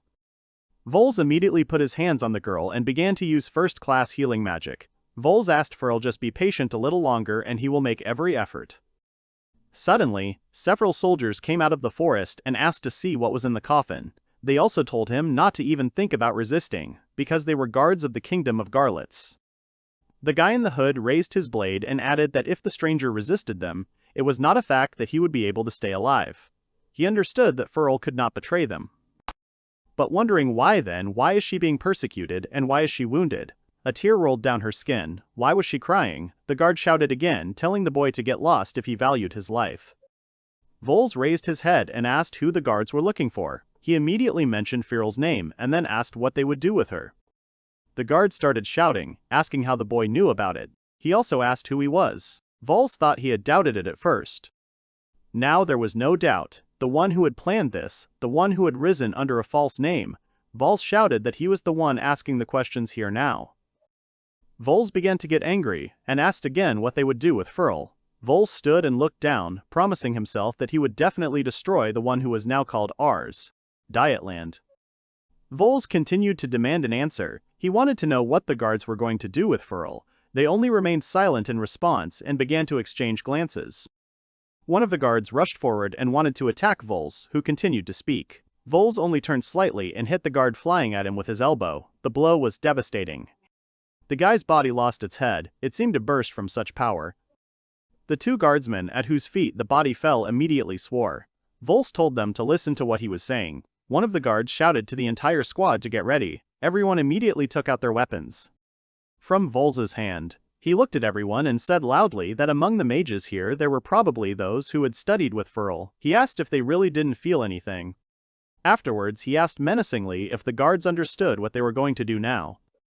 One of the guards said from under his hood that it didn't concern the guy at all. Vels replied that it was true and that it might not concern him. But this has a direct bearing on Furl, who now lies here completely defenseless. Vels said again that of all those present, no one died from Furl's blows. No one answered him, and everyone remained silent. Vels said that he thought so. Suddenly, one of the magicians began to conjure a fireball. He managed to cast the spell quite quickly, which was generally to be expected from the mages of the Garlets guard. When the ball was already 1 meter away from him, Vels only extended his hand and the magic shattered against his strong body. The guards were shocked that the young man was able to defuse such an attack with his bare hands. Now Vels understood perfectly well why the head of the magical order, Furl, was so seriously wounded. Vels continued to glare at his opponents. Vels understood perfectly well that Furl was being pursued, but because of her kindness, the girl tried with all her might to soften the power of her magic in order to prevent anyone from dying. Furl's magic is air, elemental, and doesn't mix well with the fire magic that the guards wielded. They probably knew that, but Vels didn't care whether that was true or not. The guards hid, realizing that the young man would not be captured so easily. Someone said that he, who knew so much about this woman, was now in their way, and if he disappeared, everything would be all right. The guard continued to tell the boy not to try to throw dust in their eyes. Even though he could handle their first-class magic, the guard's swordsmen were the best in the entire kingdom. They simply urged Vels to accept the fact and retreat. But when they realized he wouldn't budge, they began to attack him as a group, going into battle for Harvey and Ars. Vels began to be enveloped by a magical aura. He remained in place while 24 people soared into the sky to attack him and bring death to the boy. As the guardsmen shouted, Vels joined his hands and finally took action. He made one of his hand movements, cutting through the passing air. The ground immediately shook and pulled all the guards towards it. This knocked them out of their dreams and instantly everyone fell to the ground, which continued to rumble. One of the guards shouted that the earth was collapsing. Vels pressed his hands into the ground and continued his spell. Some had already begun to fall down, creating an echo underground. The guards tried to grab the edges, but they seemed to be being dragged down. Someone shouted for everyone to shoot at the young man, but realizing that this would not help, they immediately began to retreat. Vels only said menacingly that it was completely useless. He pressed the ground again, as if increasing the flow of magic, and the guards were nailed to the ground again. One of them was able to recognize the gravity magic, but it was too late. An angry Vels extended his hand forward and the ground began to quickly collapse, widening the diameter of the chasm. The guards and the trees fell into the darkness of the unknown. They flew into the darkness, screaming and trying to climb in the air. Vels only said menacingly that they should all disappear. This spell was the Error of the Abyss, but Ars with his old body could never achieve such a result. There was only a small piece left in the middle where Vels was now, and several coffins, including the one Furl was in. The guy looked around, noticing that the landscape had changed a lot. Suddenly Vels heard Furl start to speak. His body froze in an instant. He couldn't answer her. He looked down sadly and thought that now he was Vels Sai Dutland that Furl knows is the vile man who tried to take her life. The boy mentally apologized to Furl, telling himself that he was no longer Ars. Vels leaned against the girl, sitting on her knee. He asked if she was awake, after which he immediately added that she was confusing him with someone else. The guy said that his name was Vels Sai and he are from Eurasia. The girl was still very weak, but her gaze did not leave the young man. She called him Ars again. Vels repeated that she had apparently made a mistake and confused him. After kneeling for a while, the girl fell into his arms. Vels immediately became confused, carefully catching her. She pressed herself closer to the slave's body and asked why he was deceiving her. Vels's eyes began to become glassy and he began to feel the elf's warm breath. At that moment, she opened her eyes and saw his back in front of her, a reliable back that protected her from the imminent threat of several squads of guards. after seeing Vels use his magic and what he says to the guards. The image of the same Ars that she had known before began to appear before the girl's eyes. Feel asked again why Ars was deceiving her. The young man asked why she thought so. Feel began to cry, but Vels immediately began to carefully collect her tears with his finger. The guy leaned even closer and asked why the girl assumed he was Ars. Feel spoke slowly and very quietly, but she still hadn't fully recovered. She needed a good rest. Feel said that he called her by her name, although he shouldn't have known it. How could he be so sure of himself then? Vels began to talk about how he had been a guest at a ball given by a certain Harby Dietland, and that it was there that he heard about her. The girl continued her questioning, saying that Vels used a special magic spell, Errors of the Abyss, which only Ars and no one else possessed. Vels couldn't answer her, he just continued to look at the girl, who began to slowly rise. Feel asked why the young man was silent then. Afterwards, she asked why Vels didn't call her by name again. Tears began to flow from her eyes again, and she said that only Ars could dare to do such a thing for her sake. About his reincarnation and that he became a slave, about the heretical teachings and that there is another Ars. If the guy leaves now without telling Feel about this, she will no longer be drawn into these events. However, if not, Vels was afraid that he might bring her to tears again. After all, she had finally escaped from that same Ars who was now in the capital of Garlets. Vels calmly put his hand on Feel's shoulder and said that his name was Valsa Sai and he are from the kingdom of Eurasia. The guy asked the girl to realize this and listen to his story. When Vels and Feel got out, he took her to one of the quiet riverbanks. They sat down on the ground and Ars began to tell his story. Vels exhaled heavily and said that he felt like he was in a dream. They were already smiling. Feel said that since she came to the land of people, she could not get used to it, but it was Ars who gave her confidence and strength. Now might not be the best time, but Vels had to know. He turned to Feel and asked if he could ask her. The boy wanted to know about Ars, who still ruled the kingdom. Feel turned to him and said that the same as him, probably. Vels was very surprised by such an answer. Vels continued, saying that 17 years ago he used reincarnation magic. He didn't even know what had happened since then. Feel said that the reincarnation had failed. Ars, who used reincarnation magic that day, passed away, so they have already started preparing for the funeral. But then something happened that absolutely no one expected. The next morning, he appeared again in front of everyone as if nothing had happened and said the following words, which simply stuck in their heads. That Ars then said that reincarnation had failed, but nevertheless, he was able to return to life. Vels almost jumped up who heard this. Feel said that was exactly how it was. That Ars then said that it was not the same as resurrection magic, but rather a random effect of reincarnation. Vels can't believe it. If you think about it, then that time the magic tied to returning in time also had an unpredictable result. Most likely, there is a charlatan in his body involved. Vels asked if this was really the same one. Feel only answered that probably. She couldn't say for sure because she was still unsure. Vels said that then he didn't understand anything. Feel said that the revived Ars had changed as a person. However, his memory and reason remained the same as before. That is why Ars and Dallas decided that he was real, but she believed in reincarnation. At the same time, it could not be said that Ars, who had returned to life, was some kind of fake. In other words, not another person, but not the same person before reincarnation. Vels thought that he had simply returned to his body and continued to live. Vels asked Feel if there was anything unusual or strange about the new first prince of Garlets. The girl said that she needed to think about it. Feel said that he became more cool towards those around him, and sometimes there was an incredible sadness in his eyes that not everyone could notice. There was another rather interesting observation. Ars completely stopped looking in the mirror, as if he began to hate himself after his rebirth. If it's really like Feel says, then he hasn't lost his senses and continues to act of his own free will, so it doesn't look like he's being controlled. Vels looked at his hands and asked if this Ars used magic. That's when he left that world because he couldn't withstand the magical power. If he was resurrected in his former body, by some miracle he remained completely whole and unharmed. This also left many questions. Feel said she didn't know for sure, but he refrained from using major spells, but in general, of course, he had magic. Death activated new cells in his body. Vels said he understood. That Ars was not an imposter or someone's puppet. I would like to believe that this was impossible, but in reality he could be a more powerful being than Vels could imagine. Vels fell silent, continuing to think about the fact that this creature that became Ars tried to take something valuable from him. Feel looked at the guy in surprise and asked what was wrong. Vels said that this Ars, the young man, heard that he was ruling behind Arsus's back and imposing exorbitant taxes on the people. For this, and for the fact that he had tried with all his might to get rid of Feel, he would never forgive him. Vels stood up from the ground and turned to Feel, saying that he would deal with him himself. Feel felt sad at the thought and grabbed the guy by the belt, telling him not to worry about her. Feel said that Ars should be in the palace now, but she did not want to see the boy injured.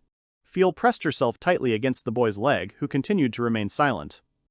Vels looked down at her, then began to rummage under his armor. Soon the guy pulled out a blade. Vels handed it to the elf and said that he had severed the magical connection between this item and Ars, and now they would no longer be able to pursue her.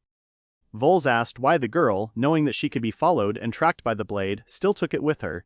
The girl's warm gaze moved over the scabbard, hugged him, and said that this was the most precious thing she had in this world. The girl blushed a little, after which a warm smile appeared on her face. Feel also added that even if the current Ars tried to kill her, she still would not let go of this blade. Vels paused for a moment, then closed his eyes and said that she was just like him. She had ignored her own safety and decided to protect what was truly dear to her. Afterwards, Vels looked at her confidently and said that now he was fighting and that it was his choice. He was fighting in order not to lose what was dear to him. Vels sat down, leaning against a tree. He said that it was already quite late today and they would set out tomorrow morning. Suddenly he heard Feel apologize to him. Feel asked if Ars, or rather Vels, could take her hand so that she could feel his presence. He said that she was very afraid that he would not be with her again. Vels smiled, then placed his hand on top of the elf's small hand. Feel turned to him, as if she had gone back several years. When Vels woke up in the morning, he immediately noticed that Feel was not there. The young man looked around and saw only the girl's neatly folded clothes. The young man immediately jumped to his feet, calling out Feel's name. He rushed to the shore, shouting where she had disappeared to. The boy did not understand why only clothes were left here. When he ran to the water, he saw a girl washing herself in the river. She immediately became embarrassed, apologizing for waking Vels. Vels froze in place. Vels said that he should apologize to her for such an intrusion. Then he returned to the tree. Vels called out to Feel, remaining by the tree, sitting with his back to her. The boy asked what the girl would have done if she had floated away in that boat downstream. The girl said that it was quite obvious. Feel would have traveled the world, tried all possible methods, but would have found the person into whom Ars had reincarnated.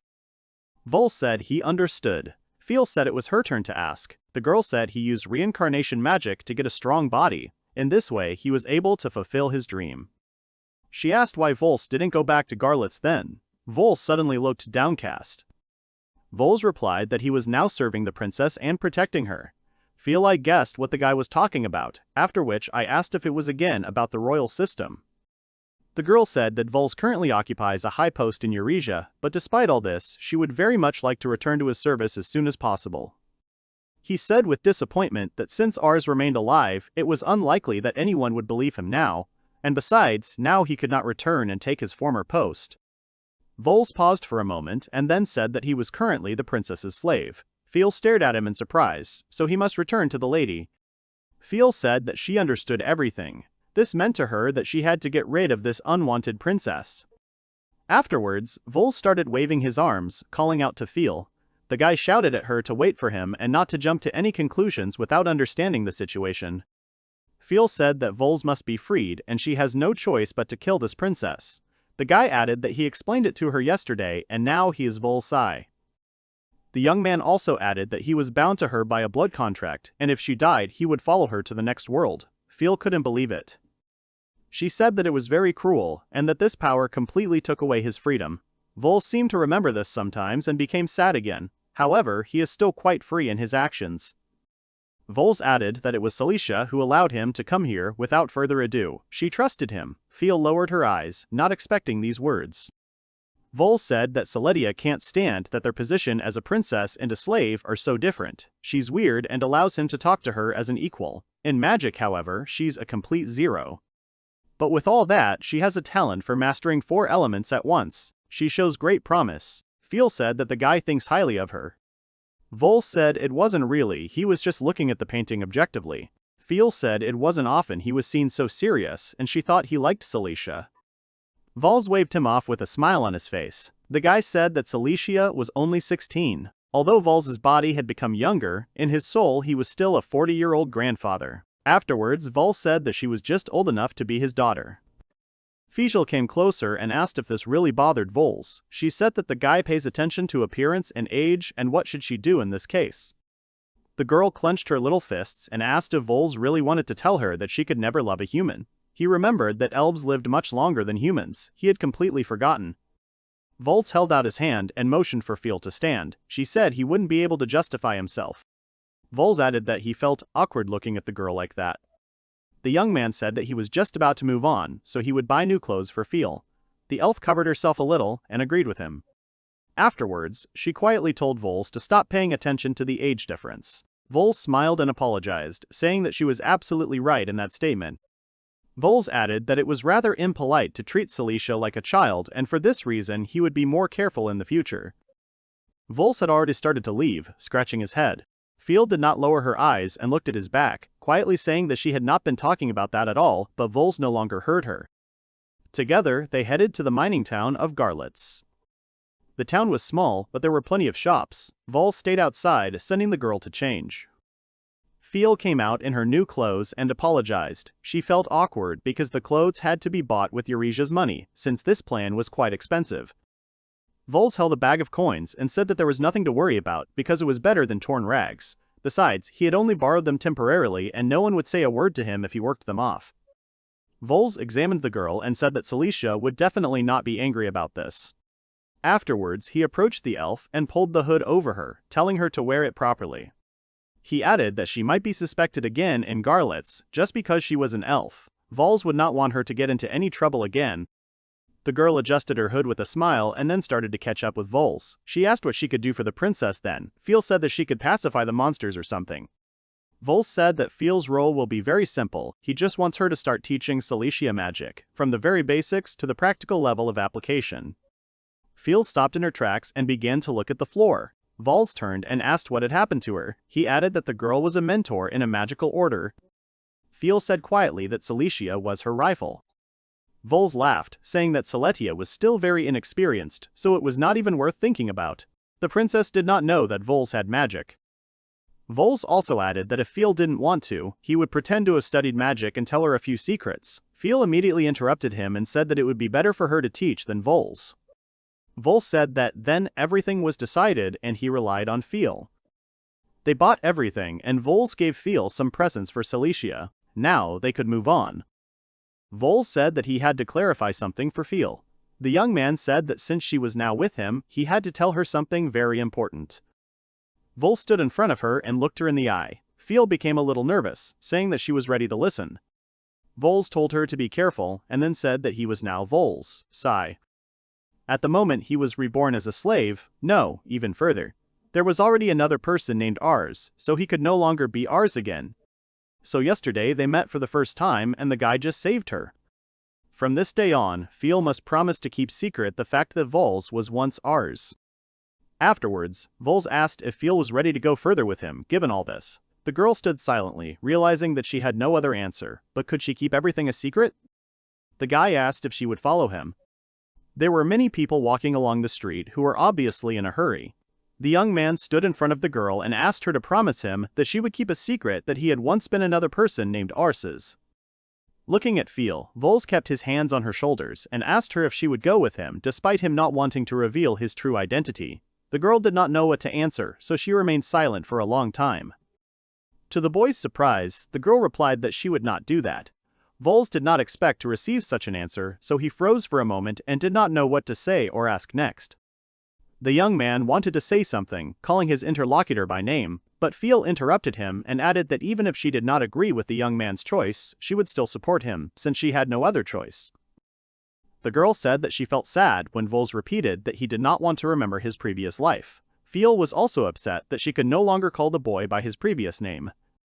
The young girl grabbed her head and said that she needed to get used to the fact that Arsus was now a completely different person, with whom she needed to build a new relationship.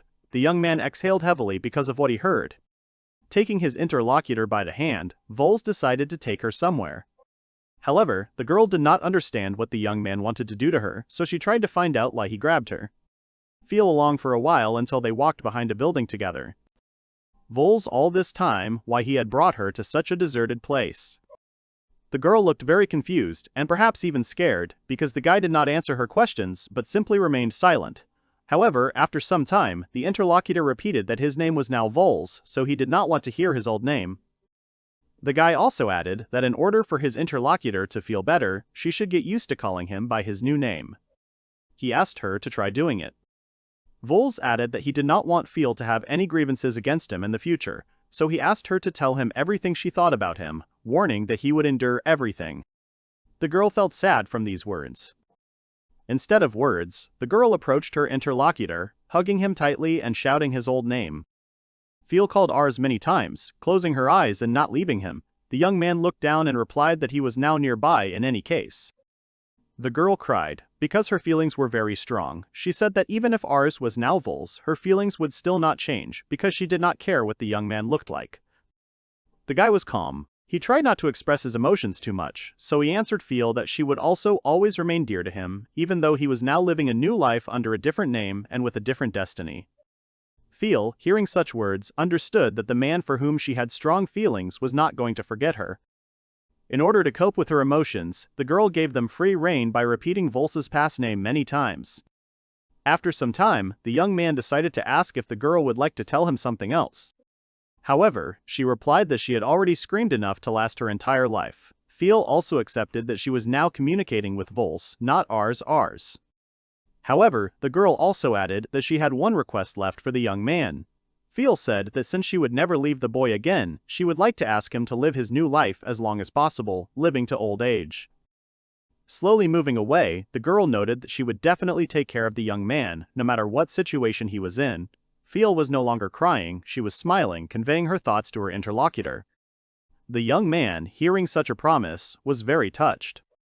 He also smiled slightly, answering that when the day comes when he needs someone's help, he will definitely trust Feel. After some time, a carriage with 2 horses was moving quickly through the forest. The man driving the vehicle was constantly urging the animals to get to the designated place. The young man riding in the carriage looked around and thought that before returning to Cilicia, he had to sort out all the information he had collected and also think about his next steps. The boy understood that even though his reincarnation spell had failed, he was still able to return to life. Before the rebirth, Vels did not know of a single case of human resurrection because the influence of heretical teachings and interstate strife grew. However, all the events that the young man was thinking about began to happen when Arsus was reborn as a man named Vels. Because of this coincidence, the guy began to suspect something strange. Vels assumed that another Arsbul was involved in what was happening, but he wanted to believe that it was just a coincidence. Looking at his companion, the young man remembered what he had said to Feel while they were in the city. A few hours ago, in the mining town of Gardia, Vels decided to point out that the girl had admitted that she would have traveled the world to find him. The young man asked why Feel thought there was another Ars, since there was no evidence. The girl replied that Ains thought so, because after he left the young man, he turned to Feel and told her that he did not believe that Ars had remained the same, because he was not at all like himself. Since the girl was told this by a spirit who had previously obeyed Ars, she did not think that he could be wrong. Ains also added that somewhere there was a real Ars who would accept Ains. The spirit that followed Ars had indeed left, refusing to submit to another man, as Vels was sure of because of Dallas's reaction.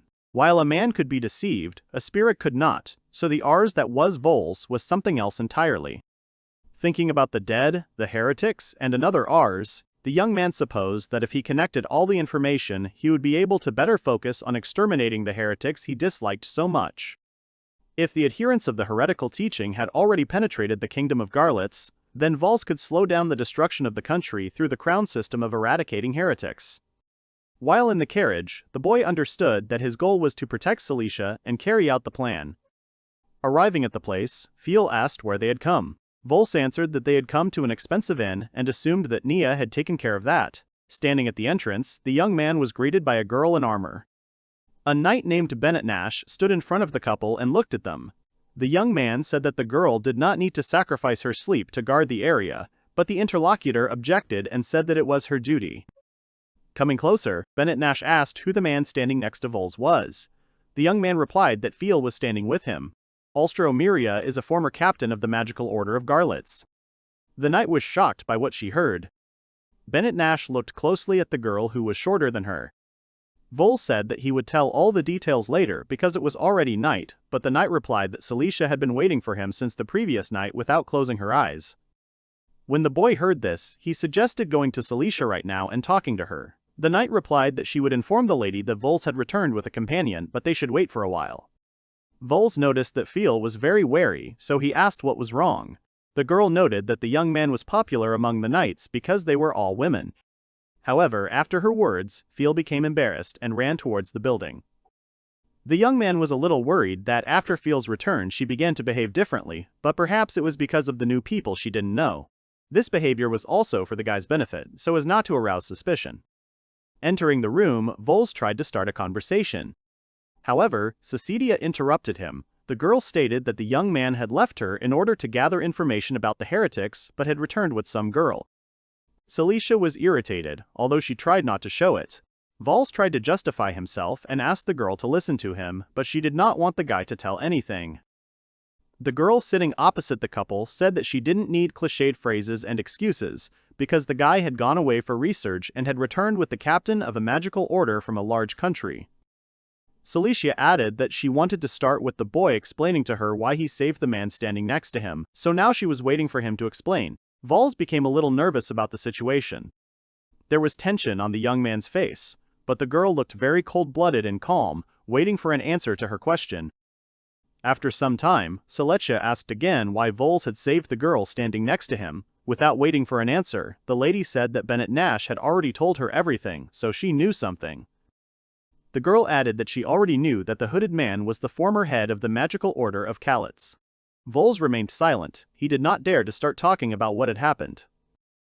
All the knights present also remained silent, so Celicia, after a short pause, continued and said that, according to Harvey Ditlat's words, the girl next to the young man was a traitor.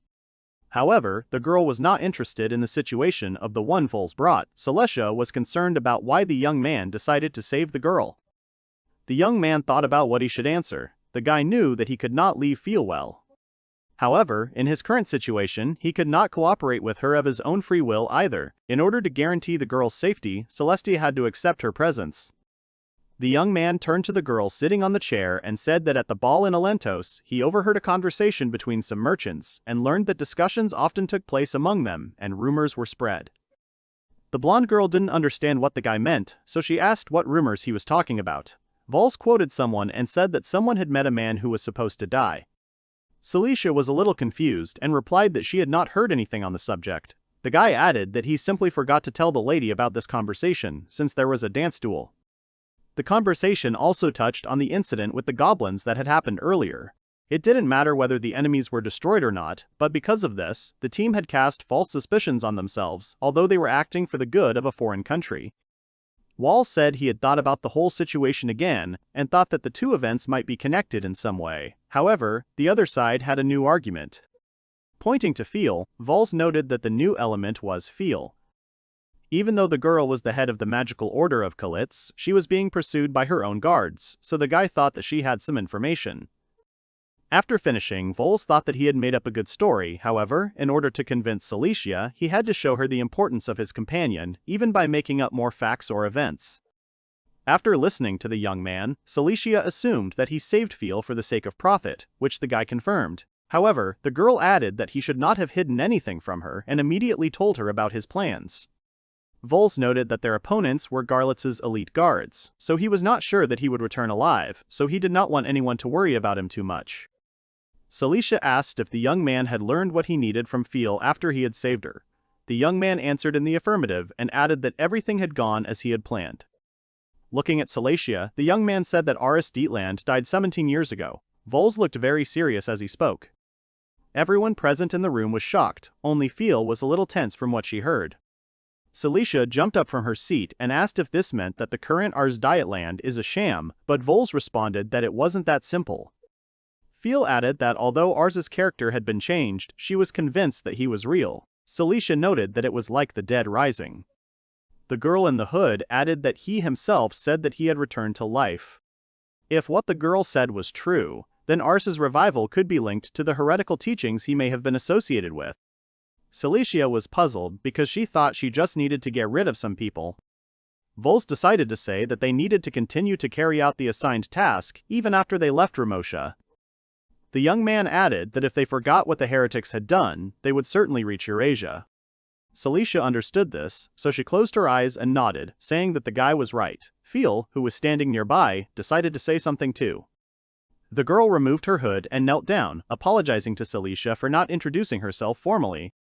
After all the formalities were completed, the girl noted that Vels not only saved Feel's life, but also gave her new clothes. Celicia asked if Vels had spent the money she gave him on Feel's needs. The young man replied that it was true, but he had made an agreement with the head of the magical order that she would teach the princess magic, which surprised her greatly. The girl sitting on the sofa could not believe that she would be taught by the head of the magical order, because she could not even dream of something like this. Vels realized that his mistress was in a good mood and asked what she thought of Feel. Celicia drooped a little and turned to Vels, telling him that Feel was wanted in Garlets, so in the near future she would not even be able to register with the local guild. However, the princess noted that the girl standing next to her was not bad. Because Feel had fled from a country that was mired in a heretical cult, she could not be her enemy. However, Celicia noted that it was dangerous to travel with a traitor to the country right after the incident with Thestalize, as such a large country as Garlets could turn against them. Vels understood that, if you think logically, there were indeed quite a few disadvantages. However, as soon as he tried to object to something, he was interrupted by Feel, who said that she was not afraid of any difficulties. The girl added that elves valued the kindness shown to them many times more than people, so she really wanted to repay the debt to Vels for saving her, as well as the debt to Celicia for her favor. When the elf assured that she would do her best for the common good, Celicia looked at Feel with an appraising gaze. The room became very quiet again as everyone waited for the princess to speak, coming closer to Feel. Celicia leaned towards her and said that she would believe her words and entrust the elf with a difficult mission. Feel looked at the smiling Celicia and also began to smile and thank her for her trust. Vels breathed a sigh of relief, and the elf decided to tell the princess that she would like to tell her something. Holding out her palms to Celicia, which contained some object, Feel replied that she wanted to give the princess a magical artifact that helped balance the power of the released magical energy. Vels, seeing what Feel had done, remembered that it was he who had ordered the artifact to be given to Celicia, because it would have been better if she had received something like that from the head of a magical order, and not from a person who did not even possess magic. Feel also said that because Celicia could handle multiple types of magic at once, it meant that the princess was very talented, which is why Vels asked the girl to give such an item to Her Majesty. The princess accepted the gift and hung the pendant around her neck, thanking Feel for her discretion. Vels, watching from the side, noted that the elf was eventually able to find an approach to Celicia. After talking with the elf, the princess turned to her subordinate and asked him why he spent her money without asking. Without waiting for an answer, Celicia added that the young man would be punished for his misdeed. The princess said that due to Vels's rash actions, he would have to prepare all the equipment needed for the knights for tomorrow's departure. After Celicia finished, Bennett Nash was the first to hand the boy her sword. Having collected all the swords from the knights, the boy felt that he had been treated unfairly since he had not spent that much money, but he also thought that perhaps Feel would now feel more at ease in such a place. It seemed so to him. In 9 days. After Vels returned to Celicia with Feel, they arrived at Centaurus in the kingdom of Remosha. The place looked like a large field. The buildings on the grounds looked very dilapidated and abandoned. Celicia turned to Vels and asked if it was absolutely necessary to do what they had decided. All the knights who stood next to the princess looked at where the duel was planned. Opposite Bennett Nash stood Feel. Both girls held swords in their hands. The knight looked at her future rival and seriously told her that she was not going to give in, but Feel only smiled and replied that she had not expected anything like that. After some time, having joined Feel to his detachment, and having left Garlets, Vels arrived in Remosha, about which the young man informed all the knights. In the city of Santoral, the young man remembered that he had already been here several times in his past life, but the place had changed greatly from what the boy remembered. The city was a prosperous cattle breeding and a calm and quiet life for the residents. However, due to the effects of a decade of war, there were many wounded and unarmed soldiers on the streets of the city. Turning to Celicia, Vels suggested that most of those who returned from the front were someone's servants. The girl with blonde hair looked very tense, so the guy asked if she was okay. It turned out that the princess did not like the conditions in which they got to the place because they had to travel for 9 days on impassable roads. However, Vels felt fine. Celicia also noted that they had to be in such conditions because he spent all the money. Her Majesty added that the only thing that saved her was that Feel was sitting next to her. Looking at the hooded girl, the princess said that just looking at her silver hair, she was ready to do anything. Feel was a little embarrassed because she had to dye her hair a different color before because of her race. While all the other knights were praising the elf, Vels noticed that one girl remained on the sidelines. Vels turned to Naya, asking her why she hadn't said anything like the rest of her friends. It was clear that the girl was having a hard time explaining her condition, so after a short pause, she closed her eyes and replied that everything was fine and there was no need to worry about her in such a matter. However, Vels still understood. Because Vels knew how Nia usually acted, he immediately guessed that she was trying to hide her true feelings. Looking at Feel, the young man asked if the knight was bothered by the fact that they had a mage on their team. Recalling the events of the past, Vol assumed that Naya did not like wizards because he said, "Arstex." The girl replied that this was not the only reason, as she did not understand those who could not fight on the battlefield. Feel and Celedia became allies for the knights, but the elf had not yet formed any bonds with Naya and her party. Also, because Naya did not like mages, she could not accept the fact that Feel was now nearby. In order to change the current situation, Vels decided that he had to show Naya what Feel was capable of, because they would have to work together. The boy told the knight that he would change her mind about the elf and then called the hooded girl. Turning to Feel, Vels asked her to show everyone present how she could wield a sword. Nia, like all the knights present nearby, were shocked by what they heard, but the elf was not taken aback by such a request. Nia didn't believe that Vels was serious, because she had never met a mage who could wield a sword before. However, the young man was confident in his words and added that he had heard that the captain of the magic order was undergoing training. Nia assumed that when Vels spoke of training, he meant that the girl was training in the Dallas Dono Knight Order. However, even if that was true, looking at Feel, it seemed like she was a very fragile person. The young man replied that the elf would not be able to match the sword princess Nia, but she could engage in combat with Bennett Nash, as she would be a suitable opponent for her. The said girl became very wary. After Vels called Feel again, she immediately responded and said that she was not against participating in the battle. Nia, having listened to the elf, said that if no one was against it, then the duel could indeed be held in a suitable place.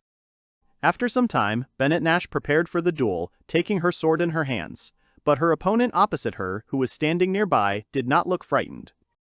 Both girls were focused on what would happen next.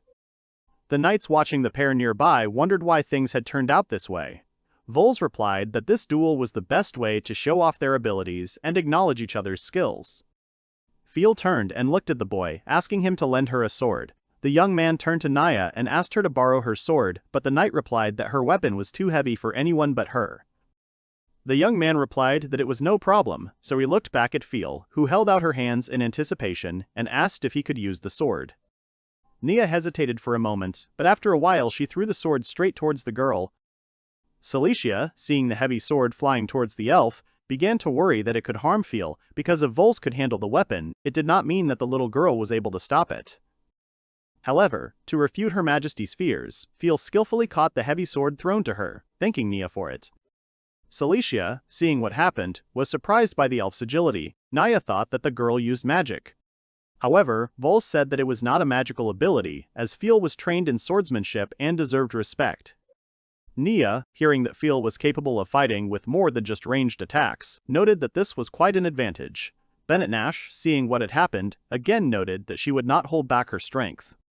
After the short monologue was finished, the knight quickly rushed into the attack and began to attack Feel. However, the elf steadfastly endured all the blows and attacks in her direction, reflecting the other's sword. She also replied that Bennett Nash could behave as she wanted, because she would still be able to fight against her. The knight was not pleased with these words. It seemed that they hurt her pride a little, so she began to attack her rival with even greater zeal. While the girls were busy fighting, Vels and Naya watched the couple, after which the girl decided to admit that such movements were not typical of magicians, to which the young man smiled slightly. However, Naya also added that although Feel could fight with swords, her strikes were quite weak, making her very vulnerable to her opponent. Bennett Nash's skills were honed and battle-tested, so the elf could speed up her attacks with magic as much as she wanted, but she couldn't win without a sufficient level of power. Feel's main problem was strength. Nea also noted that an ordinary body, not trained for combat, would tire very quickly and reach its limit in battle, so if Feel began to slow down, the Nash would immediately gain an advantage. Choosing the moment, the knight swung her weapon at Feel. She attracted the attention of everyone present, but the elf was not losing at all. After waiting for Nash to get as close as possible, Feel turned around sharply, pointing Nea's sword at her opponent from the other side. The girl who gave up her weapon did not expect such an outcome, because the elf shouted that it would be a draw. Saletti was also not indifferent and said that Feel had deliberately changed her position using the power of the wind. However, at the moment, there was only a short distance left before the swords and the girls' bodies touched. Vels appeared between them, stopping them. The rival's gaze was directed at the young man who stood between them.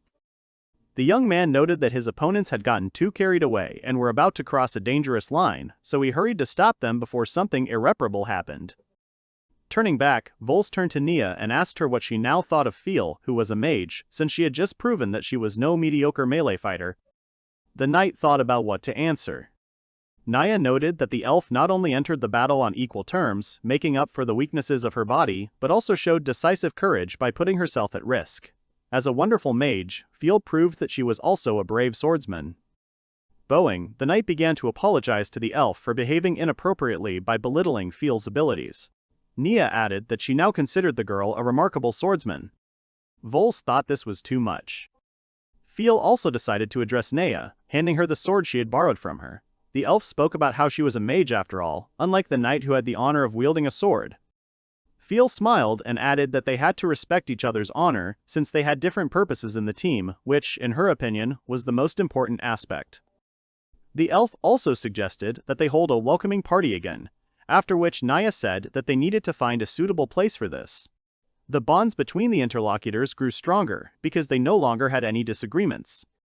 Vels and his team arrived in the kingdom of Ramosha, specifically in the city of Santoral, for a strategy meeting due to the war going on in the country. The place was completely empty except for gun shops and bars due to the current situation. Celicia was a little upset because she wanted to celebrate Feel joining the team. However, the elf said that the main thing for the knights was to decide on their future plans. However, the princess still wanted to rest somewhere, despite the fact that Feel was being modest and asked not to pay attention to it. Upon entering one of the establishments, the team saw that there were many soldiers inside, sitting quietly or moving slowly around the room. Seeing the state the people were in, Celetia was scared and confused, because many of the soldiers were missing parts of their bodies or their wounds looked very serious. The girl could not find the words to describe what she saw. After the entire team of knights entered the tavern, the girls sat down at the table, but they did not talk to each other. Vels, noticing Celicia's condition, noted that she looked very puzzled. The girl had a hard time finding the words, but she said that the people there had completely desperate faces, and she also assumed that everyone inside was someone's servant. Vels was very serious. He noted that if you look at the clothes and listen to the conversations, you could really understand that all the people here were servants. It was for them that the bars were open, because they needed somewhere to relax. Celicia noted that there were also many servants in Eurasia, but they were treated very cruelly there, so the girl wanted there to be no more servants in Eurasia, because they suffered greatly because of their position, obeying someone. Vels realized that Celicia, because of her principles, treated him well, but this point of view was at odds with the one who ruled the country, because big money was earned precisely by the labor of servants, which the princess did not like so much. Vels said that they needed two things, a force superior to Garlitz's and the ability to unite the people and inhabitants of neighboring countries around themselves. However, they could not isolate themselves from other states and allow their territory to be seized. Celicia replied that she understood all this herself because that was what the crown system was for. The princess added that she would definitely perform a feat and do everything to change her country.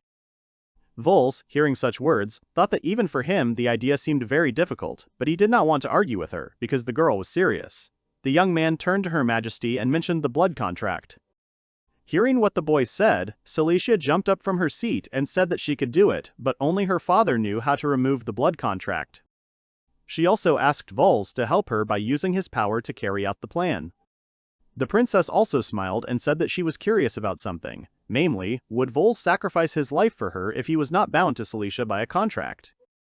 The young man closed his eyes and smiled, replying that he would be interested in that himself, but until they took down the blood contract, they would not know for sure. Suddenly, a crash was heard from somewhere, which interrupted the conversation. It turned out that someone was entering the tavern, attracting attention to themselves. The man entering was complaining that it was always very boring in this bar.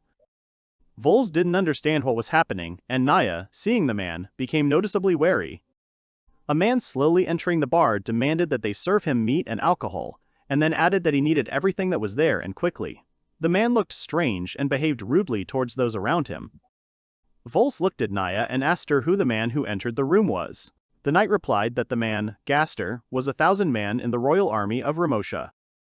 Celicia also didn't know the person who came to the tavern, so Naya said that when she was once invited to the guild's central headquarters, she learned that the man was called the immortal Gaster, who had achieved many military successes. Vels noted that immortal was probably an exaggeration, to which Naya replied that she still didn't want to meet the man's gaze since he was acting very strangely, which could be noticed after observing him for some time. The knight said that Gaster was a very unpleasant person, which was evident in the way he treated people. Celicia and Vels, looking at how the man roughly took the mug from the workers' hands, noted that they understood everything. However, Vels noted that if they did not interfere, problems could be avoided, so he suggested discussing the team's next steps. After a short silence, Celicia agreed with what the young man had said. First, it was decided to sort out the current situation. After the ball, the team, following Harvey's wishes, went to another country so as not to cause problems with Garlets. However, the main goal of those gathered was the extermination of the cultists, and there was also the possibility that the Rs who had returned to life, Dietland, may have had some connection with the heretics, but due to Harvey's request, the knights could not approach Garlets. Vels believed that they needed to seek information from other sources. By other sources, the young man meant a conversation with a rich man from Ruberia about how there was a rumor about a meeting with a dead man, so it was necessary to meet with the merchants. Since it was the merchants who started the rumor, the team's next target was the Ramosha Merchant Guild. Celicia noted that if the adventurers traveled all over the world, they must have known something. Naya noted that the Adventurers Guild had left the country at the behest of the church, as it had been in a state of war for over 2 years. Bennett Nash also added that there was no room for an Adventurers Guild in a state that had been in turmoil for over 10 years. Another girl also wanted to join the conversation, so she called Vels a Jepter Fakita, having listened to everything the team had said, noted that the plan was good, but she had a comment. The blonde girl noted that they were able to immediately head south, so the team did not need to gather information in this place, because they could be drawn into internal squabbles. Vels thought about it. The guy was saying that they had no guarantee that they would learn anything useful when they arrived, but the situation in the region was not tense enough to leave. The girl suggested staying to try to find out something useful. Celicia replied that she really wanted to leave the country, but they still had time to try to find a guild. Vels asked Nia's opinion, but the girl remained silent, looking somewhere to the side. The girl asked the young man to look where Nia was looking. The young man saw Gaster, who was eating his large portions, and also the man who was certainly next to him. The guy didn't understand why the knight focused so much attention on the visitors, because Vels didn't notice anything unusual. However, later something did catch his attention. The young man saw that the man was acting very strangely after the person who had accompanied him left, at his request. The man's eyes were empty, as if he did not understand what he was doing. After finishing the drink from his mug, the man froze as if he had been switched off. Gaster no longer looked like a living person because his behavior was too strange. Vels didn't understand what had happened, and Naya replied that it was exactly what she had said earlier. It seemed that the warrior was being controlled by someone, but it was unclear who exactly. The man next to Gaster had the usual amount of mana for a swordsman, so it didn't look like he was controlling the warrior with magic. However, Vels wondered why the man was acting as if he wasn't aware of his actions. As soon as the escort returned, Gaster again began to behave the same way as when he first entered the bar. The man loudly put his mug down on the table and demanded a refill. The young man assumed that the nickname Immortal Gaster was not just like that, because perhaps there was some connection between him and the changes that had occurred. Recalling the past, the young man remembered the conversations about meeting a dead man, about information about heretical teachings, and about the revived Arsus. As she left, Ain said that Arsus was not who he used to be.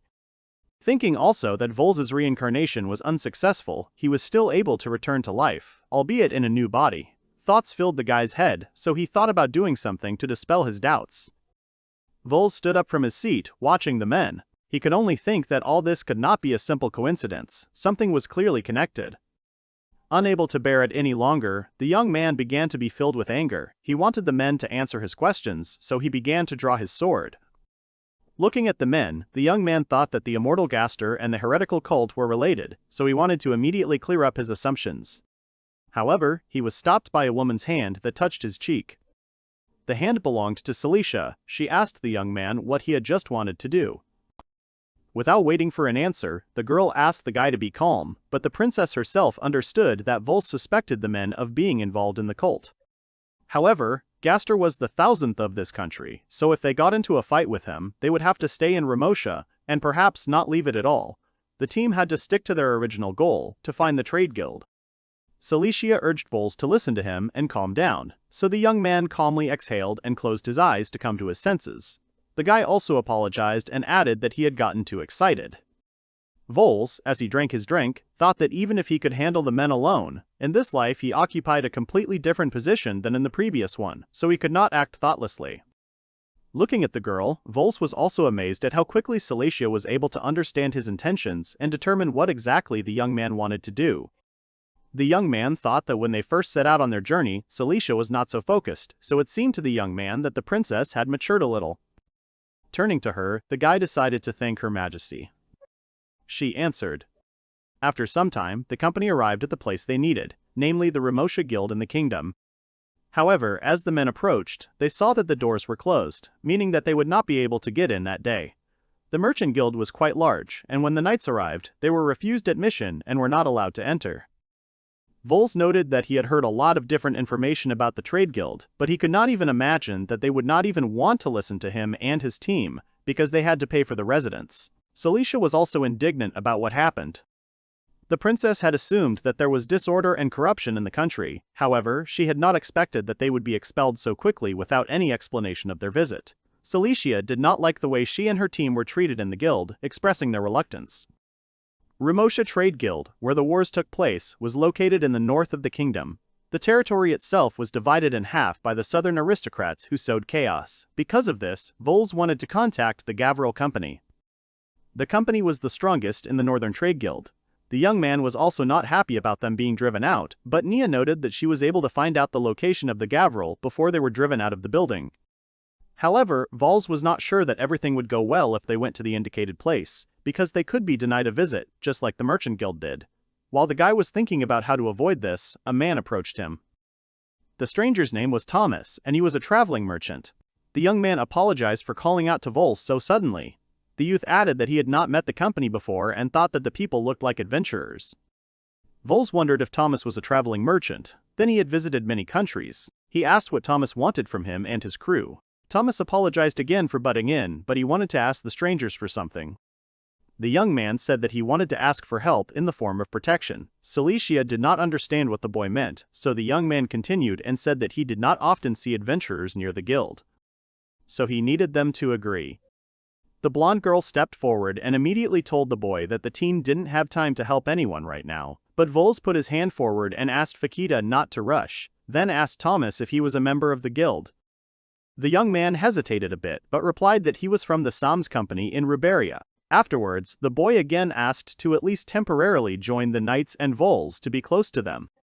Vels thought that if the boy was from Ruberia, then perhaps he knew the royal person they were looking for, or he might have been aware of the rumors the merchants were spreading about the encounter with the dead man. The servant of Celedia decided that it was not so easy to give up the opportunity to learn something, because Thomas could know something useful. Vels asked why the man from a distant country was not guarded, because the journey was quite long and dangerous.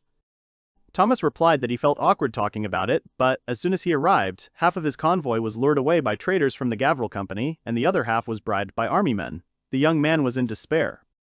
The young man needed to get to the kingdom of Cassandra, but he did not know how to do this in his current situation. Vels noted that the kingdom of Rhine was being invaded by several countries, which meant that the war in Cassandra would soon end. Vels didn't have time to finish saying that there was nothing to worry about. Thomas interrupted him, saying that Reign, on the contrary, was being held back, not attacked. The kingdom was in dire straits. The team did not understand what their new acquaintance was talking about. Vels asked what Thomas meant, since as far as he knew, Rhine did not have any great power, unlike other countries. However, Thomas assured that everything he said was true. The youth added that the Rhine had been temporarily besieged by a united army led by Cassandra, but that, as they said, the army's spirit had suddenly died out completely. Vels couldn't believe it, because the soldiers had almost achieved victory, they didn't have to surrender. Thomas immediately noted that perhaps it sounded incredible, and that no one would believe him, but he was telling the truth. Vels did not like the fact that the young man was stretching out important information for so long. After a short pause, Thomas added that everything happened because the murdered general of the Rhine army rose again. The girls and Vels really couldn't believe what they heard. Thomas also added that if rumors are to be believed, it was not only because of the general, as several more knights had returned to life who had certainly fallen in battle, but had somehow returned to the light. Vels thought that if everything Thomas said was true, then all the information he had received was also true. The young man also understood that perhaps he would soon be able to see what he had wanted for so long. The young man noted that this was exactly what he wanted to ask Thomas about. After which, the guy suggested that they might be able to help him after all. Vels replied that he and his team would help Thomas and accompany him on his journey. Seletia nodded and confirmed that since they had no other leads, all that was left was to agree to fulfill the traveler's request. Thomas nodded vigorously and began to bow many times, thanking everyone for their kindness, after which he took the cross and began to thank the god Eden. Immortal Gaster was also of interest to Vels, however, as Seletia had said, if they wanted to get closer to the truth, it was better for them not to cause unnecessary trouble. Vels asked if they should all leave right away, to which Thomas replied that they had better leave as soon as possible. Vels thought that he must certainly obtain the necessary evidence in the kingdom of Cassandra in the heretical cult. In the kingdom of Cassandra, in a place that was close to the kingdom of Rhine, military actions were taking place. There were many fires. The enemy soldiers were becoming fewer and fewer, which meant a quick victory for one of the sides. The warriors participating in the battle talked about rumors about the dead coming back to life. One of the interlocutors did not want to believe it, because he saw with his own eyes how General Reyna's head was cut off. The soldier turned to his friend and said that he did not believe in the resurrection of the dead, but before he could finish his sentence, his head was cut in half. The second warrior looked at his friend, who died quickly, and then saw that a stranger was standing nearby, who killed the soldier. But this was strange, because the young man had seen how the man was recently killed. The soldier tried to ask how a man could come back to life if he was killed, but he didn't have time to do so, as the man suddenly struck the man standing opposite him. It turned out that the rumor was not a fiction at all, but the truth, because a man appeared on the battlefield who, as everyone believed, was killed. The company, after nightfall, stopped for a rest, after which Seletia became interested in whether it was true that there were still 20 days' journey to Cassandra. The princess was worried about how the girls got home. Vels tried to calm the girl down. Vels also said that Bennett Nash, although she went to Eurasia, was skilled in handling different situations, so there was no need to worry about the knights, since they were all first-class adventurers. After some time, the young man turned to a group of girls and asked them if they wanted to have dinner, because he would soon prepare food, which they only had to wait a little while longer. Vels was not thrilled with the food that Thomas cooked, because even though he did it out of kindness, the food tasted very bad, as if the guy was deliberately making it taste bad. Nia hastened to tell the young man that he was probably too tired, so the girls would make dinner for everyone themselves, but Thomas did not want to give up his place as a cook, so the knight insisted on her own. After the girls finally convinced Thomas not to touch the food, Seletia, who was collecting something, called Vels and asked him what he would do if he found out that the heretical cult was somehow connected with Garlets. The young man replied that he only wanted to find out the truth. However, he was also thinking about what if heretics had infiltrated Garlets. It would be enough for him to simply destroy the cult and kill RSRs, but everything was not so simple. Further actions would become more complicated if it became known that RS, or someone from his entourage, would be involved in the cult, then Vels would have to deal with even bigger problems. Seletia didn't want to escalate the situation, so she didn't want to advise the young man to engage in battle with an entire country. Vels replied that even if Ars became his rival, he would certainly protect the princess, no matter what it cost him. The girl was a little embarrassed, noting how confident Vels was. Later, Feel came over, saying that the soup was ready. Having thanked the elf for the food, the young man and Her Majesty looked at the plates in their hands.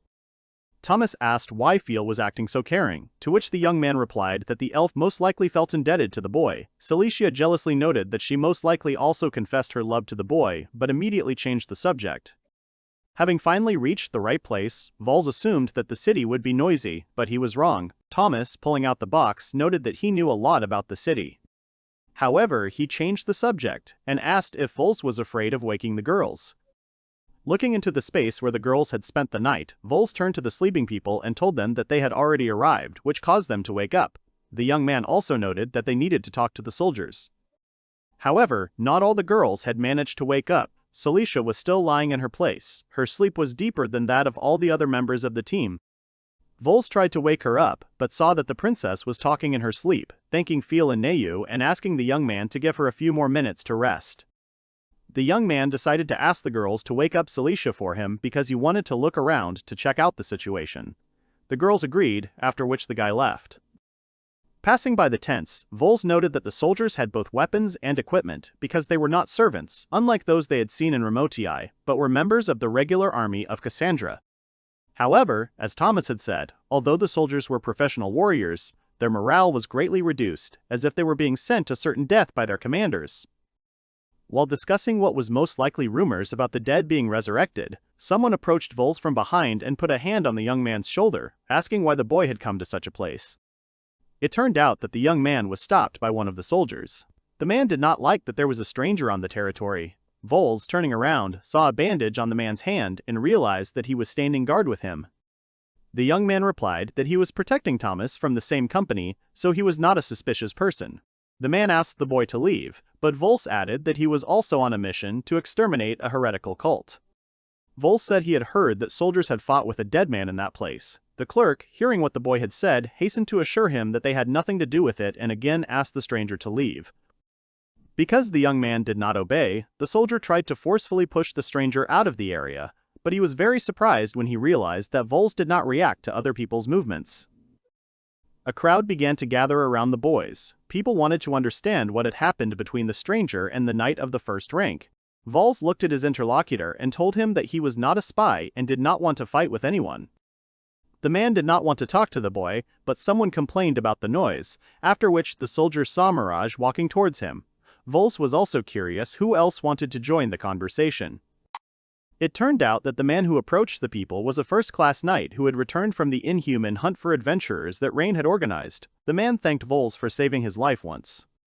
Vels wasn't offended that the man hadn't thanked him, so he smiled as the soldier approached him. Mirage called the rest of the warriors away. And then he noted that he had already been sent to the front lines a long time ago. The young man thought that the man must know something useful. So I told my friend that after all the battles in V Midriver and in Garlets, he destroyed many goblin zombies. Vels wanted Mirage to trust him, because he promised that he would help the soldier in any case, no matter what happened. The young man asked an acquaintance to find some useful information, since Vels had no one else to ask for help. The man looked around and replied that he could not do everything, but he was interested in what exactly he wanted to know. The young man explained that he was on a mission to exterminate a heretical cult, so he was curious to know if it was true that the Allied army had gotten involved with the heretics and was desperately fighting against the living dead. Mirage agreed and said that he would try to find out something, but the men's conversation was interrupted by Saikyou approaching. She recognized the man next to Vels, who merely stated that the princess had finally woken up. Saikyou was angry with Mirage, believing that he was able to improve his military position thanks to Vels, and the soldier justified himself and said that everything was not as the girl said because he even paid the young man. Vels didn't want to waste time on such a conversation, while Saikyou continued her conversation with Mirage. Furl decided to ask the young man who the soldier next to the princess was, to which the young man replied that he didn't want to talk about it. Approaching the large tent, the company complained that they were not allowed inside for a long time, which could indicate the high importance of those who were there. After some time, a man appeared from the tent and invited the guests to enter. Inside the tent was a man who thanked the team for coming to visit and introduced himself. Alexis Blasando was a captain of the knightly order of the Defenders of the Holy See of Cassandra. The man noted that Mirage had told him about Vels, who had once dealt with a Rhenish enemy. The young man looked at his acquaintance and realized that Alexis knew about the woman from Ren. Vels also realized that Mirage admitted that he did not kill the enemy himself, but did it so that the strangers would have more trust from the captain. The man said that the adventurers of his country had traces of the woman's attack, so he ordered an investigation, but no one could even think that Mirage would take all the credit for it. Vels didn't care about that. the young man's attention was drawn to the cry for help of a man chained to a pole. The boy asked to be released because his body was hurting. Vels, seeing the boy, asked the captain why he was tied up. Alexis replied that it was an enemy soldier. One of the knights, Mark, knew him and claimed that the man screaming for help had already died a year ago.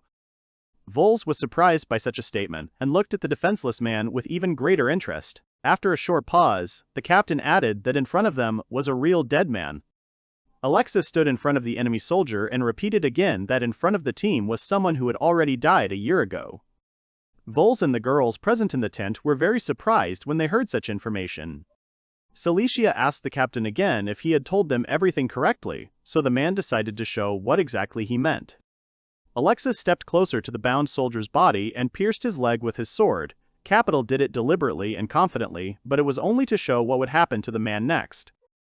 Celicia, Nia, and Feel was surprised by such an action, and the imprisoned soldier screamed loudly because of the blow, because it was very painful for him. The princess turned to the captain and asked why he did something like that. However, later, everyone present saw that the wounded man's leg was not bleeding. On the contrary, the wound began to heal. Capital said that this was proof that the man was dead. The soldier also had no pulse, but he acted like a human being. It was hard to believe that a dead man had his own will, so Vels, thinking about how a dead soldier could rise again, immediately realized that he did not do it because of the resurrection ritual. However, it could also mean that the person was affected by something that exceeded Vels's ability to resurrect.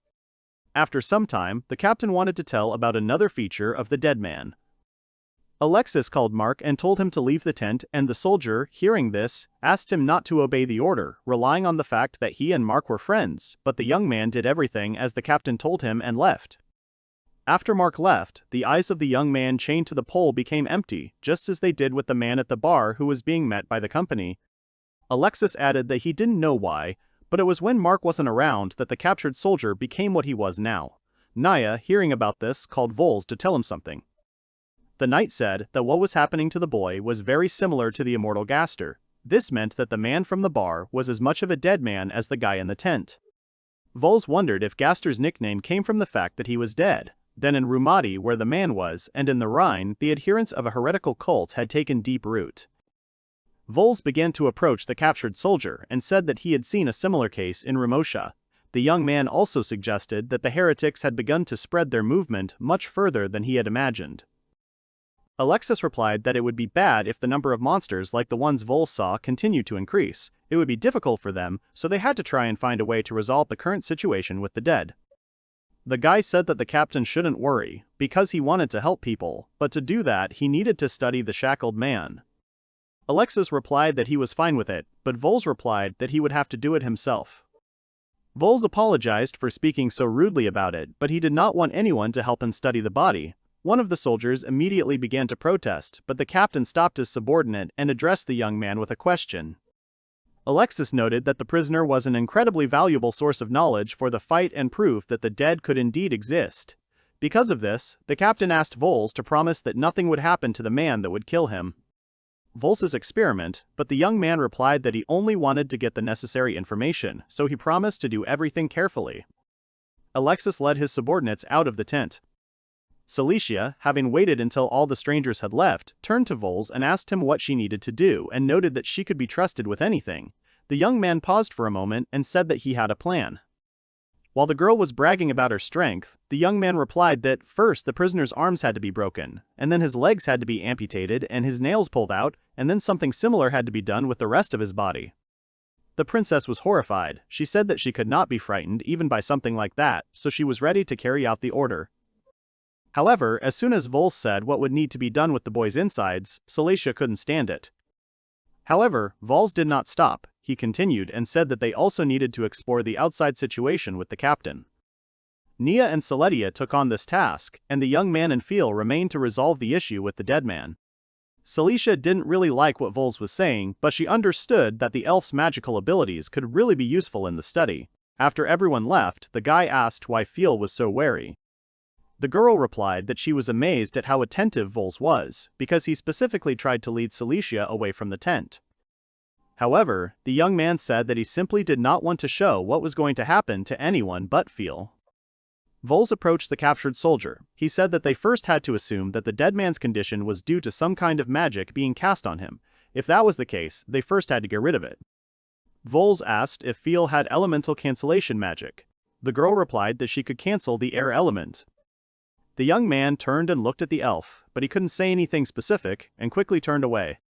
It turned out that the young man assumed that Feel did not possess something like that, but he was wrong, because the magic of canceling elements was difficult.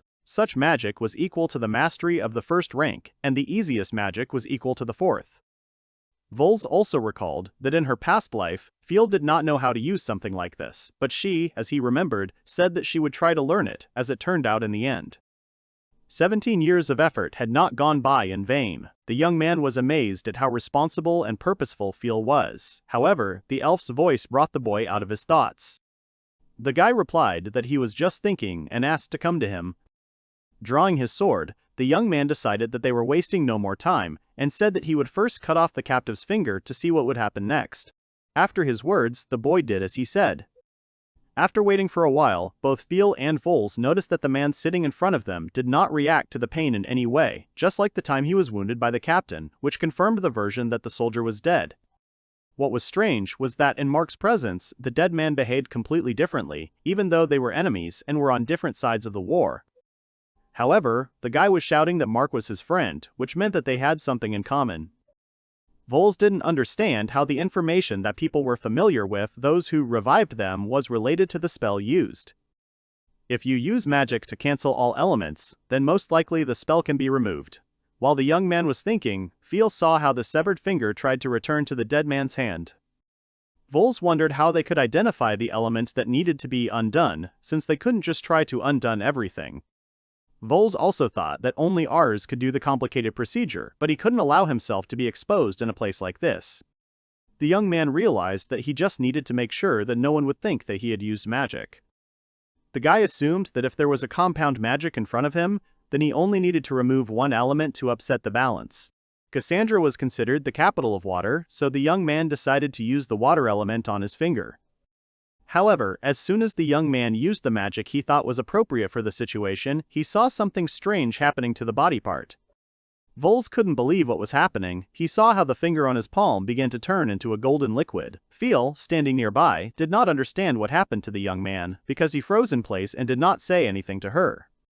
The young man assumed that it was magic that was unknown to him. Even with the memories of his past life, he didn't know what he was seeing now. Even alchemy couldn't cause transformation in organic bodies like humans. Alchemy only worked on inorganic objects, so everything that was happening made the young man wonder about such an unusual reaction of a dead body part to the magic of canceling elements. Feel was also puzzled. However, after some time, Feel suddenly said out loud that it was alchemical magic. Vels, hearing this, became tense, because he had never heard of anything like this. Such information shocked him even more. The young man asked what kind of magic had been used on the dead man, but Feel was in no hurry to tell him anything, as she looked as if she was frightened by what she had seen. Meanwhile, the finger lying in Vels's palm had completely dissolved. Turning around and looking at his companion, Vels asked again what kind of magic Feel was talking about. The elf looked very tense. It was difficult for her to explain why she felt a little unwell. The girl said that in her homeland, in the Divine Forest, where the elves live, there were people who made attempts to develop the already existing alchemy in order to improve their skills. The girl added and said that by turning a part of their body into a core, people tried to recreate the lost part. Vels asked if this was a combination of magic and alchemy, to which the elf answered in the affirmative, but such experiments did not help. The young man noted that there was no direct connection between the elves and the dead, but it was important to remember that they were somehow connected. The boy asked Feel if she had noticed anything else unusual. The girl was silent for a while, but later added that she wasn't sure she should have said something, since it was already late. Vels didn't understand what Feel meant. The elf asked whether the soldier and the 1,000 from Ramosha really had their own will. Vels still couldn't understand what exactly Feel wanted to tell him. The girl replied that if the dead were sane, it was strange that they stopped moving at some point. It was difficult to understand who they actually saw. Feel added that to her, the enemy soldier was more like a vessel than a resurrected human. Vels had a hard time understanding what exactly his interlocutor meant, because they were completely different beings.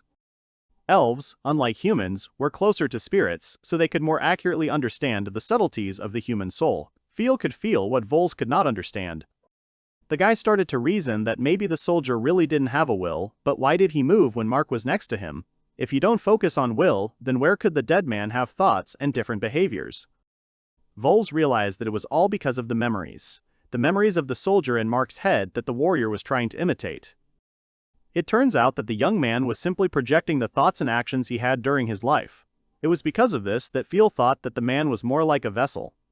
Also, this all meant that magic would not work on a dead person unless there was someone nearby that he knew in life. When Mark thought about the soldier, Kane, the soldier would read his memory and do exactly what his friend was thinking. However, when Mark left, Kane's memory would disappear and he would become a normal vessel that would not receive information.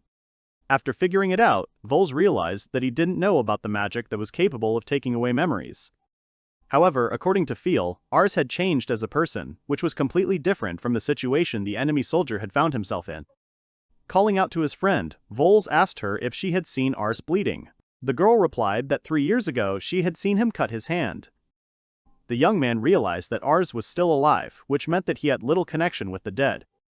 The boy decided that he would put thoughts about Ars aside for now, because he needed to focus on the new problem until he found the information he needed. In order not to be distracted by extraneous thoughts, Vels called Feel to come closer.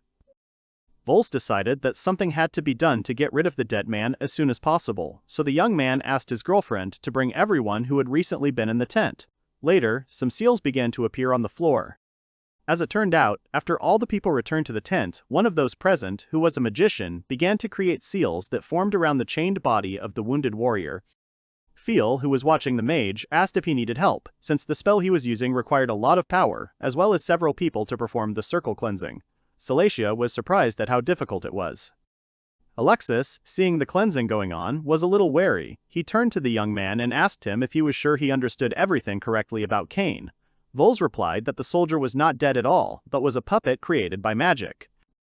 The young man assumed that the enemy soldier was formed by several types of magic, but the magic could be neutralized if even one was removed. The young man came to the conclusion that it would be best to use Vola cancellation magic. For some time, the local mage and Feel focused all their efforts on removing one of the types of magic that Kane used to maintain his condition. Everyone present watched as the mages tried and used water attribute cancellation magic, but then something happened that surprised everyone. The vessel began to swell, looking less and less like a human. After some time, the enemy soldier turned into a large puddle, his body parts gradually dissolving. The magicians who were standing nearby covered their faces so that nothing would fall on them. The girls were surprised by what they saw, but Vels was quite calm. Celicia asked what happened to the warrior, to which one of the mages replied that the puppet had turned into liquid gold, which at first seemed like an ordinary liquid. Approaching the spot where the enemy soldier had previously sat, Vels picked something up and then showed Alexis the object that remained from the body. It turned out that it was a bone with some symbols written on it. Half of the inscription was a description of an unknown magical ritual, and the other half was similar to what was included in the description of the reincarnation spell that the young man knew.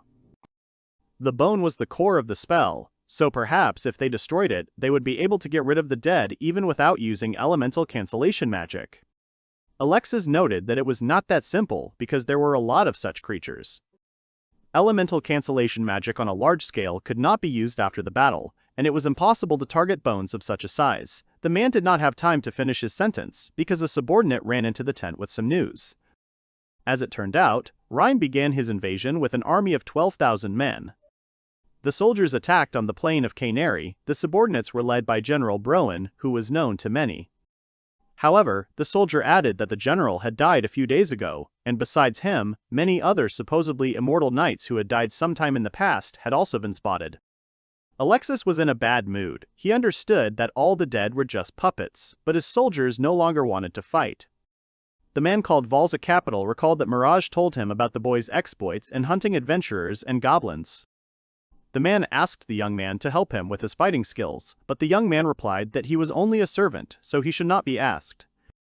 Looking back, the young man added that if Alexis wanted to negotiate, he should have turned to the princess, who was the young man's mistress. The girl said that if her team continued to interfere in the affairs of another country, she would like to receive some benefit from it. After which the princess asked who commanded Cassandra's army, to which she received the following answer. The army was subordinate to His Majesty Mahmud Kargiris, so the girl asked to convey to him that she would like to conclude a temporary military alliance with him on behalf of the Kingdom of Eurasia.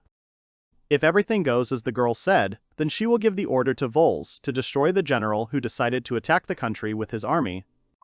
Alexis was very surprised by the terms of the princess's proposed agreement. Remembering Vols's words that if the girl wanted to make Eurasia a strong and free country, then she needed to use all means, including himself, to negotiate cooperation with other countries. The princess understood what her servant was telling her, so she decided to set conditions for Alexis. The man agreed to convey the girl's proposal to His Highness, which made her smile. Again recalling the recent conversation, Vels warned the girl that if they were drawn into the battle in Cassandra, then they would have to take some action. Celicia replied that she would simply order the young man to win the war, because he was very strong.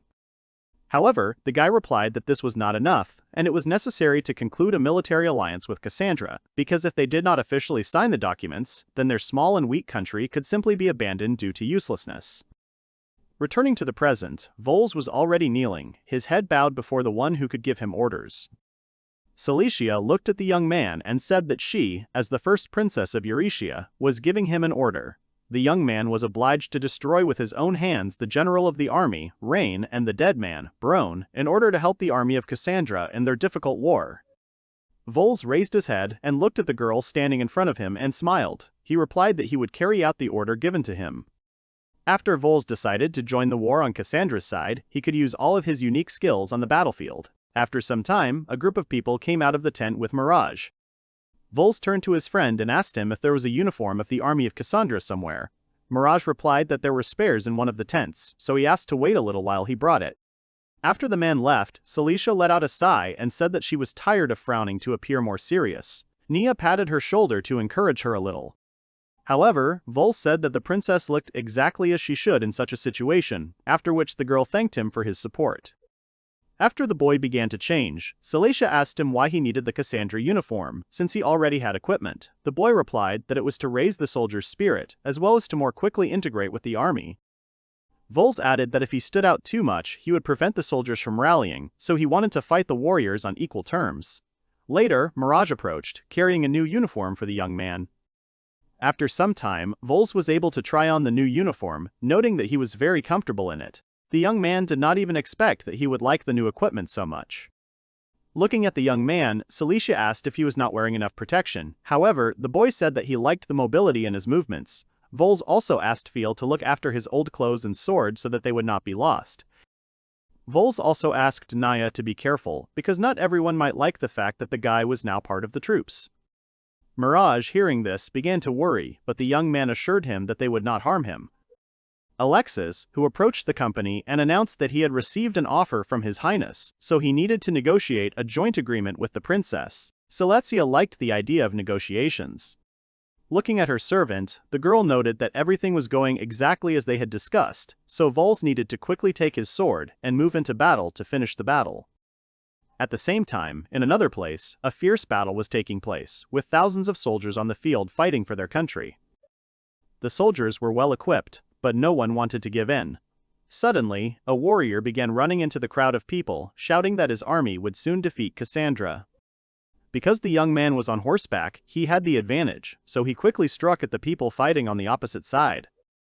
Jumping off the animal, the warrior began to strike at the man who was already lying on the ground. He asked where the fighting spirit of the soldiers that was inherent in them at the beginning of the battle had gone. Cassandra's army was clearly morally broken. The warrior enjoyed his position while the helpless man lay beneath him. He asked where the boy would like to have a sword thrust into his body. For the warrior of Rain, it was fun. A soldier from Cassandra tried to silence the man because he did not like the way the enemy soldiers played with other people's lives. The young man cried from pain but said that the kingdom of Cassandra would never submit to Rein. The enemy warrior did not want to hear something like that, so he again pointed his sword at the body of the man lying underneath him to strike, and said that he would silence the boy forever, causing the helpless youth to close his eyes, waiting for the blow. However, the next moment something happened that the wounded man could not have expected. The one who towered over him was destroyed by the young man who suddenly appeared. In order to help the defenseless soldier, Vels did not even use his sword, he only needed to use his strength. Someone shouted at the young man not to hold back and to fight. Looking at the rescued man, the young man replied that he would definitely help the war end sooner. The wounded soldier was crying no longer from pain, but from the hope that had settled in him. Nearby, two of Rein's soldiers had caught a warrior of Cassandra and were arguing over who would deal him the fatal blow. Deciding not to waste time, both youths wanted to strike the man's body at the same time. Vels appeared nearby, who decapitated two people at the same time with one kick. Vels said that victory would be on his side, so he quickly continued to attack the enemy soldiers, killing them with one blow. Noticing the strong warrior, the soldiers began to surround Vels to stop him. However, the dark-haired boy was too fast for anyone to catch up with him. As soon as he was surrounded, he immediately dodged the blows, lunging. As soon as the opportunity to attack arose, Vels tore the bodies of his opponents apart with his own hands, giving them no chance of salvation. Noticing a few more soldiers, the young man quickly headed in their direction. Jumping towards the enemies, he trampled them into the ground with his feet, pressing hard on their heads so that the people could no longer rise.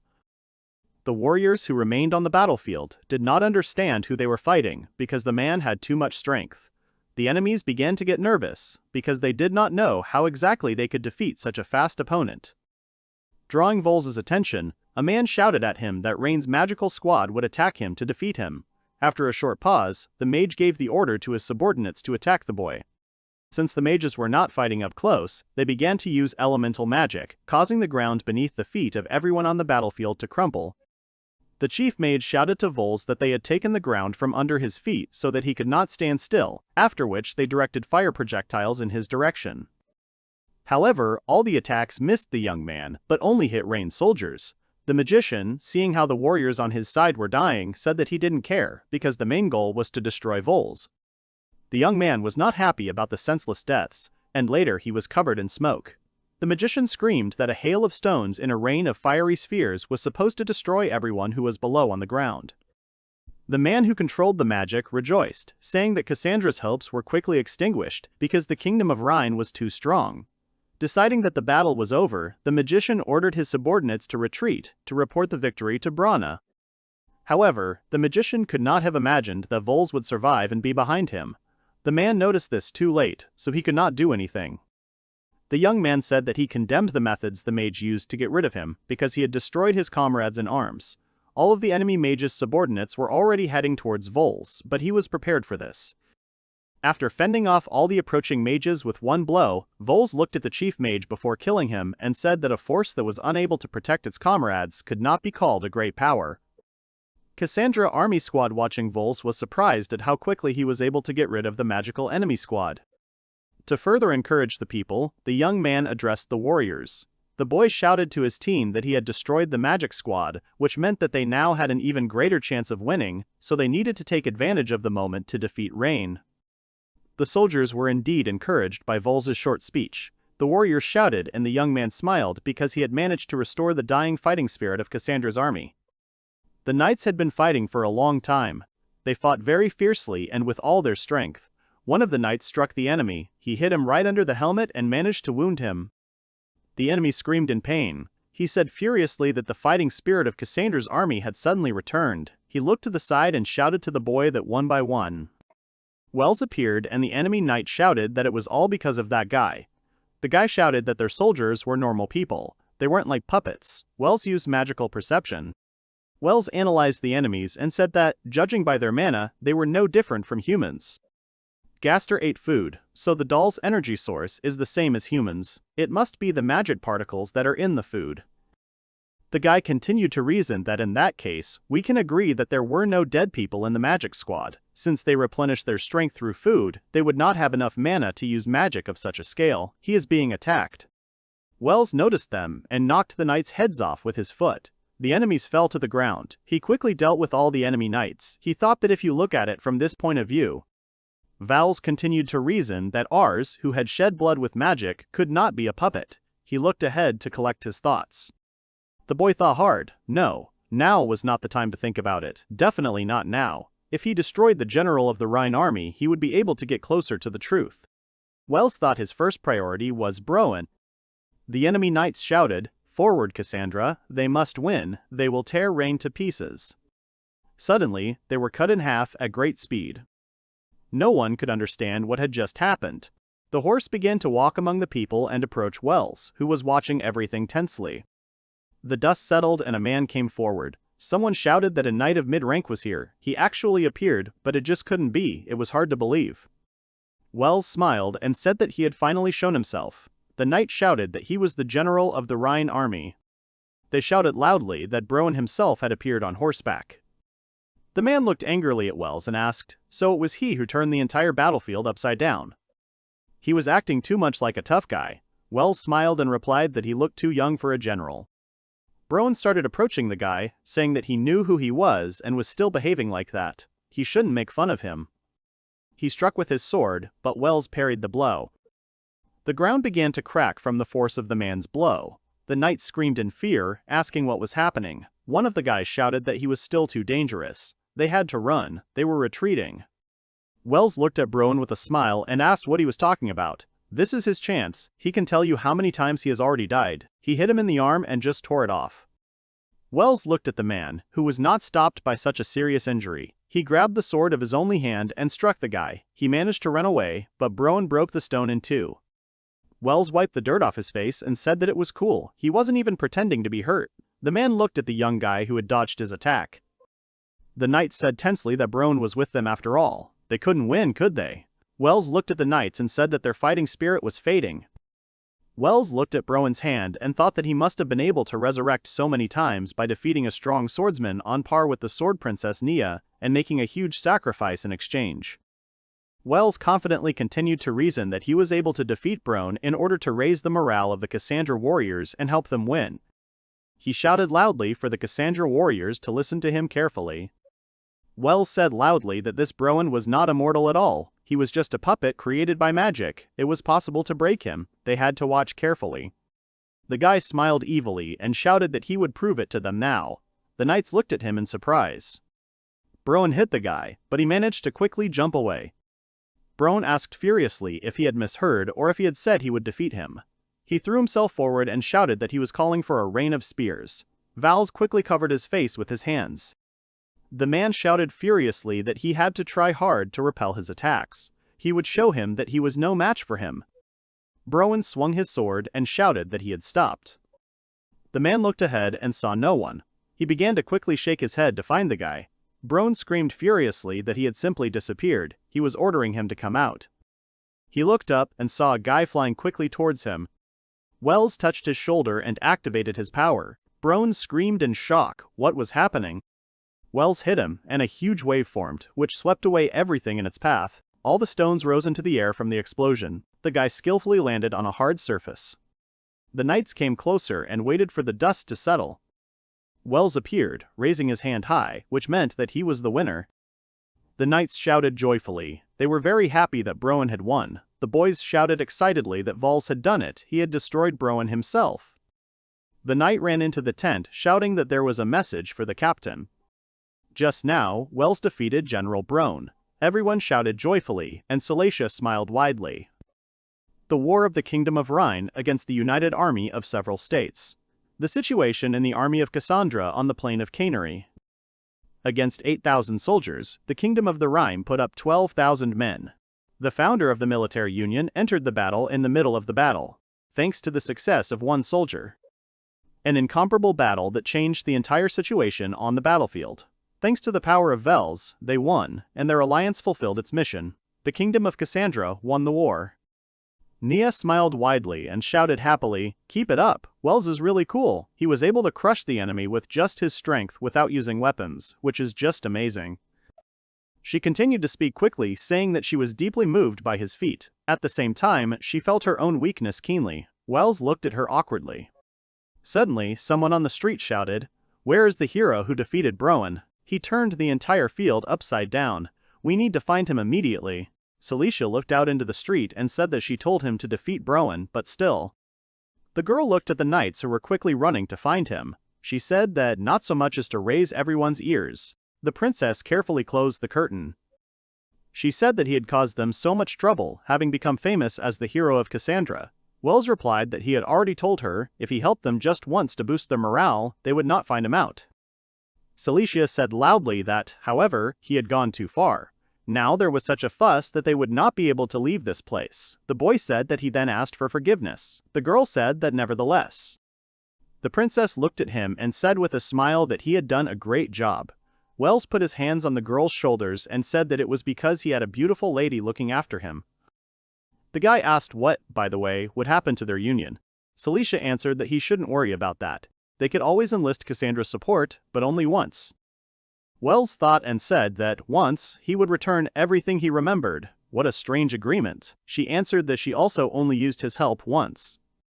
Celicia said with a smile that they had managed to make a significant statement about themselves by concluding an alliance between Euresia and Cassandra. Now the fame of Euresia would begin to spread more widely. Wels asked, that's how it was. He thought that Eurasia was a small and weak country. Although it could use Cassandra's military help, it didn't have enough value and territory for other countries to attack it. He continued to reason that by joining forces with the kingdom of Cassandra, which is famous for its active trade and has some authority, she received the opportunity to declare herself, because Cassandra recognized her existence and power. Wels said that Celicia was a good girl. The girl shouted proudly, which, of course. He asked, so now wait, but where is Thomas? Nia replied that she hadn't seen him since they arrived here. Celicia sighed in alarm and asked where he could have gone. She had no idea. Suddenly, a guy appeared and said, I'm sorry, but if they were talking about the merchant, he had already left. The princess screamed in fear. Celicia screamed that it was Mirage. He shouldn't have come up to the girl from behind so suddenly. He said that he was asking for forgiveness. He didn't want to scare her. The girl screamed that she wasn't scared. Mirage said that he had a message from him. He asked me to say hello. Celicia screamed excitedly that he was back. She couldn't even believe it. Wels said that, after all, Thomas was a traveling merchant. He valued his own life and earnings more than fighting in the war. From a merchant's point of view, he did the right thing.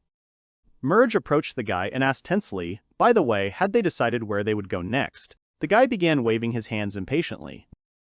Wels looked at him and answered hesitantly, no, not yet. Mirage sighed with relief and shouted, that's how it is, it's so great. Wels asked what? Mirage handed him a folded sheet of paper and told him to take it. He didn't know if it was related to a heretical cult, but there were rumors that the church was losing its influence in Cassandra. Perhaps this would help him. Wels took the sheet of paper and said thank you. Now all that remains is to wait for the soldiers to calm down. He asks for forgiveness for causing confusion. The man replied that everything was fine. Mirage said that when he told Thomas about his feat, the guy shouted loudly that it was he who brought this hero to them. The knights crowded around him and shouted joyfully. Mirage continued to say that, imitating the hero, they bought bracelets and other trinkets. Foaming at the mouth, they swept everything clean. Wels and the girls looked at him with displeasure. Celicia said tensely that that was the greeting he asked her to convey. Wels asked what, that is, he did not leave them but decided to trade here. Feel said that was cleverly captured. Wels said that, however, there was nothing wrong with it. He asked Mirage for forgiveness. He asked if he could look after Thomas when he returned. Mirage said yes. Wels asked if they would go there then. Celicia said perhaps. Apparently, the heretic had taken root far away. It was necessary to find out not only about the people who were spreading the cult, but also about the dolls. They went outside, and Wels told Mirage that they were grateful to him for everything, but it was time to say goodbye. The group set off, and Mirage watched them go. Mirage called out to him. Wels stopped and looked at him in surprise. Mirage extended his hand to him and said with a smile that he was also very grateful to him. Wels looked at his hand and shook it. The boy shouted loudly that, yes, that's how the war ended. Wels became a famous hero, thanks to whom the knight's fighting spirit rose. They came to the kingdom of Cassandra, Schlester. The group looked around the city, and Wels said that it was 10 days' journey to the place Mirage had spoken of. They would rent a hotel today and rest a bit. Celicia hugged Feel and joyfully shouted that she would learn magic from her. She had wanted to ask her for a long time, and finally she had the chance. Feel replied that it was fine. Celicia asked the boy if he would go looking for clues. Wels said yes. The battle, the road, the convoy, there was a lot to do. No time for that, so it was time. The princess shouted loudly that sometimes you need to do what you want. She looked at Nea, who was sitting at the table to the side, and shouted that it also concerns her. Wels confidently told the girls that he asked them not to stay late. He would also be back before sunset. Celicia shouted that they would meet at the inn then. Everyone agreed.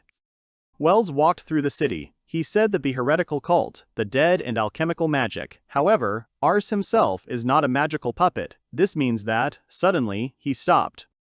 the guy noticed how someone quickly hid around the corner.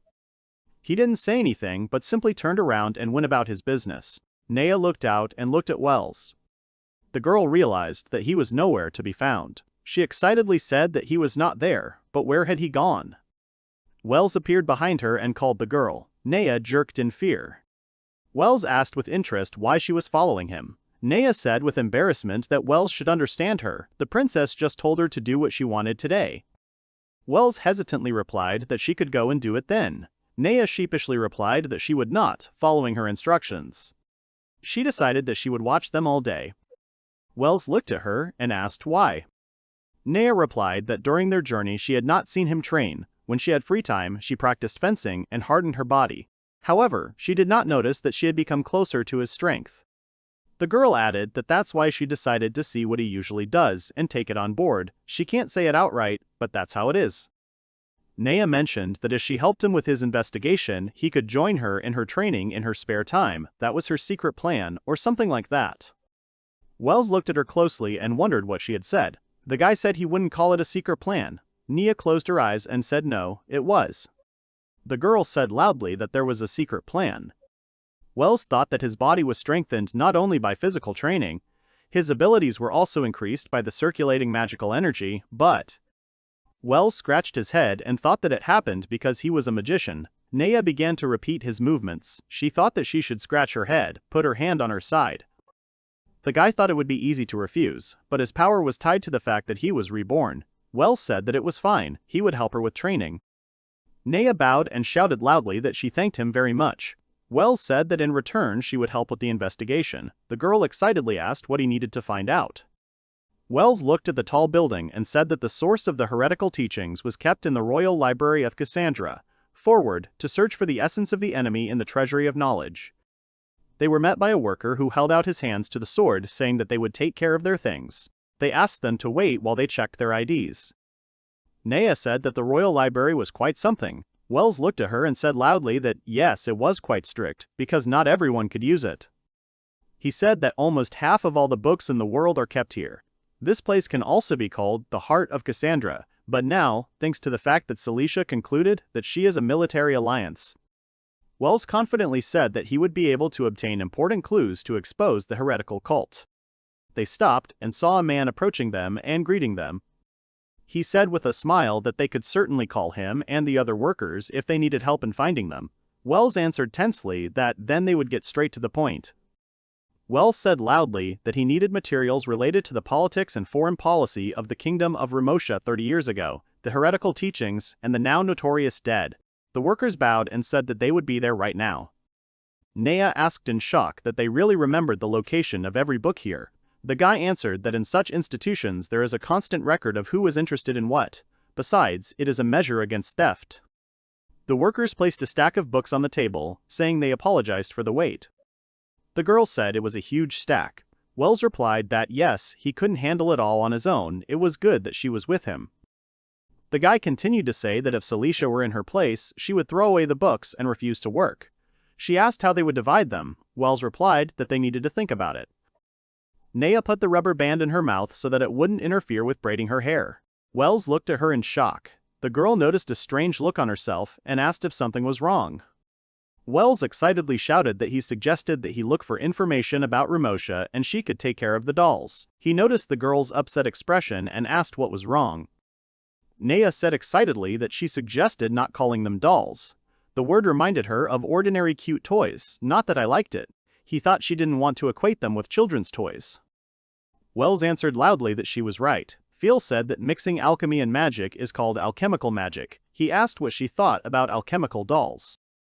Naya shouted happily that alchemical dolls sounded great. She grabbed the book shouting that she was getting to work. She was studying not just dolls, but alchemical dolls. Vels said okay. The guy began to leaf through the book and study the information. Vels thought hard, first checking the chronology of events, the very first signs of a connection to a heretical cult, here it was.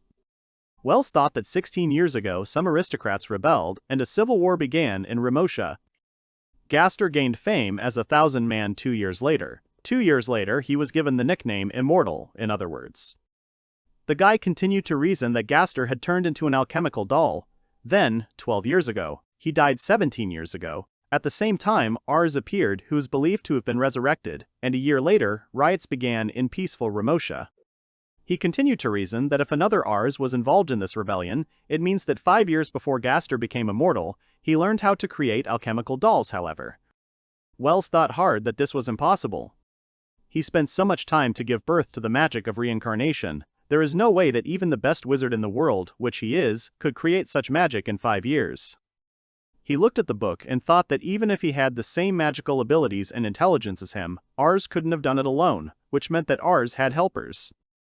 If this is true, then 3 conclusions suggest themselves. Ars is the center of a heretical cult and creates alchemical dolls. Ars is not the center of a heretical cult, but interacts with it. Ars has no relation to a heretical cult.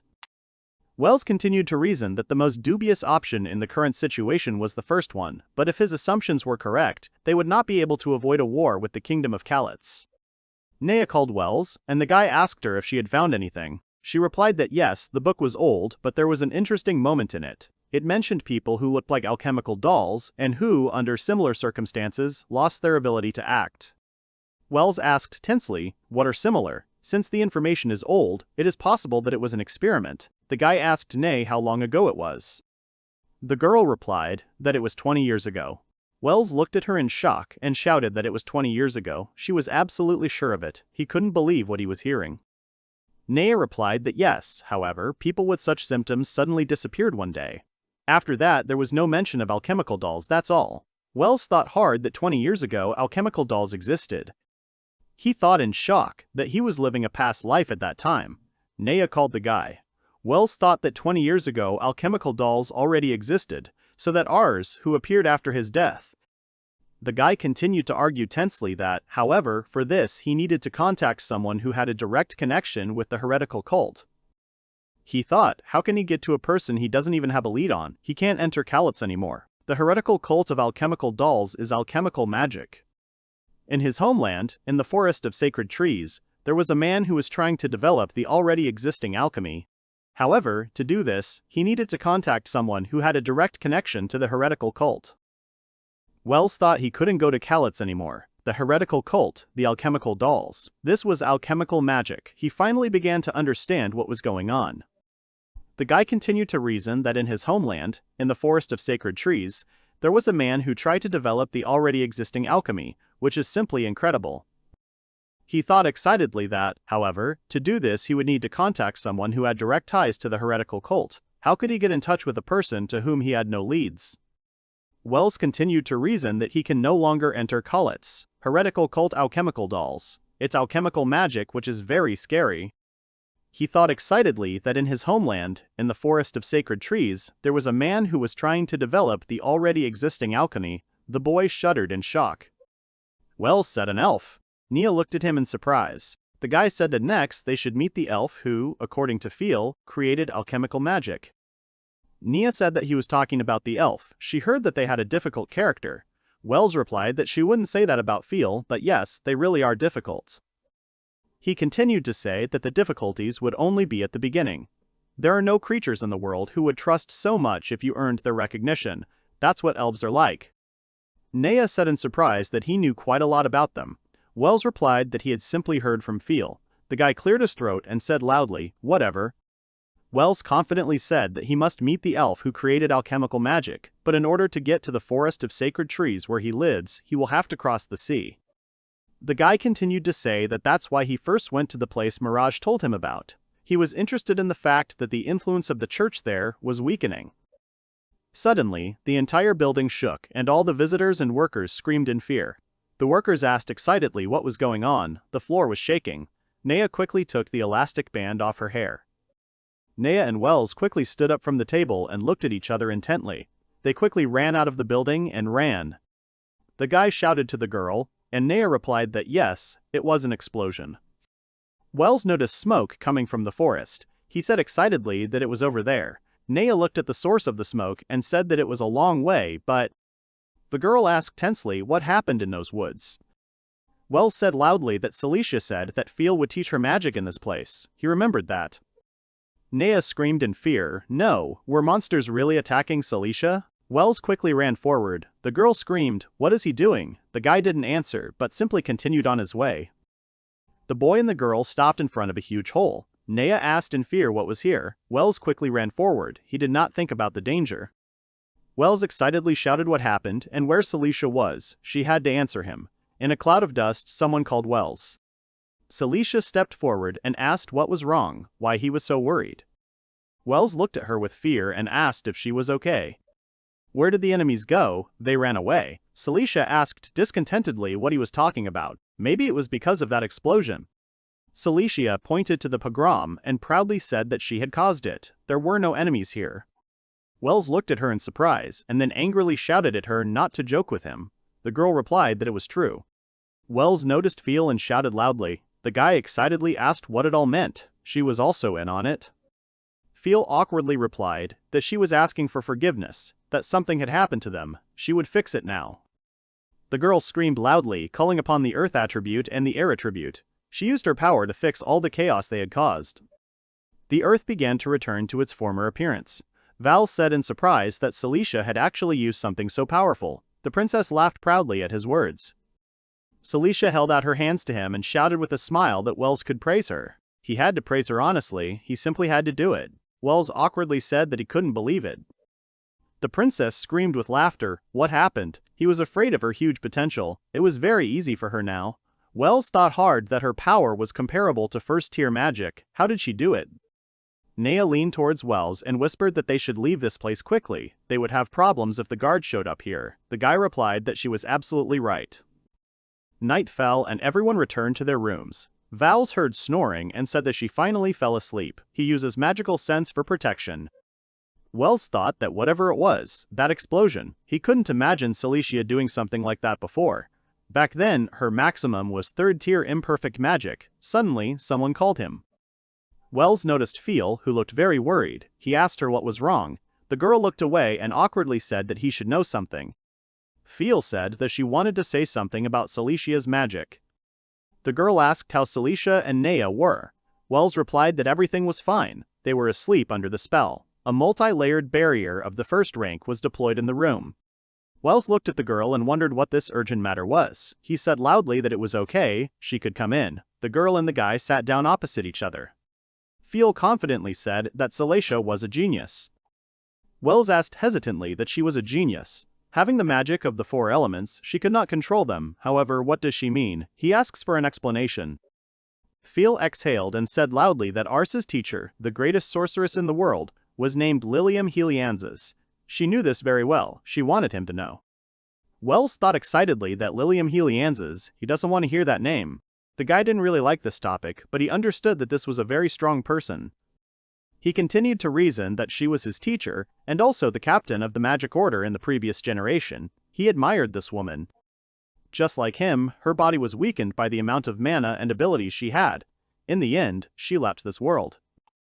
Feel exhaled and said that she had two teachers, an elf named Kiers and a human named Ars. Mages always pass on the secrets of their craft from generation to generation, and a close bond is built between master and student.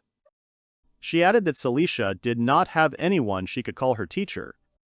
The guy screamed that it couldn't be. That is what she wanted to say. Feel answered that yes, there were no such great magicians in Eurasia.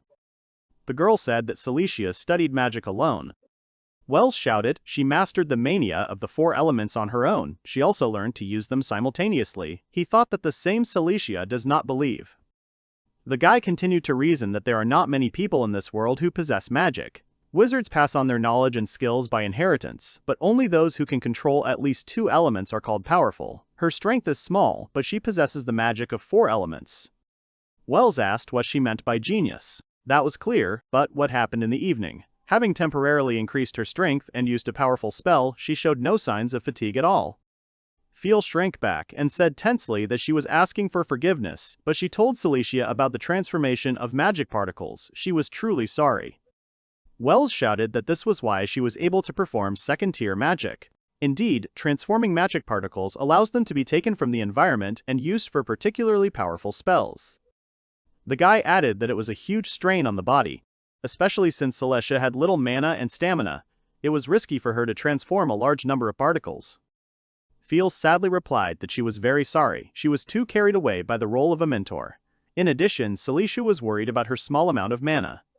Wels exhaled and said wearily that he would like her to understand the danger of this activity, but he did not possess magic, so she certainly would not believe him. He added that, also considering her recent behavior, the guy thought he wanted to convey to her that this was risky. She was safe now, but without a strong body that could withstand the transformation. One day she would have to pay for what she had done. Wels continued to reason that it was exactly the same as for him. Explain to her in detail the threat of death over her. Only someone who has experienced the consequences of compensation can do that. Nea practices physical training. He tries to refrain from using magic, so the circulation of mana. Suddenly, Wels looked at the girl and excitedly shouted that there was definitely one way. Feel asked hopefully that he had figured out how to convince Saikyou. Wels smiled broadly and confidently shouted that yes, that way they could kill two birds with one stone. The guy had already come up with the plan of how to proceed. A new day had arrived. The team gathered in a spacious clearing in the forest. Saikyou joyfully shouted that they needed to start training quickly. Feel replied that it was good. Saikyou looked at Wels with displeasure and shouted that they could train somewhere else. She will do magic. He had already forgotten what happened in that forest. Nia excitedly said that it was true, they could go somewhere. They wouldn't need much space for fencing. The princess asked if maybe he wanted to observe her magic up close. He replied that there was no need to go anywhere. Wels confidently shouted that he too would learn magic from Feel, of course, together with her. Saikyou and Nea screamed in surprise at what he wanted to do now. Wels said with a smile that he would also learn magic, of course, together with Nea. Saikyou screamed that he was saying that this was her training. Nea said that it meant that she was with him, she was a swordswoman. Feel awkwardly looked away. She remembered their last conversation.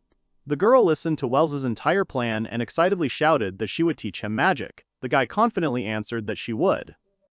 He said that it was in him too. By controlling magical energy, if she becomes aware of how magical energy flows within her, her abilities will change significantly. Besides, Wels looked into Feel's eyes and spoke. In order to convince Saikyou of the danger of transforming magic particles, he must take a position equal to or higher than her.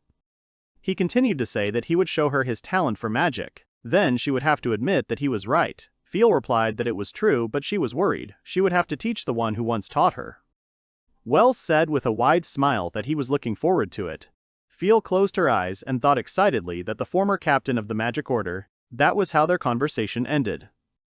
Nea asked Wels in confusion that she was asking for forgiveness, but what did it all mean? Wels looked at her in surprise, and the girl continued to say that she was used to receiving instructions only from him. Wels replied that she should think of magic as another part of her training. She might not realize it, but swordsmen also have magical energy circulating unnoticed within their bodies.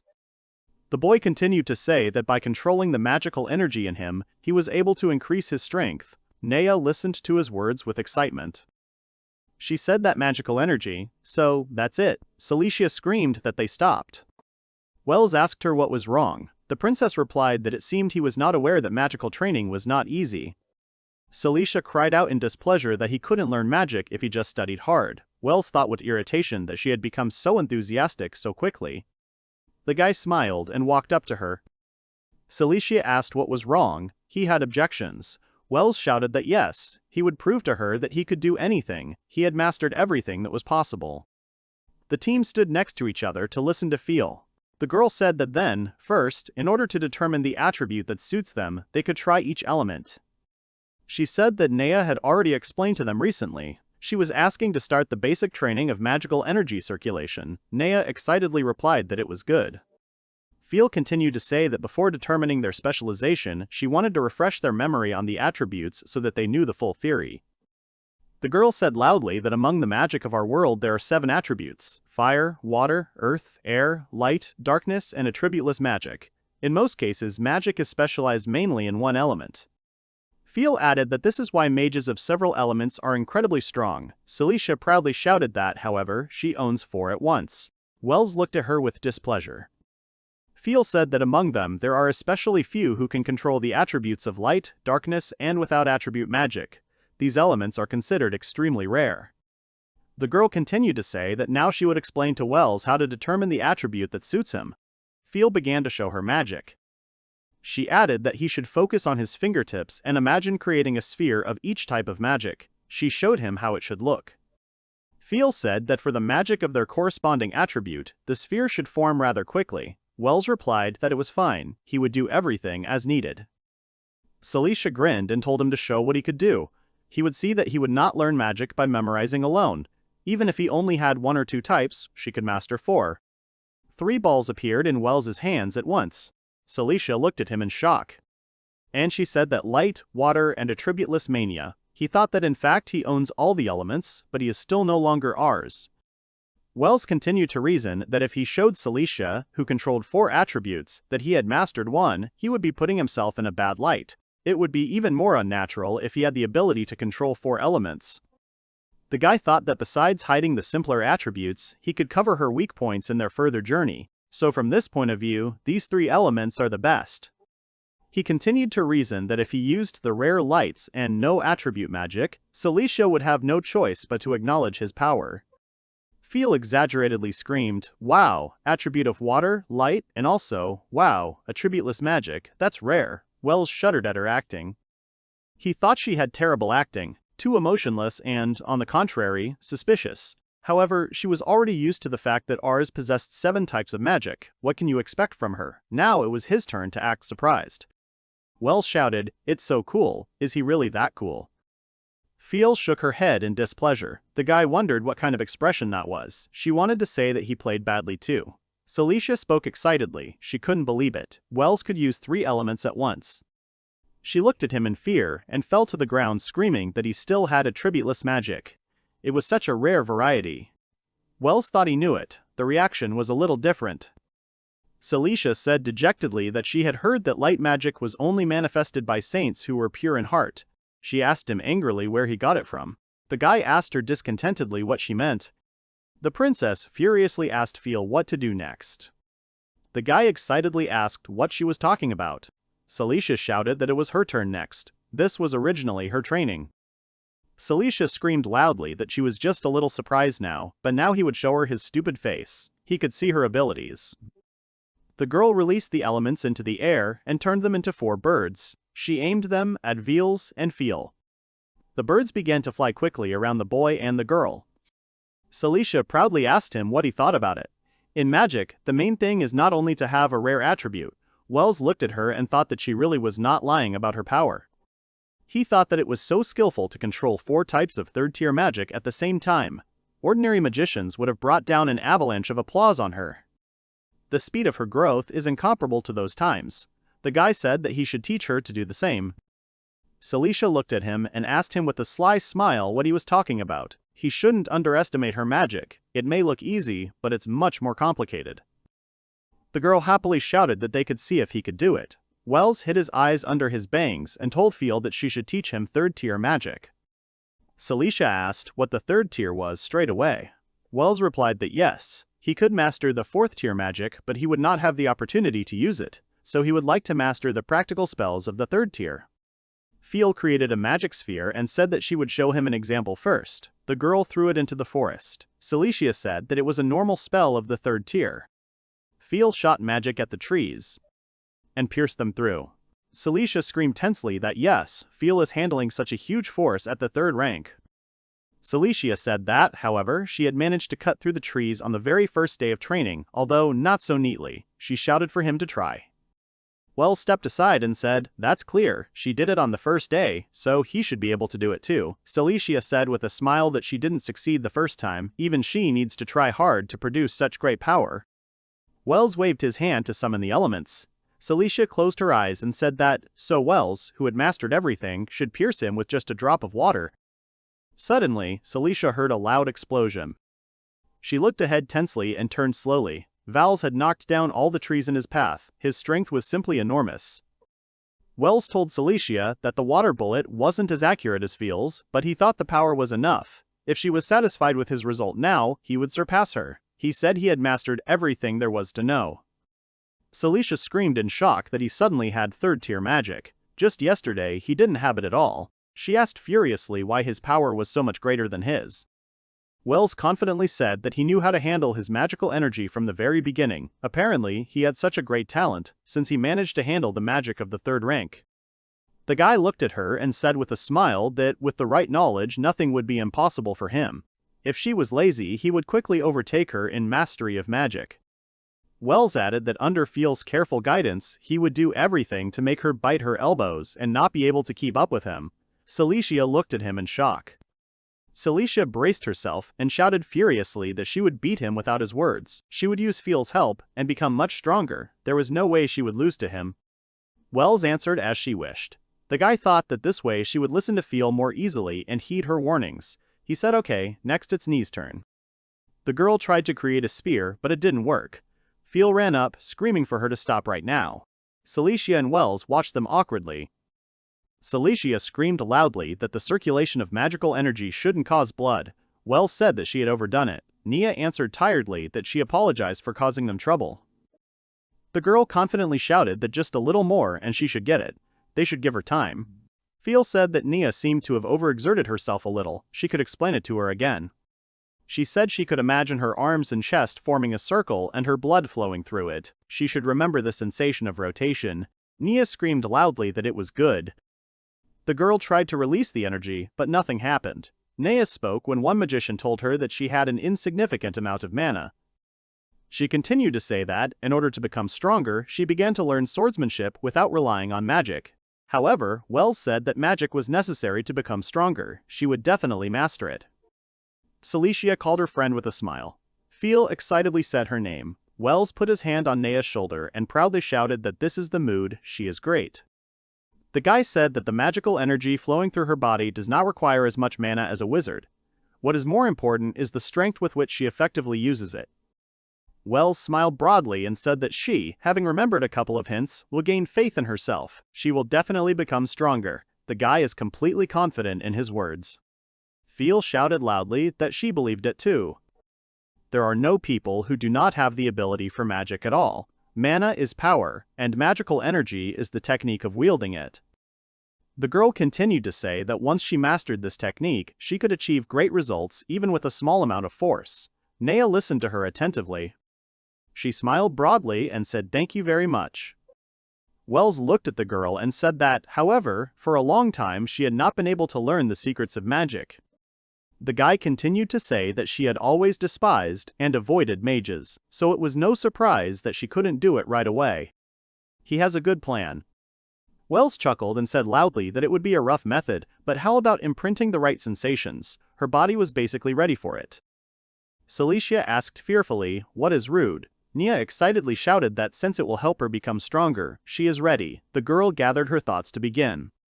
Wels said, fine, good, she should give him both his hands. The girl did it and said, here. Saikyou asked excitedly what he meant by rough, what he had in mind. The guy said that he would pour his magical energy into Nina. If it began to circulate through Nia's body, then she would be able to understand the feeling of successfully circulating mana. Wels thought that his mana was still foreign to her. Depending on the person, there might be a rejection reaction, such as pain, discomfort, or intoxication. However, she needed it, she had to endure it. The girl began to breathe heavily and make strange sounds. Wels asked in surprise what was going on. Saikyou and Furl looked at Nia in shock and asked what was going on.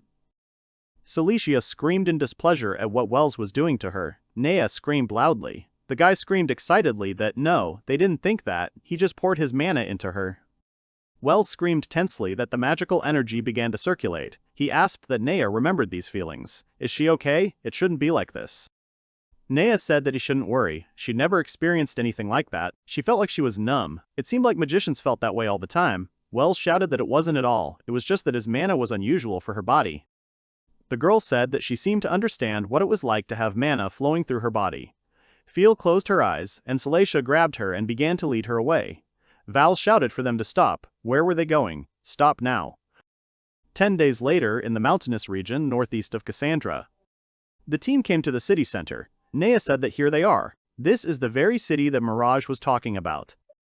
She added that the church's influence was weaker here, meaning that many of the villagers had turned away from Carolina's teachings. Wels said that they had to be careful and try not to incur the wrath of the locals. Saikyou asked how such a thing could happen.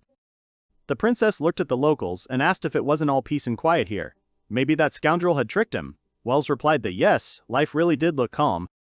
Wels continued to say that for some reason he had a bad feeling. Celicia asked him what he had a feeling about in this town. The guy answered that yes, but he didn't understand yet.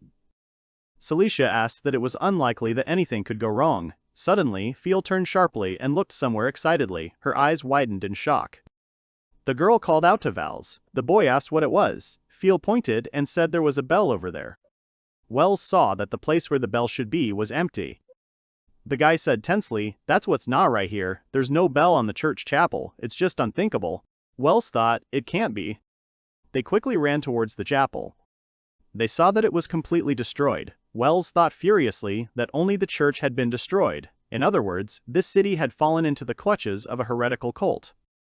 A strange man stood around the corner. He was watching the team closely. Who is watching Wels and his comrades from the shadows in this city that has fallen under the influence of a heretical cult? Nia said that the church was so badly damaged that it was reasonable to assume that the city had fallen into the clutches of a heretical cult. Wels said that yes, they should explore the ruins. Suddenly, someone asked what they were doing here. Wels turned his head and noticed an old woman staring at them. The woman asked tensely who they were. Wels asked what the city resident was. The guy confidently said that they were not doing anything suspicious. They would like to ask something. She can answer their questions. Wels looked at the ruins and said that they could see that the townspeople had rejected Carolina's disciple, but why was it necessary to destroy it? The old woman took out a knife and screamed at them to go away. They were probably people from the church. Celicia screamed excitedly for her to stop. They had nothing to do with the church. The elders screamed that she hadn't lied. Someone screamed for Mom to stop. A guy came up and put his hand on her shoulder. He told her to put the knife away. The old woman screamed at him to run away quickly. They want to take away their happiness. Celicia asked in shock that she had misheard him saying Mom, not Grandma. Feel replied that she looked like they were 50 years apart, if not more. The guy said with a smile that he was asking for forgiveness. She can be quite stubborn and not listen to anyone. This is his mother. Celicia said that he didn't hear right. Feel said that they are mother and son. Nia told Wels that she had felt something since they had entered this town. At first glance, it seemed ordinary, with simple people leading a quiet life. Wels replied that yes, there were too many young men. Despite the martial law, they did not go to the front but only spent the day having fun, which was strange. He added that it was not natural. Besides, he hardly noticed the man without someone to accompany him. Maybe these young men. Nea said tensely that she would go and check. Nea came up and said that, by the way, she heard that their kingdom of Cassandra is at war with Rhine, and they have quite a lot of young people. They do not recruit conscripts. The old woman replied that she did not know that. Nea said that she also heard rumors about immortals, as if there was magic that brought dead people back to life. The old woman asked angrily what they meant by that. Wels said he would ask directly. He looked into the woman's eyes and asked if her son was a real person. The old woman pointed at the guy and shouted anxiously that they couldn't see him. They should just look, he was a man. It was not for nothing that they seemed suspicious to her. They were definitely henchmen of the church. Suddenly, the woman took out a whistle and whistled loudly. Everyone covered their ears from the sound. Celicia screamed loudly. What was going on? What kind of whistle was that? The old woman stopped whistling. A whole crowd of people appeared behind her. The old woman said furiously that this was a warning signal, that people had come to threaten the spiritual father. Wels asked that they were threatening the spiritual father. The villagers shouted that they had come here to spy on them by order of the church. They could not hope to return from here alive. Celicia excitedly shouted for the villagers to stop. They know something. They live together with alchemical dolls created by their dead. They do not intend to interfere. They only want to talk to their spiritual father. The villagers rushed at her, shouting, "What are these alchemical dolls? They won't listen to the church. They will seize them right now." Feel stood in front of Celicia to protect her. Feel sat down on the ground and created a magic circle. She looked at the boys and said that she asked to let her immobilize them for a while. Suddenly, the ground grabbed the inhabitants. The earth wrapped itself around them like tentacles and stopped them. The villagers cried out, "What are these stones?" The girl cried out, "It's magic. They can't move." Wels told the old woman to tell them about their spiritual mentor. The woman screamed furiously that Carolina's teaching had never saved anyone. Her son, all the young men from the village had been killed by their strangeness. But they found salvation in their spiritual father. He will never talk to them. Wells said that alchemical dolls were strong in spirit because of their immortality, but he could still break them. The girls looked at him in fear. He added that they should not worry, he was not going to take away their happiness. Wells said loudly that he just wanted to know more about their spiritual father. If they told him about him, he would promise to keep their city a secret and no one would know about it. Wells looked at Phil. She understood his sign and nodded. The girl freed all the inhabitants. Wells looked into the old woman's eyes and added, "Please." The woman said they didn't know his name or what he looked like, but he saved them. He showed up out of nowhere, alone. He brought their dead sons and husbands with him. Wells asked with interest that they did not know where he was from and why he appeared. The old woman furiously screamed that she was unknown, and moreover they did not need to know it. She added that they certainly didn't need to know that. All that mattered was that the spiritual father had given them back the happiness they had once lost. That was the whole point of a spiritual father. The old woman screamed even louder that he could bring the dead back to life. No one else could do that. She had no doubt that he was a real god. Wells said that he was God to them. The old woman and all the other women began to pray. They lined up one after another and began to perform special actions. Phil said it didn't seem like she was lying. Wells thought he had come all alone. So far they had found traces of the cult in 3 countries. It couldn't be that he had subjugated such a vast territory on his own. He thought that this meant he was dividing it between several accomplices. No, there were hardly that many people who could master alchemical magic. It was too complex for that. Wells thought that if the spiritual father was acting alone, how could he move between the 3 countries? Flight magic. However, this type of magic probably has a huge consumption of magical energy. In addition, he must have good physical strength. In his past life he would have been able to do this, but his position at court does not allow Ars to leave the royal chambers for long periods of time. Wells said who this spiritual father was. Suddenly the sun disappeared and the church was covered in darkness. Cilicia screamed in fear, asking what had happened. Why had it suddenly become so dark? Phil raised her head and asked, "Something in the sky." Phil pointed to the sky and called out to Wells. The guy looked at her in surprise and raised his head. His eyes widened in shock. Wells saw a huge dragon that blocked out the sun. People saw its huge body and sharp teeth with claws. Cilicia asked in shock that it was a dragon. Phil excitedly said that it was not just a dragon, it was a disaster itself.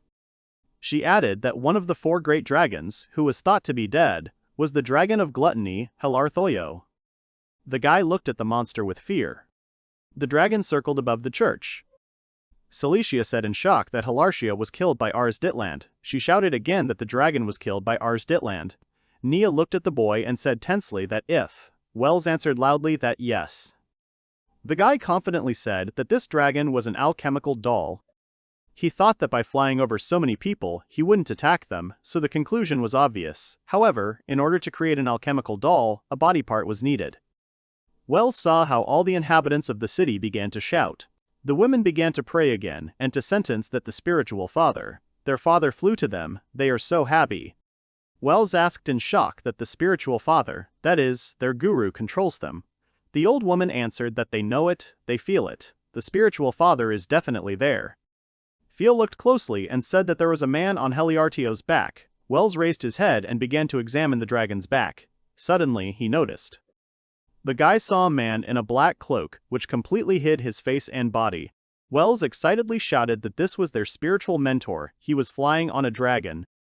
Wells thought furiously that he had to defeat him, the main culprit. Phil said that the man who turned Hilartio into an alchemical doll. Now she is sure of it. The church can no longer be trusted. Cilicia excitedly asked why she had decided that. She replied that after Hilartio was pacified, the church had to seal his head in the strictest secrecy, that is, turn the dragon into an alchemical doll. She said that only the people at the top of the church could. Cilicia screamed in shock, which means the church. The girl fell silent to properly express her thoughts.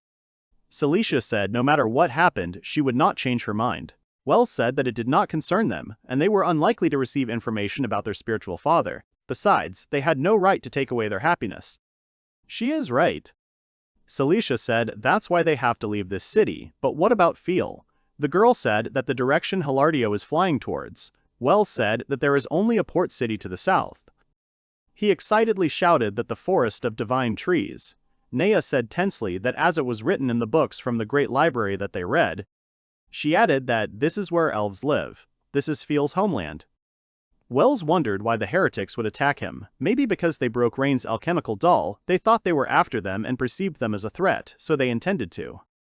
The guy continued to reason that they would wipe the forest of divine trees, where alchemical magic was born, off the face of the earth before they found any clues to their tracks.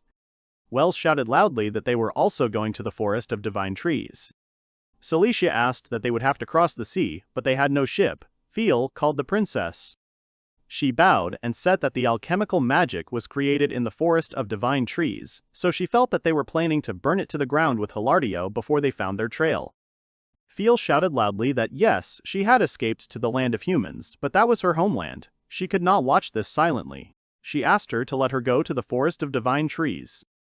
Celicia exhaled and said that she knew what Feel meant. She was just suddenly surprised, but she painfully understood her feelings for the country she grew up in.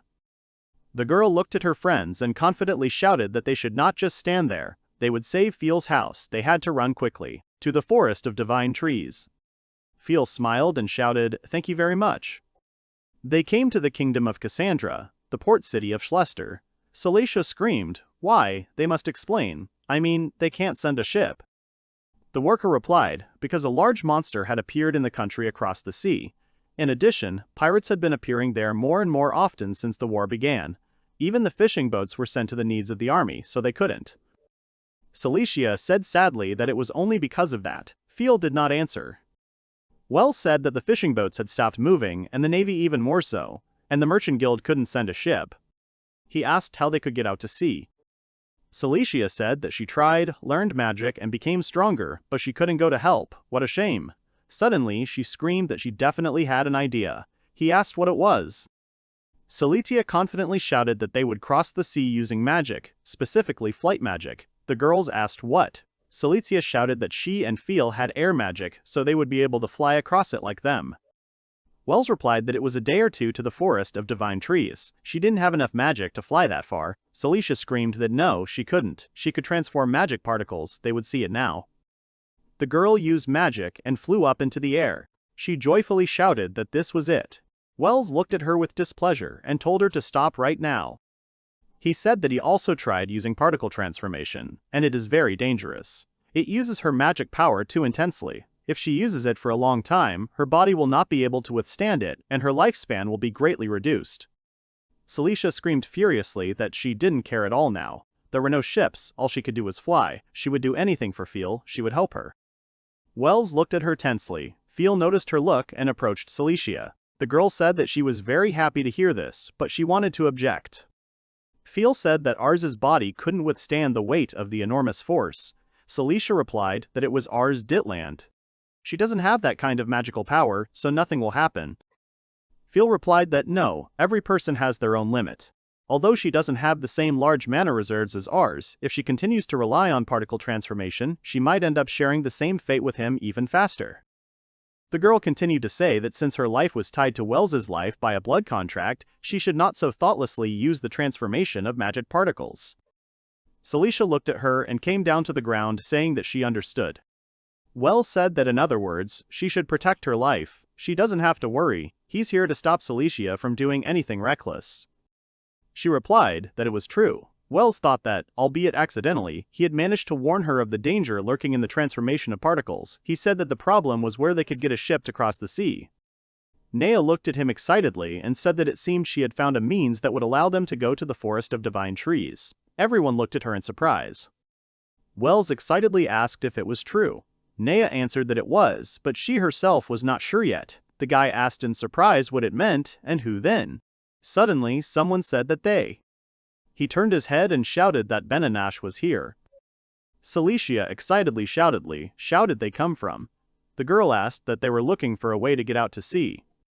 Benanash looked at the crew and confidently told them to follow them. The ship was already completely ready, they could go into the forest. They entered a huge cave. Feel asked that a ship was hidden inside this cave. No one could understand what was happening here and how they would get to Feel's homeland. The girl asked Nea that she knew that Benanash and the others would come. Nea replied that they had contacted her, but she had not expected them to actually come. Celicia asked that they had an audience with His Majesty. Benanash replied that they had. They had received permission to enter here from the king himself. They are here, it is here. They saw a huge ship. Celicia touched him and cried out in delight that he was as big as they had ever dragged him in. Vels heard someone shouting that everyone had to be quiet and stand still. It turned out to be Fekta, who hit the man on the head. She screamed that it was enough. She told them not to move or they were enjoying getting beaten up. The girl turned her head and greeted everyone nicely. Celicia asked in shock what she was doing, who these people were. Fekta pointed at the men and said with a smile that they were the so-called pirates. They kindly gave them their ship. They did not allow them to take it. Fekta started hitting the boys again. Celicia excitedly shouted that they had attacked the pirates and captured their ship. She couldn't believe it. Benanash said that no one would hold them accountable for these scoundrels. Wells said that they had cleverly noted that they needed a ship. They themselves had only recently learned that they would have to sail by sea. She added that they heard they were heading to Schlester, arrived before them, and tried to rent a ship, but were refused for the same reason they had been refused. She thought there was no other option but to take it. Celicia said she wondered if they used that option often. Feel said hesitantly that she had never thought of it. Nia said no, not at all. Benetnash knew pirate logic like the back of his hand.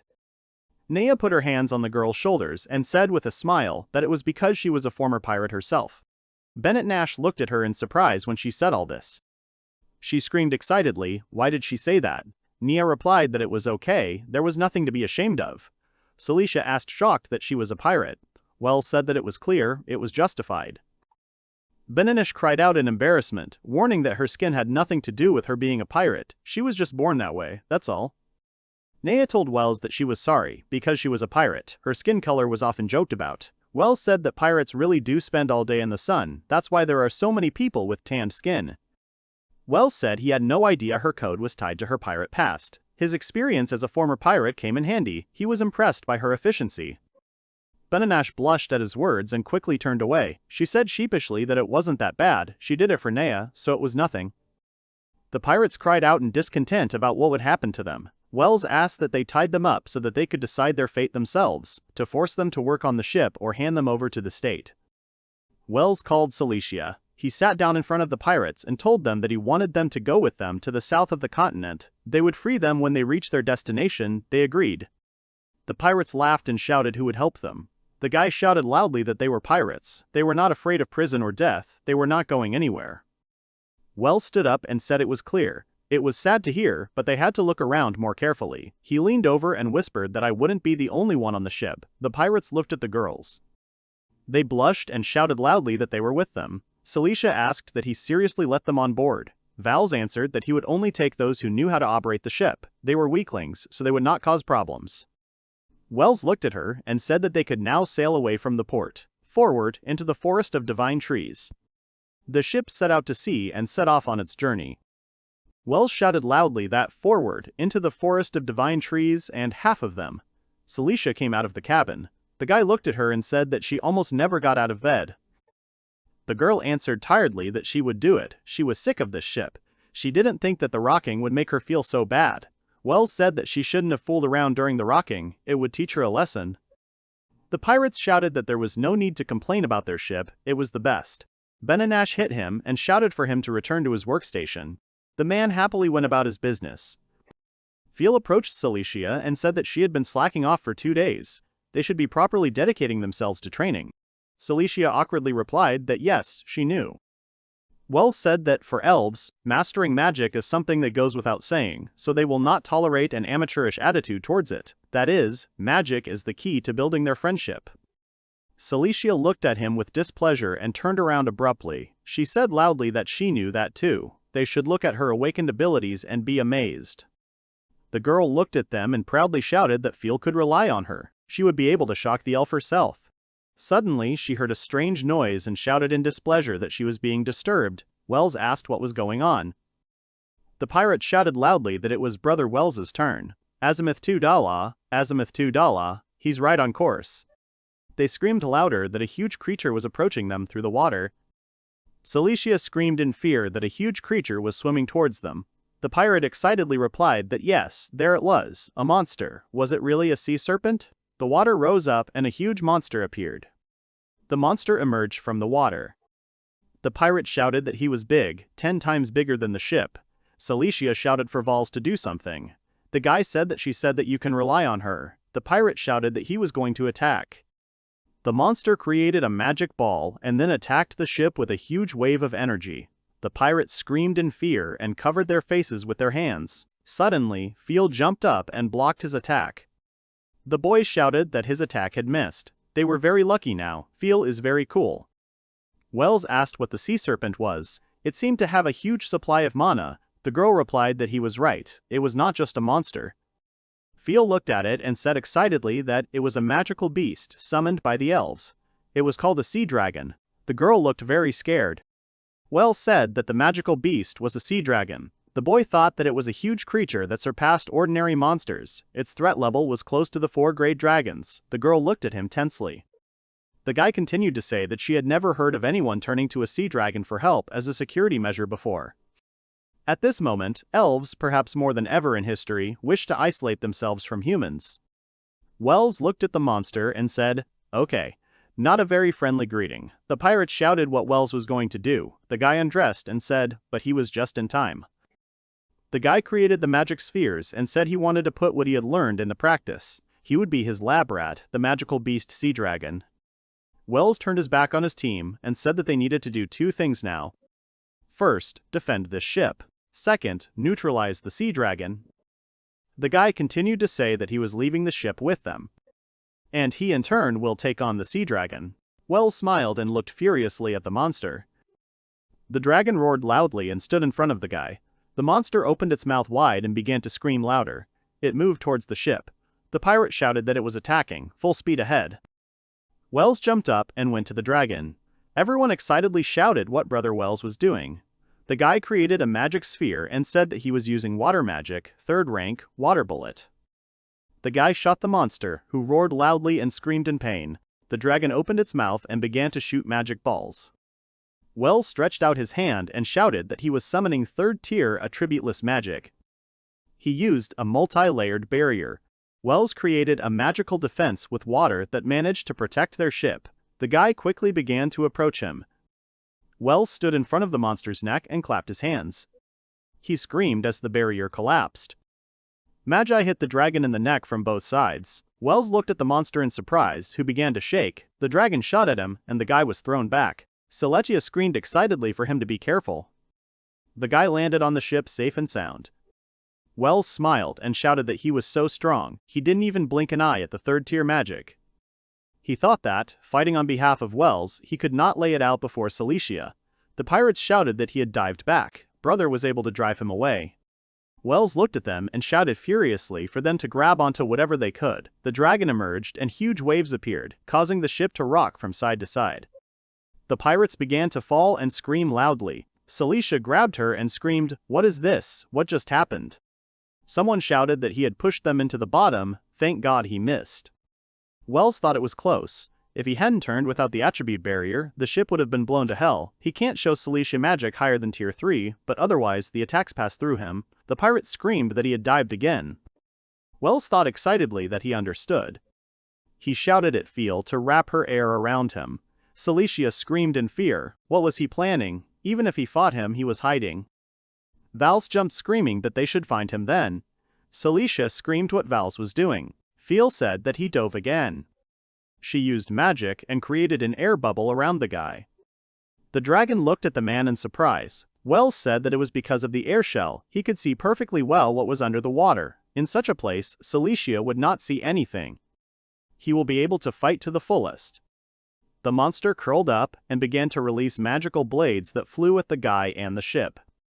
Wels looked at him and used a combination of air and earth, and also added non-attribute magic. The guy created a black crystal, which is an exemplary defense. The blade passed the boy, and he remained unharmed. Wels said that it was his turn next, the sea dragon. He said with a smile that it was all over. Wels created a colossal water spear, 1st rank, limited form. The boy raised it and aimed at the sea dragon. Wels thought that in doing so, he would impose additional non-attribute magic and take away his warmth. The boy shouted that he was using the ice spear of the abyss. He threw it furiously at the monster. The people on the ship were watching the water with excitement. Suddenly, it began to gurgle. Someone asked in fear what was going on there. The dragon's body simply jumped out of the water. An ice spear pierced the monster. the pirates and the girls looked in shock at the sea dragon that had suddenly appeared in front of them. The ice spear pierced the body through and through. The monster fell into the water. He can no longer harm anyone. Wels landed on the ship and said with a smile that that was it, he had dealt with the dragon. People were screaming that it was so cool, he killed such a big monster. It was only a second, but they didn't even realize what happened. It was just unbelievable. The pirates began to shout that the brother was very cool. Vals said that the threat was eliminated. They will hurry to the forest of divine trees. For the strongest Vals there is no equal. Forward to the forest of elves. Having defeated the sea dragon, Vals and his companions moved to the south of the continent. They found themselves on an island that is completely covered with forest, in the center of which grows a huge tree. Cilicia said wearily that they had been in the south for a long time, but at night they only set up camp, and during the day they set off again when they finally arrived. Feel replied that it would be soon, the village was close. Cilicia asked if it was okay that Bennett Nash and the other girls stayed on the ship. Vels replied that they needed to keep an eye on the ship and the pirates, and their strength was not enough to gain the elves' recognition. The princess said that she didn't know any of the elves except Feel what kind of creatures they were. Wels replied that, in short, they are more noble and elevated than humans. At least, many of them think so. Nia said that didn't sound very friendly. Feel replied that she wasn't like that at all, but the reality was that a lot of elves were of that opinion. She continued to speak because they can use magic that is only accessible to a small mass of people, which is only accessible to a small mass of people. Feel said that she knew that the northern part of the continent where they lived was called Hivlanu, the land of men, and the southern part was called Elvlanu, the land of elves. These names were dropped to eliminate the differences between the species, but among the elves they have not fallen out of use. Wels looked at her and said that they were proud of their kind, and did not want to be friends with people, and many still think the same. Feel looked down sadly. Cilicia said that they were so powerful that they could summon a giant, ferocious sea dragon. She acknowledged their power, but at this rate, they would hardly tell them about alchemical magic. Cilicia shouted with a smile that Feel would be the mediator between them, no big deal. The girl awkwardly said that she left the village, followed ours, how would they react? Cilicia looked at Wels and asked if it was strange to disown a relative just because he left his native nest. Wels looked at her tensely. The boy said that in the end, they were left with the impression of ours as the man who stole Feel from them. It is no wonder that they believe that Feel, who followed him, went over to the side of the humans.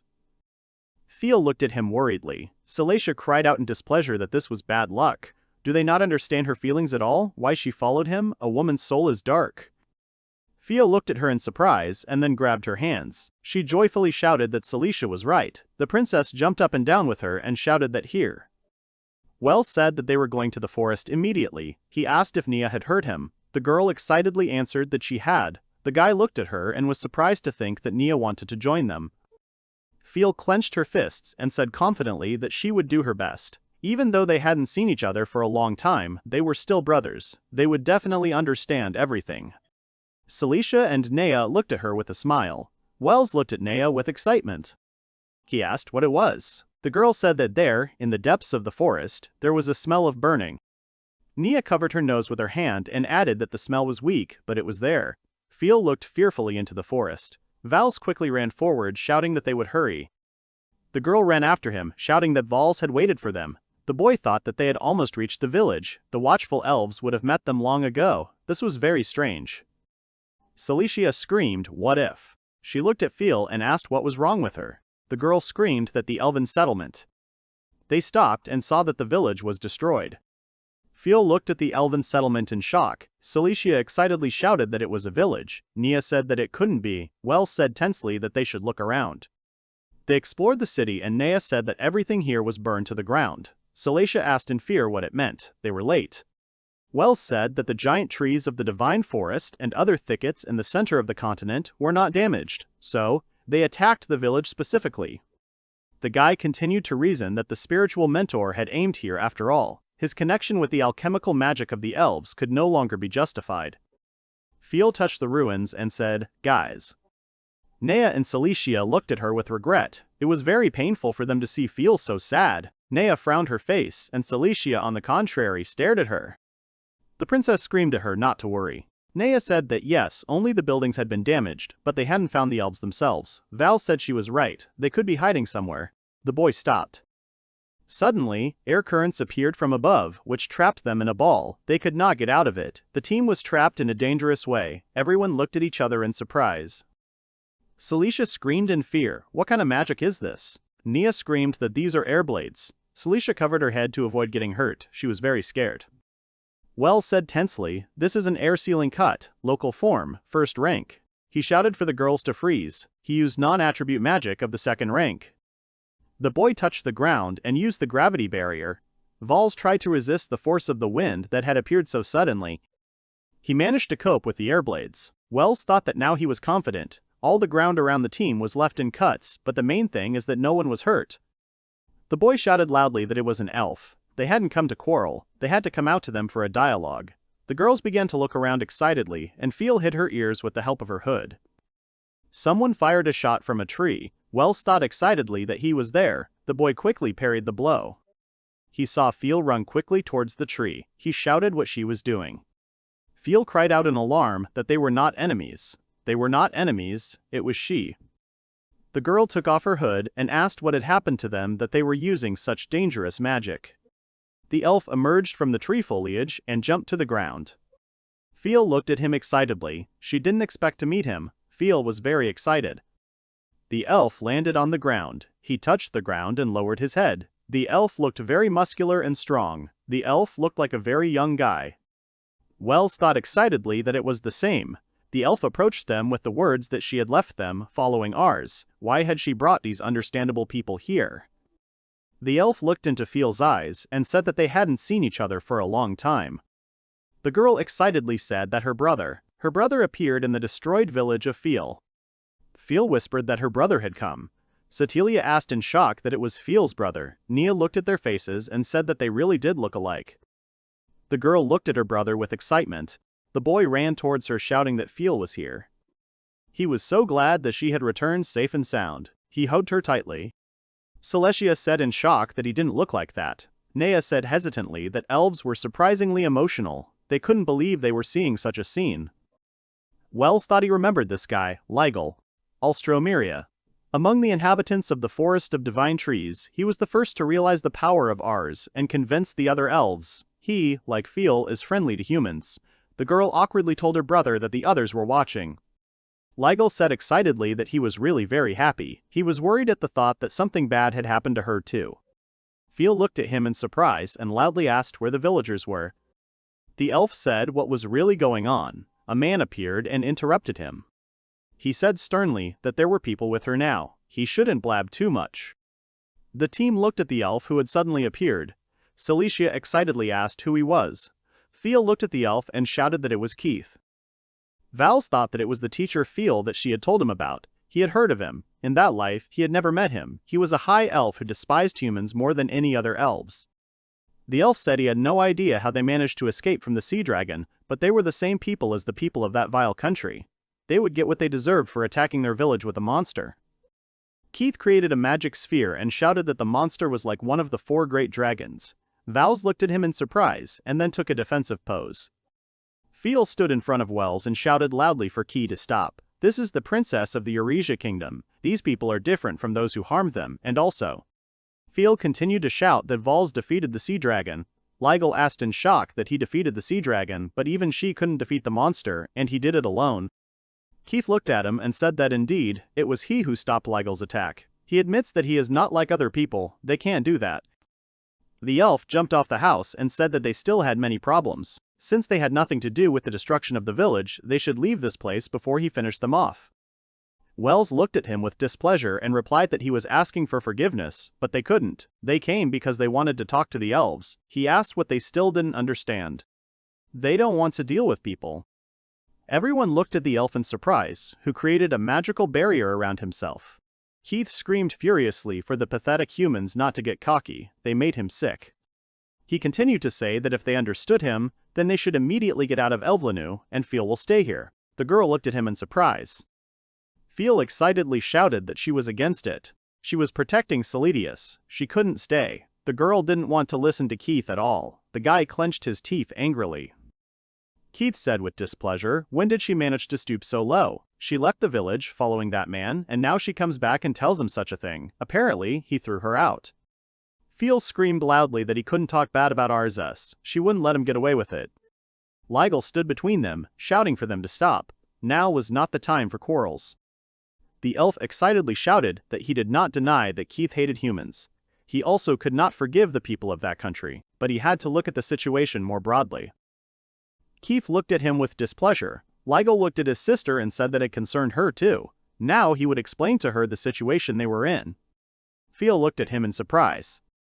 Ligel put his hand on her shoulder and told her to listen to him calmly. Elven is currently under attack from the kingdom of Volmus and their leader. He paused and said with regret that he had captured their father. Feel looked at him with fear and asked excitedly what he was saying and how it happened. Ligel said that they wanted to go to rescue him immediately, but that dragon attacked the village and their military forces suffered greatly. They want to rescue him, but they can't do anything. Ligel shouted furiously that with her help they could do it. Together they would save their father. Feel looked at Celetia and Nea. She clenched her teeth tensely. The girl tried to answer, but nothing came out. Kit asked what it meant that she would stay on the side of the humans, putting her own father in danger. She was a disgrace to their kind. Wells said loudly that they were insulting Feel in vain. Now she faces a difficult choice, her father's life or her job responsibilities. She has sworn allegiance to Celetia and seeks to repay her with kindness. He added that she believed that she, like any elf, valued the rules of decency, so there was nothing shameful about it. Feel looked at Keith with concern. Wells said that they weren't going to back down just by coming here. Wells looked at Keith and said that he wanted them to tell them about alchemical magic. The elf screamed in shock. Why did he need that? The guy said they found out that some people have it and use it to bring the dead back to life. If there are rumors about them in Volmus, they can get the information they need there. Keith looked at him with displeasure. Wells added that, although he had never heard of such a kingdom, if it had appeared a long time ago, they could have seen a spiritual father there. Celetia screamed in shock that he didn't know about Volmus. Wells replied that it was the first time he heard such a name. Probably this country was founded not so long ago. The girl screamed that he was saying such a thing. Celetia shouted loudly that it was a great power that controlled the coastline in the north. Even children knew that. How could he not know such things? Wells excitedly said that the country is in the north. There are 3 states there. This is the Duchy of Remert, the Empire of Sephiros, and the Republic of Benuel, right? Nea said that she had never heard of such states. Wells looked at her in surprise.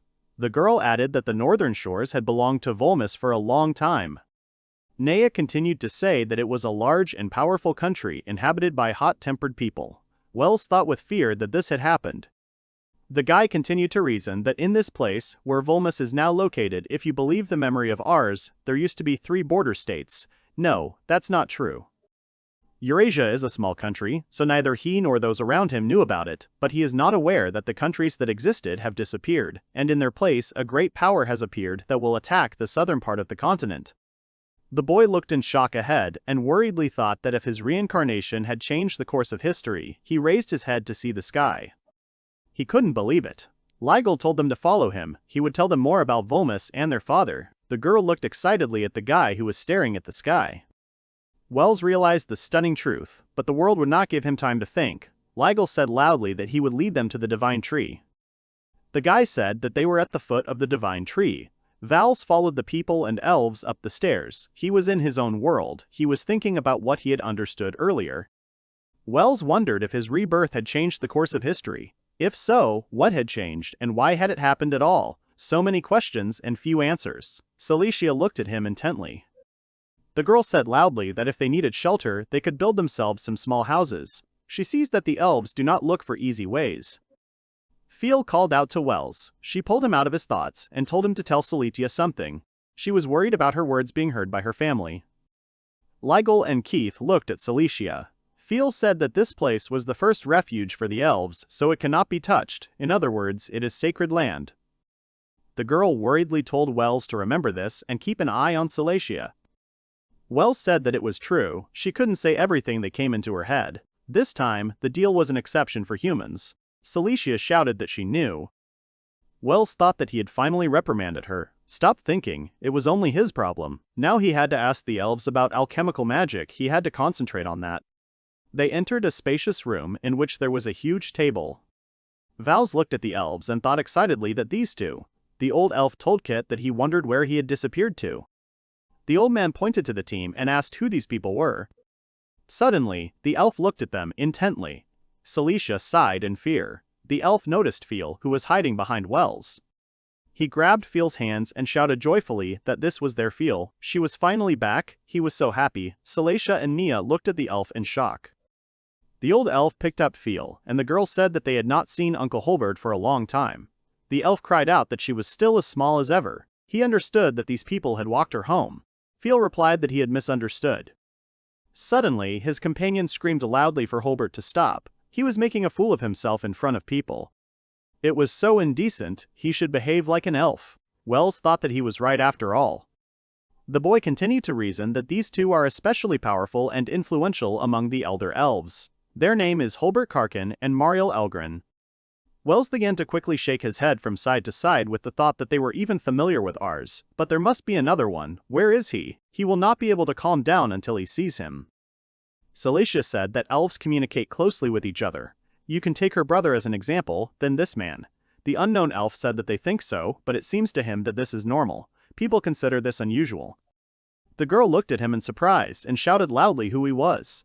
The elf boy jumped down and laughingly said that he had scared them, then he asked for forgiveness. The guy said with a smile that it had been a long time since people had come to them. It just happened that way. Wells looked at him closely and thought that he was here after all. Wells continued to reason that you can't tell by his appearance, but he is the most authoritative and powerful among the elves. His name is Bio Elstor, he knows him well. Vio looked at the people and said, well, if they didn't come here to see Feel off, then what are they here for? Maybe Keith will tell. Feel cried out excitedly that she was asking for forgiveness, she would explain everything. He said that she could begin. Vio shouted that it was cool. To sum it up, that Ars had already died once but had been resurrected and was now hunting for his life. The heretic cult and alchemical dolls were involved in this mystery. Helartio was also an alchemical doll. The elf continued to say that that was why they followed him.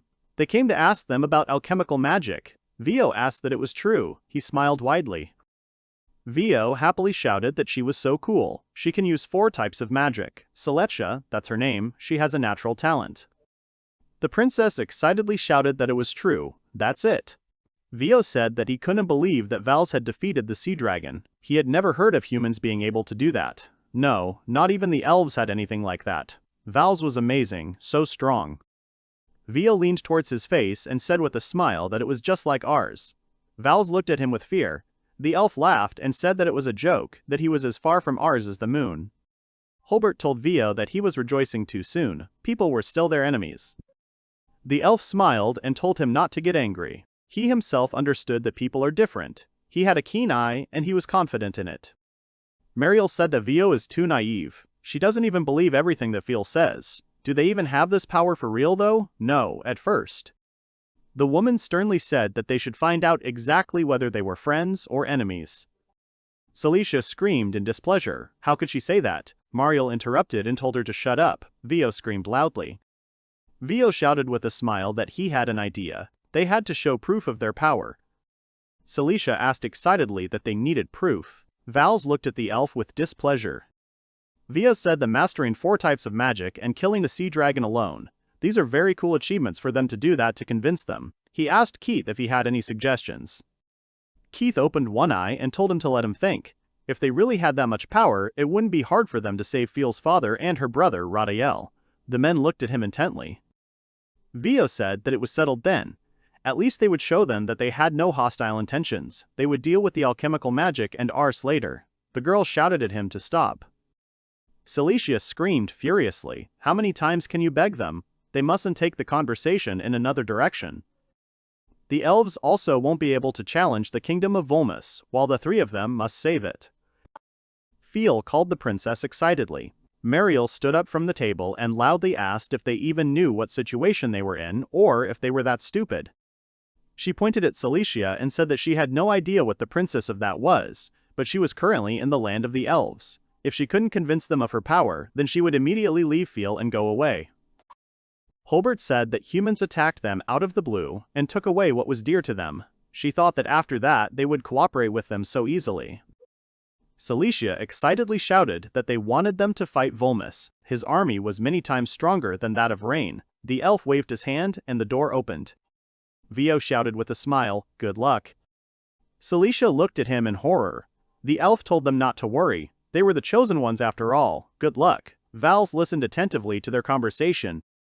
The guy told Celicia that no matter what they did now, they would be no different from the inhabitants of Volmus, and to convince them, it would be faster to show their strength and prove that they were not enemies. She asked how the three of them were doing. Wells looked at her and confidently said that she could rely on him. They will save him, but he has one condition. They must hide Celicia and Nea in a safe place. The girl excitedly shouted what he was doing. Vio asked with a smile what he meant. The boy replied that he was asking to be allowed to go to his rescue alone. Vio looked at him intently and laughed evilly. He said loudly that it sounded interesting. A new test. Only one man will rise up against a powerful army. The girl was sitting in a separate room behind a large door. She looked very sad. Celicia was sitting on a wooden chair and was excitedly discussing something. Wells said that he would go to rescue him alone. Vio said with a smile that sounded interesting. Although even they don't know how to get out of this situation. Great, he's acting as reckless as ours. He pointed his finger at him and said that he would give him one good piece of advice. There were several masters without attribute magic living in Volmus. Wells looked at him in surprise. He said loudly that it was clear that this was why the elves were having such difficulties. He would ask just in case, to be sure, Radiel was alive at all. Wells said he was almost certain that Radiel had been forced to surrender in those 2 days. Celicia screamed loudly. How could he go alone against a militarized country? He looked at Celicia and said that he would leave Nea to her. Even if they didn't interfere, they still looked down on those who didn't have magic. There was no need to worry about him. Wells walked past the princess and set off. Celicia looked after him with concern. That's how she ended up in this room. She asked him if he was okay. She looked at the door with fear, which suddenly opened, and Vio appeared with feel. Vio shouted with a smile that he was saying hello. How was their princess? Everything was fine. She said discontentedly that his name was Vio, I think. What did he want from her? The elf joyfully shouted that she could call him simply Vio, and he would call her Celitia. Celicia sternly asked why he had come to her. Vio smiled and asked if she by any chance didn't want to eat. The princess came into the hall and saw a table with food, at which Nea was sitting. The princess called her friend. Nea shouted happily that Celicia was here. Vio pointed to the food and said that only after them, they could start eating. It was an informal dinner, they could eat as much as they wanted. Celitia tried a piece and said it was delicious. Vio said with a smile that he was sure she would be worried about him going alone, but she seemed calm. Celicia put down her fork and replied that of course she was worried, but Wells always kept his word. She had always watched him from the sidelines, so everything was fine. The girl continued to speak, so she believes that Wells can handle this matter. She thought excitedly that all she could do was just believe. Vio replied that then there really was nothing to worry about. Vios asked that he seemed to have gone not directly to the Volmus soldiers, but through the seacoast. Celicia screamed in surprise as she understood it. The elf laughed loudly. Vio replied that with the power of the divine tree, he could perform a magical scan of the entire continent. Celicia asked what it was all about. He said nothing special. He was more interested in their wells. He heard that he had 3 types of magic, but he wasn't sure if it was true. The girl looked at him in surprise. Vio said with a grin that his keen eye could accurately determine the wizard's power reserve. His mana capacity was not that large, but his magical power was simply off the charts. Celicia said that Wells, yes, she didn't expect that he could control 3 attributes, and he probably had plenty of strength, but Feel was by his side all this time. The girl added that it would be strange if she still hadn't noticed his abilities. Feel froze in shock. Vios asked with a smile that she wasn't worried at all. Did she really know something? Feel closed her eyes and quietly said that she simply believed in him. The girl looked at her worriedly. They were also worried. Vio screamed loudly. He said what he felt. He was just in the middle of a serious fight. Wow, he's just amazing. Celicia jumped at his words, then looked away, worried. Vio smiled and asked what they were interested in too. He left the table and looked at the girls. The elf asked them with interest what they didn't want to see. They found themselves on the top of a tree. Celicia excitedly shouted that this was a divine tree. She had heard that this was a sacred place. They could definitely climb it. Vio said with a smile that as long as they don't hurt him, but they can only look.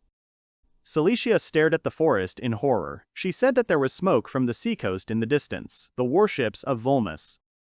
Cilicia screamed loudly that he just needed to save Furl's father. So why did he break these ships into pieces? What was going on? There were remains of ships on the shore. The girl said that if he managed to free him, he could suggest that Volmus would want to take revenge, and decided to cut off the enemy's escape route. Vio smiled evilly and said loudly that it seemed he was serious about leaving no trace of the Volmus army. The elf asked why he wanted to win their trust so badly. He added that it turns out he really is capable of such a thing, an extremely interesting subject. Nea said that no matter how strong Wels is, what fate awaits the Volmus army, Garlets to the east and Saolinig to the west, both of these countries are trying to grab a piece of Volmus for themselves. Cilicia looked at the shore in shock. Vio said that he felt a sharp surge of magical energy approaching. Suddenly, a huge black ball formed. Cilicia screamed in fear. What kind of magic is this? Vals might get hurt if this thing touches him. Vio looked ahead and laughed loudly. The princess asked him furiously what was so funny. Vio said that it was a first-tier attributeless magic. It was obviously Wels who activated it. Cilicia asked in shock that Wels had first-tier magic. She didn't know anything about it. Vio looked down and exhaled. She said, as for Wels, he could have used her all along, it was just revealed to everyone now, that's all. Cilicia excitedly recalled the boy's words that he had already tried using the transformation of magic particles. She wondered why she hadn't noticed it. She went on to say that he was smart, strong, and had learned magic mentally. Cilicia said that Wels was hiding his true strength all along. Feel looked at the upset princess and lowered her head. She called the name of Vals, when suddenly, there was a loud explosion, which was created by the guy. The unrivaled assistant will show his true strength in the battle with the isolated army. 20 minutes ago, Vals had already destroyed several ships. The enemy soldiers shouted loudly that he had suddenly attacked them, destroyed their ships, and was now standing in their way. The soldiers shouted furiously that he didn't even know who they were. He shouted to his subordinates to prepare for a magical attack. The boy would understand everything now. The soldier shouted loudly that he would understand how terrible Volmus was. Hundreds of soldiers ran towards the guy. Wels looked at them closely and smiled broadly. Wels pushed off the ground and quickly ran towards the soldiers. The soldiers shouted that he was calling for first-tier earth magic, namely, stone fists. Stone hands appeared from the ground. They grabbed Wels, but they didn't hold him for more than a few seconds. He quickly broke them and broke free of the shackles. The soldiers looked at him in shock. They didn't expect him to free himself so easily. Wels created 10 magic balls. He looked at the enemy soldiers and said that he was calling on the first-tier water magic against them. The guy added that these were summoning water bullets, fan shape. He quickly created water bullets that flew at the enemies. The soldiers used water attribute cancellation magic and repelled his attack. Vals looked at their defense in surprise. The Solades rushed at him shouting that they had found his weak spot. They created a fireball to attack the boy. Wels grabbed their hands, and they hit each other. The soldiers screamed loudly in pain. The guy said that he heard that they were planning to fight the elves. However, he is not so naive as to defeat them just like that. The other soldiers looked at him in surprise. The commander shouted at them not to retreat. They would teach him a lesson by singing in chorus. The boy looked at them. Wels thought that he alone could not be separated from the soldiers of an entire country. He had to find the place where they were holding Father Feel, Radiel. The Saladas touched the ground and shouted that it was first-rank earth magic. The earth began to shake and a huge stone monster appeared. Vals thought it was a red stone giant. The guy asked with a smile what the Colossus had created from the rocks and debris around them. They were quite skilled with magic. The monster clenched his fists. The monster struck with all its might, but Vals dodged it easily. The Solidades shouted that there was only one of him. They had to aim for him. They had to defeat this guy. Wels dodged the blows. The guy thought that he had a huge radius of destruction. He chose the time of his attacks wisely. You wouldn't expect anything else from a military power. First of all, he had to deal with this giant. The boy looked at the monster tensely and thought about what it had created from the shipwreckage and the rocks around it, but their camp remained intact. Now everything was clear to him. Wels thought it was there. The monster's fist was right in front of the guy, who managed to turn in his direction. The stone monster hit the guy with all his might. The soldiers shouted joyfully that that was it. Now he understood what Volmus's power was. Suddenly, they looked in front of them in shock. They saw that Vels had managed to activate the shield and defend himself from the blow. Wells said that gravity magic can hold back any attacks, but that's not all. Depending on how you use it, it allows you to manipulate the damage you receive. The guy smiled and added that they should catch back their Volma's power. Wells channeled all the power he had gathered into the stone monster and swung his arm to strike it. The stone monster crumbled after his attack with the reverse gravity spear of purification of corruption. Wells said with a smile that all they ever dreamed of was dying of pride for their country. Time passed and Nozomo stopped in front of the tent. He joyfully shouted that it was here. Suddenly, someone asked who was outside. Vels stopped in surprise. Wells replied that he was his enemy. He had come to save him at his request. The man asked excitedly that he was from Vels. The boy entered the tent and saw an elf. He asked that he was Fiel's father, Radiel. The man excitedly asked what he knew. Fiel asked. Wells replied that they had come to the mainland together. He asked him to freeze for a second. He used the magic of canceling all elements.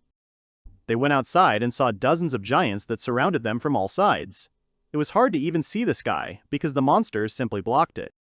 Radiel looked at the monsters in shock and said excitedly that there was no end to these giants. They couldn't escape from them. What should they do? Wells said that they didn't need to run away. He smiled broadly and said that he would deal with them and bring him home. It was unlikely that the elves would have anything to say in response. That was enough to prove his strength. Radiel looked at the monster's limbs and said that there was no escape from such a number, and those chains had deprived him of his magical powers. What should they do? Wells said with a smile that they did not need to escape. Wells began to slowly approach the crowd of monsters, who were standing and not moving yet. The guy confidently said that he would destroy them all, he promised. Radiel screamed furiously that this was madness. There were about 30 of them there, and that was just the ones they could see. The mages who control these giants wear robes that prevent anyone from knowing how they intend to fight without knowing the enemy's location. Wells looked at him in surprise and excitedly shouted that he was right. If they were going to fight, they needed to take a more advantageous position, then they would do so. Radiel grabbed the guy's back, and he carried him.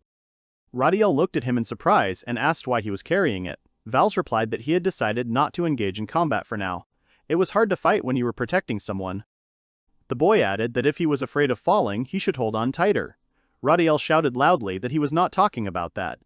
The monster waved his hand, and the boy shouted that here they were on top.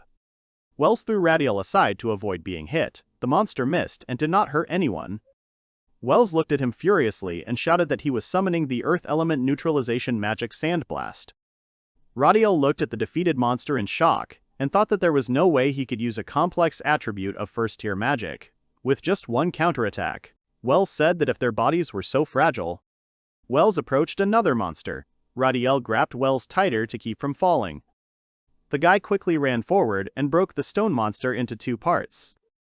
Now, he was surrounded by 2 stone monsters. Wells said with a smile that not only do they regenerate quickly, but they also hit hard, which is not very good.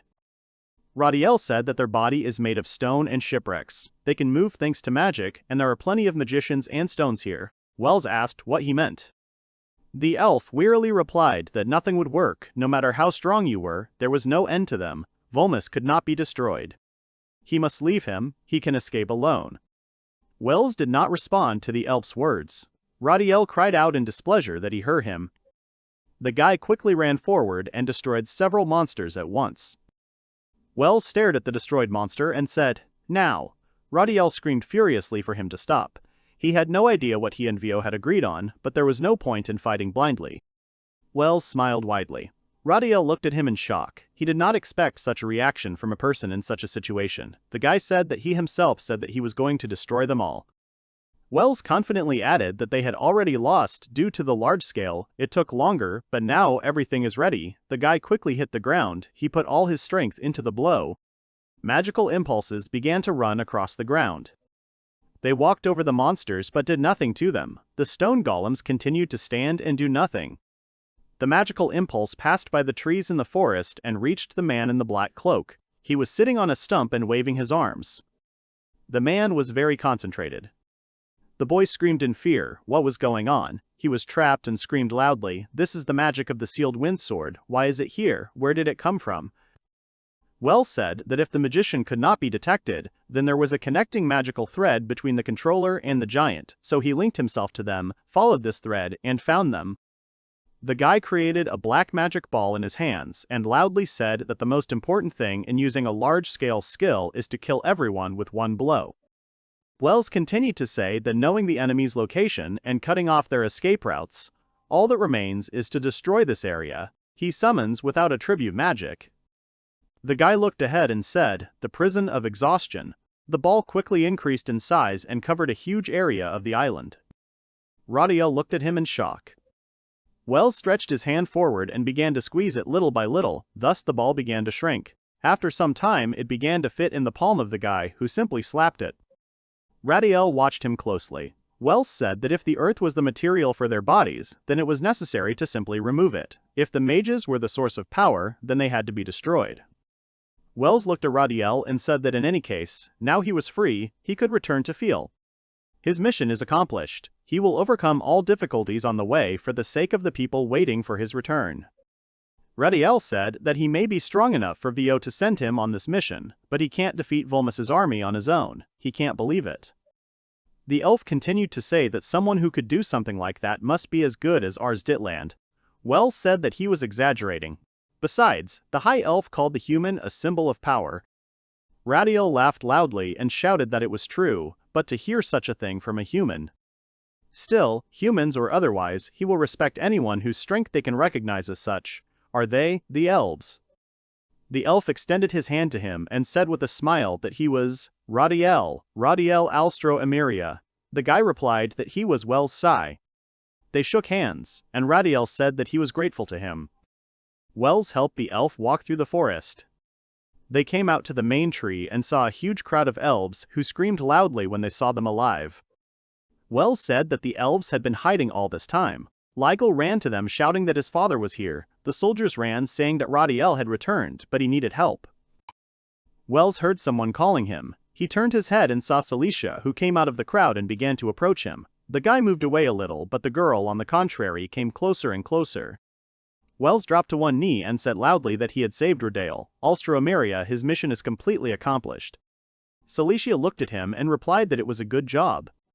She went on to say that he had also defeated the army of Volmus. She knew he could do it. The elves looked at him in shock and then began to scream loudly. The elves ran away shouting that they needed to have a party. They would prepare a warm welcome for Lord Radiel and their savior. It would be the best party they had ever had. Nea excitedly said that he was simply amazing. She asked that he was not hurt. The girl confidently answered that everything was fine. Vels quickly turned his head to the side. The guy looked at the tense Celicia and asked what happened. The girl clenched her fists and sternly asked why he had been hiding his true strength all this time.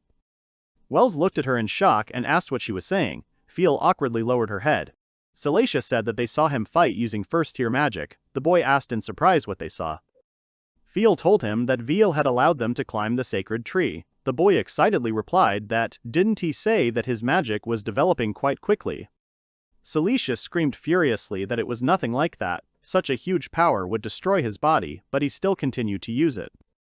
Vels said he was asking for forgiveness. The princess looked at him and turned away. Celicia turned her back to him and asked if his body was okay. Right. Vels looked at her worriedly.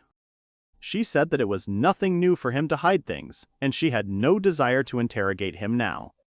She stopped and sheepishly told him not to do anything reckless again. She would surely get into big trouble if he wasn't around. Vels looked at her carefully and replied that he understood. The guy went to her and told her to forgive him too, that he made her worry. The girl replied that it was nothing. Nea said tensely that she couldn't forgive herself for not being able to understand his true magic. She didn't believe in him and was worried for no reason. Nea fell to her knees and screamed loudly that a person like her could not judge his true strength. She was truly sorry. Vels shouted that there was no need to kneel. He asked her to calm down. Celicia looked at them awkwardly and said that Nea was quite straightforward. Feel laughed at her words. Radiel shouted loudly for Feel to look at him. Ligel said that he was still wounded. Feel shouted loudly what her father was doing. Radiel said that it had been 25 years since she left the village, and she had never returned. The girl looked at her friend with concern. Feel looked away awkwardly. Radiel hugged his daughter tightly. He said with a smile that it was a blessing that she was okay. The girl replied that she was glad to see her father again. Everyone watched them attentively. Feel shyly told him to let her go already. Radiel happily shouted, what was he talking about? His runaway daughter had finally returned. He was going to get his fill of hugs for the last 25 years. Nea said with a smile that he really loved her. He was probably just happy that she was alive. Celicia awkwardly replied that it was still too much, she wasn't used to it. Celicia told Nea to look at Feel, she could die right now. Vio ran up to them and shouted with a smile that he was glad that Radiel was safe. They approached the table with food. Vio shouted joyfully that it seemed everyone was ready. They can begin. They celebrate the return of Radiel, who managed to survive. All the elves screamed loudly. There were a lot of them. Probably everyone had gathered to celebrate Radiel's return and also to eat delicious food. Everyone was having fun and chatting with each other. Everyone felt comfortable. Night fell, but the party was not going to stop. Vels stood aside when suddenly Feel ran up to him. The guy asked if they had finally finished hugging. Feel awkwardly replied that she had run away from him as fast as she could. He replied that it was understandable. The girl added that in the end, she was glad to see him alive. Feel bowed and happily said that she was very grateful to Vels for saving her father. Even though it was a deal with Viel, she was very grateful to him for it. Wells looked at her with a smile. Suddenly, Viel appeared from behind a tree, joyfully shouting that Wells was here, and he had been looking for him for so long. Viel was frightened by his abrupt behavior. Wells asked him discontentedly what he wanted. Viel bit into an incomprehensible mushroom and said that it was cold here. Someone like him should eat warm mushrooms. Wells answered sharply that it was not worth it. Vio turned his head and said in surprise that, wow, Viel was here too. The girl replied that she had business with Wells. He shouted that it was nothing to worry about. Viel said that she just didn't want to discuss it in front of everyone. Vio said tensely that Wells had kept his promise, which meant he would too. He will tell him about magical alchemy. Here is the reward for saving the elf. Vio sat down on the bench and said that he would tell him about magical alchemy. Wells thought hard that if he correctly assimilated the information he had received, then the current Ars should not be the root of evil. The moment of the first discovery of the alchemical dolls is not difficult to guess, since at that time he was Ars. Vio properly, he could get closer to the source of the cult. Wells said, okay, then he'll ask him this. Has he ever taught people magical alchemy? He wants to know if that information has leaked out to the outside world. Vio replied that no, he didn't think so. He didn't tell anyone, Eva didn't either, and no one could steal the information. He guarantees it. Wells asked what the alchemical doll was. Vio replied with a smile, as Feel said, it was magic that frolicked like the elves. However, with his magical alchemy, the pieces of meat cannot return to their original state. In addition, he has never heard of magic that can grant memories before. He continued to say that the only one who could do this was Ars. However, he taught him his magical alchemy. He thinks that in 10 to 20 years it will be impossible to know it perfectly, as it is a complex magic. Wells looked at him in shock. Vio happily said that was why he was asking for forgiveness. That was where his knowledge of her ended. The boy replied that it was clear. The elf said that he was still most interested in him. Vio pointed his finger at him and said, Wells, to be more precise. He can see the magic power of others in the form of an aura. His is different from Ares, but the amount of magic power is the same. Vals asked what he sees the aura. The elf said that Ars is a genius magician. The probability of 3 people of such level existing in one era is extremely low. Vels asked shockedly, what 3 people? He answered that it is true Ars, Vels, and also. Vio said that the man was named Geratio de Bato. Wells shouted excitedly, what is this? He saw his aura during the raid on the village. It is not Ars. The elf answered with a smile that it was true. He was not Ars. He continued to say that no one in this world has the same aura as Ars. Even though his magic power is close to his, their auras are still different. Wells thought that the aura of his magic power was different from Ars. If it was the same body, then why was it a friend's aura, or was it related to something he didn't know yet? The guy reasoned that if you believe his words, Guru and Ars are different people, but if it's true, then he is curious about the real personality of Ars. What is it really? Wells said loudly that he understood. Then, Vio, he wants to ask him about something he didn't talk about with Feel. The elf looked at him in surprise and waited for his request. The guy said that Ars is the result of using reincarnation. He said that he was defeated and reincarnated, but whether this is possible, he really wants to know. Vio smiled widely and shouted with laughter, "What is he saying? It seems Ars did something interesting. To live such a short life, to start all over again, it is so human."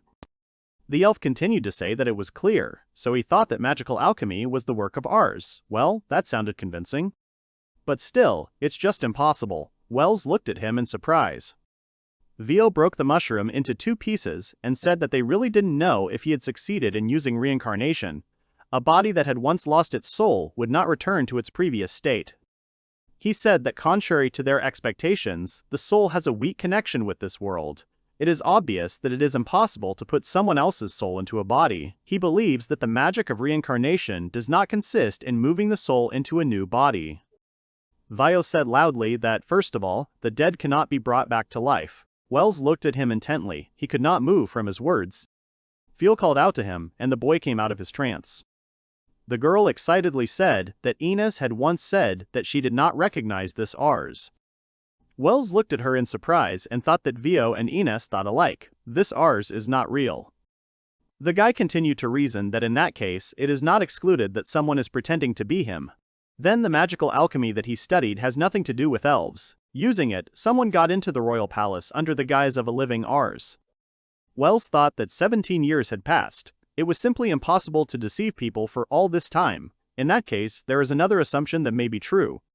He reasoned that if the body and the inner world did not correspond to each other, and the aura changed, and Ines felt the difference between the aura that Vio spoke of and the one that Ars had. The guy thought that the current Ars, like his reincarnation, may have other memories. If so, then Vio's doubts will be dispelled, which is not so bad. Wells continued to think that there were now 3 people who had magical power equal to mine. It was quite unusual. If due to the difference in Vio's aura, he was mistaken about the guru's identity. He looked ahead and thought hard that perhaps the fake Ars, whose aura was different from his, might be a guru leading a heretical cult. Wells thought that the more questions, the less answers. Why he has my memories? If no one knows about magical alchemy, why attack an innocent elven village? The boy thought that the most important thing was to send an army to attack. Why was he so attached to feel? He asked who was pretending to be Ars. Suddenly, someone screamed loudly. Wells looked at the crowd and asked excitedly what the fight was about. The tall and muscular elf shouted furiously at his opponent to repeat that he was stronger than him. Phil said in fear that it was a holiday now. Welsh said tiredly, "Where did he come from?" The elf shouted that it seemed that the human race could only mindlessly chatter. Welsh asked in surprise, "What about the human race?" Nea shouted loudly that she could repeat as many times as she wanted. Among the elves there was no one who could defeat her in a duel, even if they strengthened themselves with magic. Wells looked at her in shock and shouted what Nea was doing there. The guy turned around and said that they needed to avoid conflict. He would stop Nea, and he would stop that guy. Wells stopped and asked where Vio was. Vio stood in front of the angry elves and Nea and said with a smile that they would not fight in such a place. He clapped his hands to get their attention. Wells said wearily that he was already there. Phil said that he had a bad feeling about this. Vio put his hand on the girl's shoulder and said that if they considered themselves better than their opponent, they could have a real competition. Vio shouted loudly that everything depended on how they wielded the sword. The elf jumped on the spot and joyfully said that Guard Obek was fighting against Nea. Fromage. Phil excitedly told Wells that they wouldn't stop them. Guard Obek was definitely strong. His swordsmanship was higher than hers. The boy replied that he thought so at first, but she could see. Nea looked at the elf with confidence and smiled. Phil asked in surprise, "Mia is smiling now." Wells said that she could have lost if the battle had happened earlier, but now she knows the circulation of magic. The guy added that Guard's strength seemed to have not changed at all. Everything would be fine. Celicia ran up to them and screamed, "What was going on? What was Nea getting herself into?" Vels laughed and raised his hand, and with it, the earth flew into the air. The elf quickly created a new field to begin the battles. He shouted loudly that it was ready. They had to approach the center. Nard said angrily that if he won, she would get out of this continent, and if he lost, he would do whatever she wanted. Nea replied that in that case, she could not be defeated. Vio raised his hands and shouted loudly that there were 3 rules: no killing, no leaving the site, and only using enhancing magic. Guard cried out what this meant. Guard shouted that he could maintain his powers as long as he wanted. The elf created his own armor that would help him win the battle against Nea. Guard asked with a wide smile that she wouldn't regret not doing it. He could use wind and earth attributes at the same time. Nea asked that how long would he have to prepare. The battle was in full swing. Nea took out her sword and said that he who hesitates, loses. Vio shouted with a smile, "Well, here they go, forward." The elf quickly ran towards the girl. He quickly hit her and ran past. Feel screamed in shock that he finished her off with one blow. Celicia pointed at the elf and screamed furiously that it wasn't fair.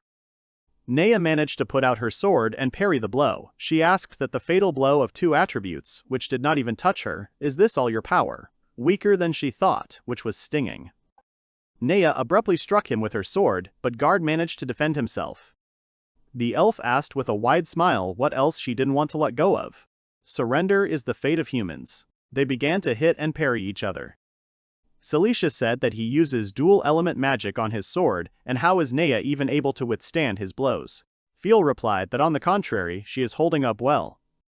She continued to say, when Guard Obek was wandering around the northern continent, he fought 500 human warriors. Everyone around him said that he was a monster, and no living creature could match him in wielding a magic sword. In addition, his armor was not just earth magic. Nea swung and hit him with all her might. The elf smiled. He intercepted the sword with his magic. He looked at her furiously and laughed. He had outwitted her. Nea looked at him in shock and thought that the shape of the armor had changed. Celicia screamed that his armor had grabbed the sword. How should she fight now? Guard laughed and said that this was bad luck. Guard snatched her sword and threw it aside. He shouted furiously that she had 2 swords, but she had no more. The man must surrender. He tried to hit her, but Nea quickly dodged and managed to avoid the blow. Guard was shocked and thought what happened. She dodged in such a position. Feel looked at them worriedly. Nea grabbed his sword. The girl quickly hit him in the stomach. Guard didn't even have time to understand what just happened. He didn't expect an attack at that moment. The elf coughed and asked in shock how she did it. Nea gripped the sword tighter. Nea said confidently that she had already said that there was only one reason for his loss: he was too slow. Guard fell to the ground, and magical drawings appeared on Nea's face.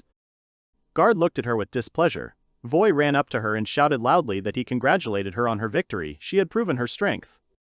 A deal is a deal, she can ask Guard to do anything. Nea walked up to him and extended her hand.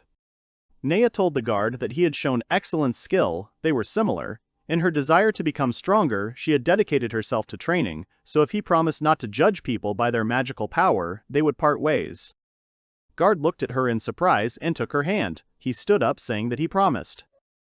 The elf said with regret that it was a pity, of course, that he lost. All the elves screamed happily, and Vio began to jump around him. Celicia hugged Feel and screamed happily that she was so happy that Nea won. Feel screamed with joy. Nea smiled widely. The party ended and the elves began to clean up. Wels and Feel stood next to each other. The girl excitedly said that she was surprised by her movement.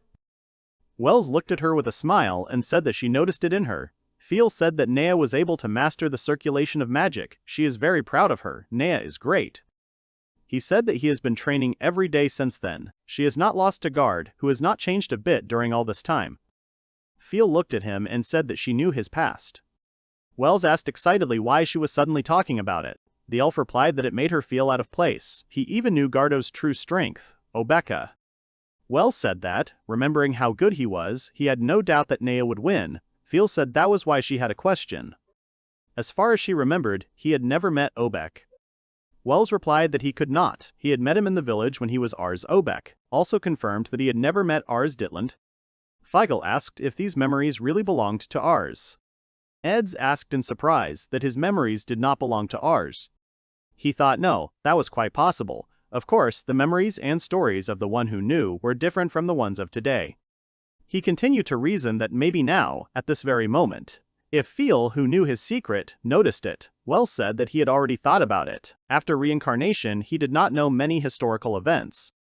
Wels said excitedly that he knew neither about the kingdom of Volmus, whose power was comparable to 2 great kingdoms, nor about the internal conflict in Remortia. He did not even suspect the existence of Eurasia. He added that, moreover, after trying to resurrect the dead, he realized that the effect of regression magic had taken an unexpected turn. Feel said that if you think about it, the fact that he knows Obek doesn't fit into the current reality. Wells thought hard that not all memories were different. On the contrary, many of them matched the memories of others. However, there were some that were different, such as Gard Obek and the Kingdom of Volmus. The guy continued to reason that his memories matched his past life. That might be the truth behind this mystery. This world, compared to the past, similar and different at the same time, he said this place. Wells said in shock that it was a parallel world, but could that be possible? What nonsense, like the plot of a children's fairy tale. He looked at his hands and could not believe what was said. Feel replied that it was entirely possible. If the laws of his past world did not apply to the parallel one, it was strange that only the effect of the regression magic had changed. It was as if there was a law of gravity in the world that did not apply only to apples. Wells said that it didn't make any sense. The guy thought that the hypothesis and reality didn't match. It was all because of the use of reincarnation magic. Wells clenched his fist and continued to argue furiously that his attempt to avoid death was against the laws of nature. So, reincarnation only brought harm, but then he himself. Feel grabbed his hand. The boy asked her in surprise what she was doing. The elf replied that he had saved her life.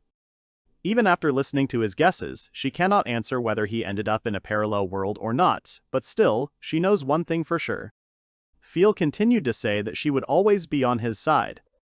Whether he is Ars or Wells, in a parallel world or not, she asks him not to cope alone. She will help him with all her might. Wells smiled and replied that he was very grateful to her.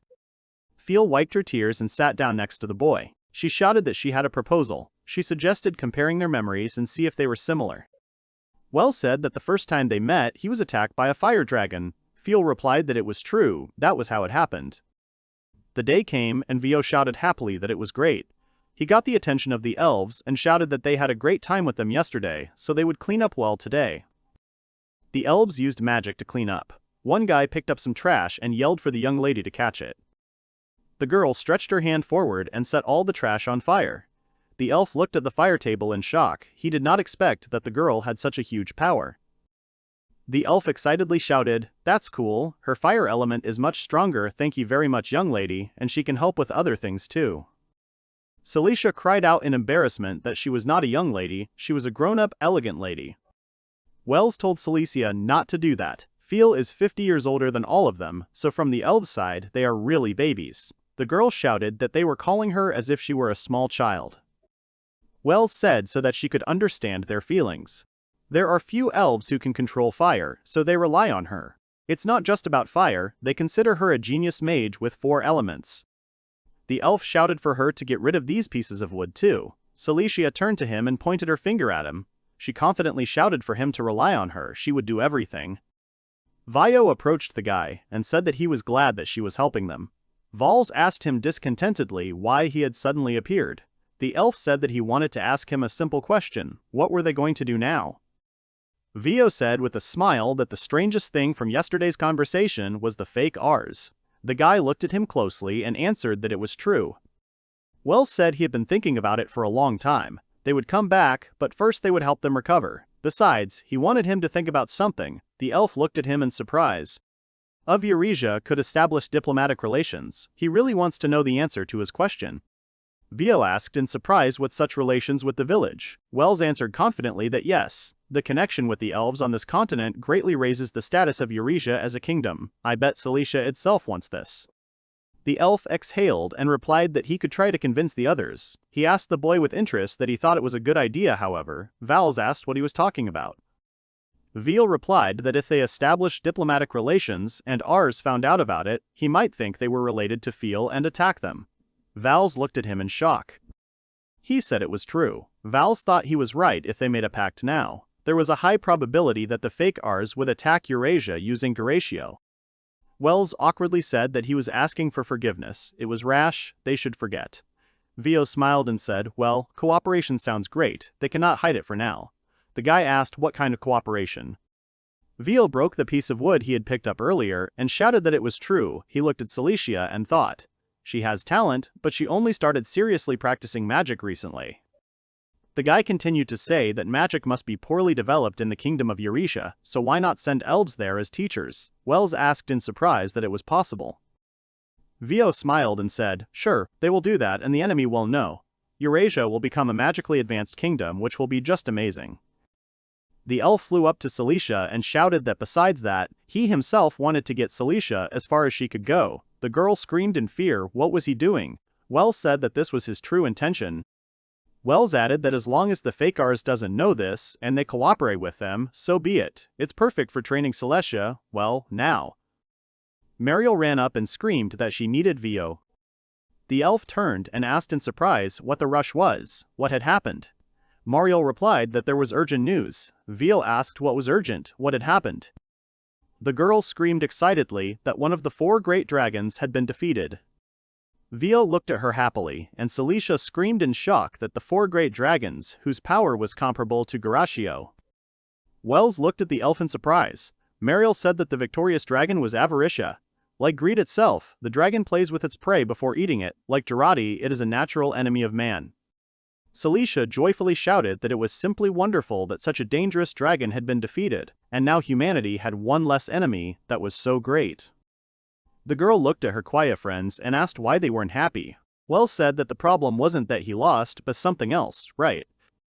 Mariel answered tensely that yes, the one who defeated Avaricia was not an elf or even a human. The one who defeated him was someone else. The one who recently attacked their village was one of the 4 great dragons, Garachio. They entered a strange place. Vio walked forward and said that this place was the first thing the elves built when they came here. Celicia said that it was no wonder it was so old. Vio shouted at her not to say such things. Vio replied with a smile that for the elves it was an important historical building where only serious issues were resolved. Well, it seemed like everyone was here. They must discuss everything, namely Garachio's victory over Avarite. Keith sternly told Vio to stop. Why are there people here? He doesn't know them. The elf looked very annoyed to see so many people in their hidden place. Vio smiled and waved his hands. He happily told Keith that they had saved Radael, so he accepted them. This guy had saved him single-handedly, even if he was the only one present. Keith looked at Celicia and said that he didn't remember acknowledging the girl. She screamed furiously, how dare he treat her like that? He is here because Vio called her. The elf shouted that everything was right. Vio added that he also decided to train Celicia, so now she is his student. Celicia shouted that she is his student, so she will stay here. She stopped and looked ahead in shock. She turned sharply towards Wells and asked him what he was saying. She couldn't believe it. He said he hadn't told her yet, but that was it. Celicia asked excitedly that he hadn't even asked her. He said that they would talk about it when they rebuilt the village. If he became her teacher, he could only teach her the water element. It would be better if Vio taught her everything. Wells added with a smile that he was also going to send magic teachers to Eurasia, so they kill 2 birds with 1 stone, train her and develop the country. He asks for forgiveness for speaking only now, when everyone was suddenly gathered. Celicia answered sheepishly, well, he really isn't a very good teacher, he's always on his own mind and hides a lot. It would probably be more effective to study with Vio. Wells asked what that meant. Celicia looked awkwardly at the guy and said that she understood everything. Thank him for that. Vio shouted happily that that's how things are, now Keith knows. They can return to the topic.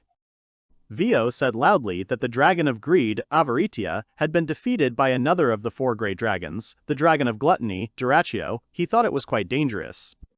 Holper answered tensely that it was dangerous. Garachio, who had defeated another dragon, was indeed dangerous, but didn't that mean that there was one less threat in the world? Mariel said that she agreed with Holbert. If he could defeat the sloth dragon, Igneus, and the wrath dragon, Eru, she would be grateful to him. Vio asked with a smile that it was true. The girl asked that she didn't think that the controller Garachio killed Avaritia for good reasons. He had attacked the village after all. Vio replied that there must be another reason for attacking the dragon. Vio looked at the boy and asked what Vels thought. He closed his eyes and confidently answered that it was true. He thought Vio was right. Holber looked at him in shock. Keith sternly asked them to explain what he meant. Did that mean Vio's words weren't just guesses? Wells said with a smile that it was. He carefully studied the alchemical dolls and realized something. Wells went on to say that the source of such a doll's power is derived from food. If Garachio was created in a similar way, it can be assumed that the source of his power is the same. The guy added that, however, for such a huge body, ordinary food would not be enough. Then someone whose strength is comparable to 4 great dragons is needed. Mariel screamed, what does it mean? Wells confidently answered that yes, he did not defeat Avaritia. Garachio attacked him to gain enormous magical power and then simply ate him. That's how it happened. Everyone looked at him in surprise. Wells said that Jurashio, who fought with Aberitia, received his power. Now he has become much stronger. If he absorbed the remaining two. Vio interrupted him and said loudly that Garatio would become invincible. He looked at the boy that even Arstit land would not be able to subdue him. Yes, the boy looked at him tensely. Celicia excitedly shouted that without a tribute magic it would still work. It would still be an alchemical doll. She was right. Wells looked at her and replied that it might work now, but rumors about zombie goblins and their movements in Cassandra were bound to spread. The enemies would take action soon. Vio said it wasn't over yet. If magic like memory reading were to develop, they would have no problem creating a doll that was completely independent. Obviously, reading the memory every time to make the doll work is inefficient. Vio laughed loudly and shouted that it was just his guess. Celestia shouted loudly that it was not funny. If someone made such a doll, the world would be in chaos. Wells said that they did not know the purpose of the dolls. He did not think they could improve it so easily. The guy added that if something like that happened, they would have nothing to respond with. In addition, if they were allowed to create a being whose strength exceeded the 4 great dragons, they would be unable to do anything, and they would dominate humanity. Wells exhaled and said that this was why now was their only chance. The guy suddenly stood up from the table and shouted loudly that they would defeat the 4 dragons before the former Ars did. Everyone looked at him in shock and screamed loudly. Keith looked at Wells with hatred and distrust. Suddenly, they heard a loud laugh from Vio. Everyone looked awkwardly at the elf who laughed at such an inopportune moment. Vio said that he couldn't believe he said something like that. He meant that he was going to defeat them. Vio looked at him intently and then said that he was indeed an interesting person. Mariel jumped up and shouted loudly for him to stop joking. The girl continued to shout that Wells knew absolutely nothing. The 4 great dragons were comparable to a natural disaster. He was greatly underestimating them. She added that now their village. Radael interrupted her and said that he agreed with him. If left as is, he will continue to become stronger. The girl looked at him worriedly. Holbert said that he was not very happy to agree with the man's opinion either, but they had to do something about the dragons. Vio shouted happily, which sounds fun, he is with them. Wells said they could sum it up. Now, to stop Arsus' plans, they would defeat one of the dragons before he did. That was their first objective. If they angered him, he would stop at nothing, the very embodiment of rage. Wells looked at his friends and said furiously, "The dragon of Era's wrath." Keith looked at him. The next target was a dragon capable of wiping out an entire nation. Vio asked that he wanted to defeat Eru. He decided to start with a dragon, which would destroy the surrounding areas if necessary. He is truly a remarkable person. Elf added that Radael, Holber and he agreed with Wells. They would assume that everyone else had come to the same conclusion. Kit said confidently that he was against it. Radael shouted excitedly for Keith to listen to him. Wells had routed Volmus's army. He might as well trust him. The man didn't understand why he was against it. Keith replied that they owed him a debt, but that saving him was just an excuse for them to stay here. There was no reason to mess with them anymore. Vio should think about them too. They were outnumbered and exhausted. The elf added furiously that if they agreed, it would mean that they had united with them. Radiel shouted that he was overreacting. Wells said he was. The elf asked, surprised, what Wells was doing. Wells said confidently that the elves were not going to help. That was their unanimous opinion. He had not expected to receive their support from the very beginning. Keith asked what he was talking about. The guy said loudly that they would defeat Era. No, he would conquer her. Feel and Radiel looked at him in shock. The elf shouted that he wanted to do it alone, in his right mind. Celicia looked at him worriedly. Wells replied that yes, since it was him.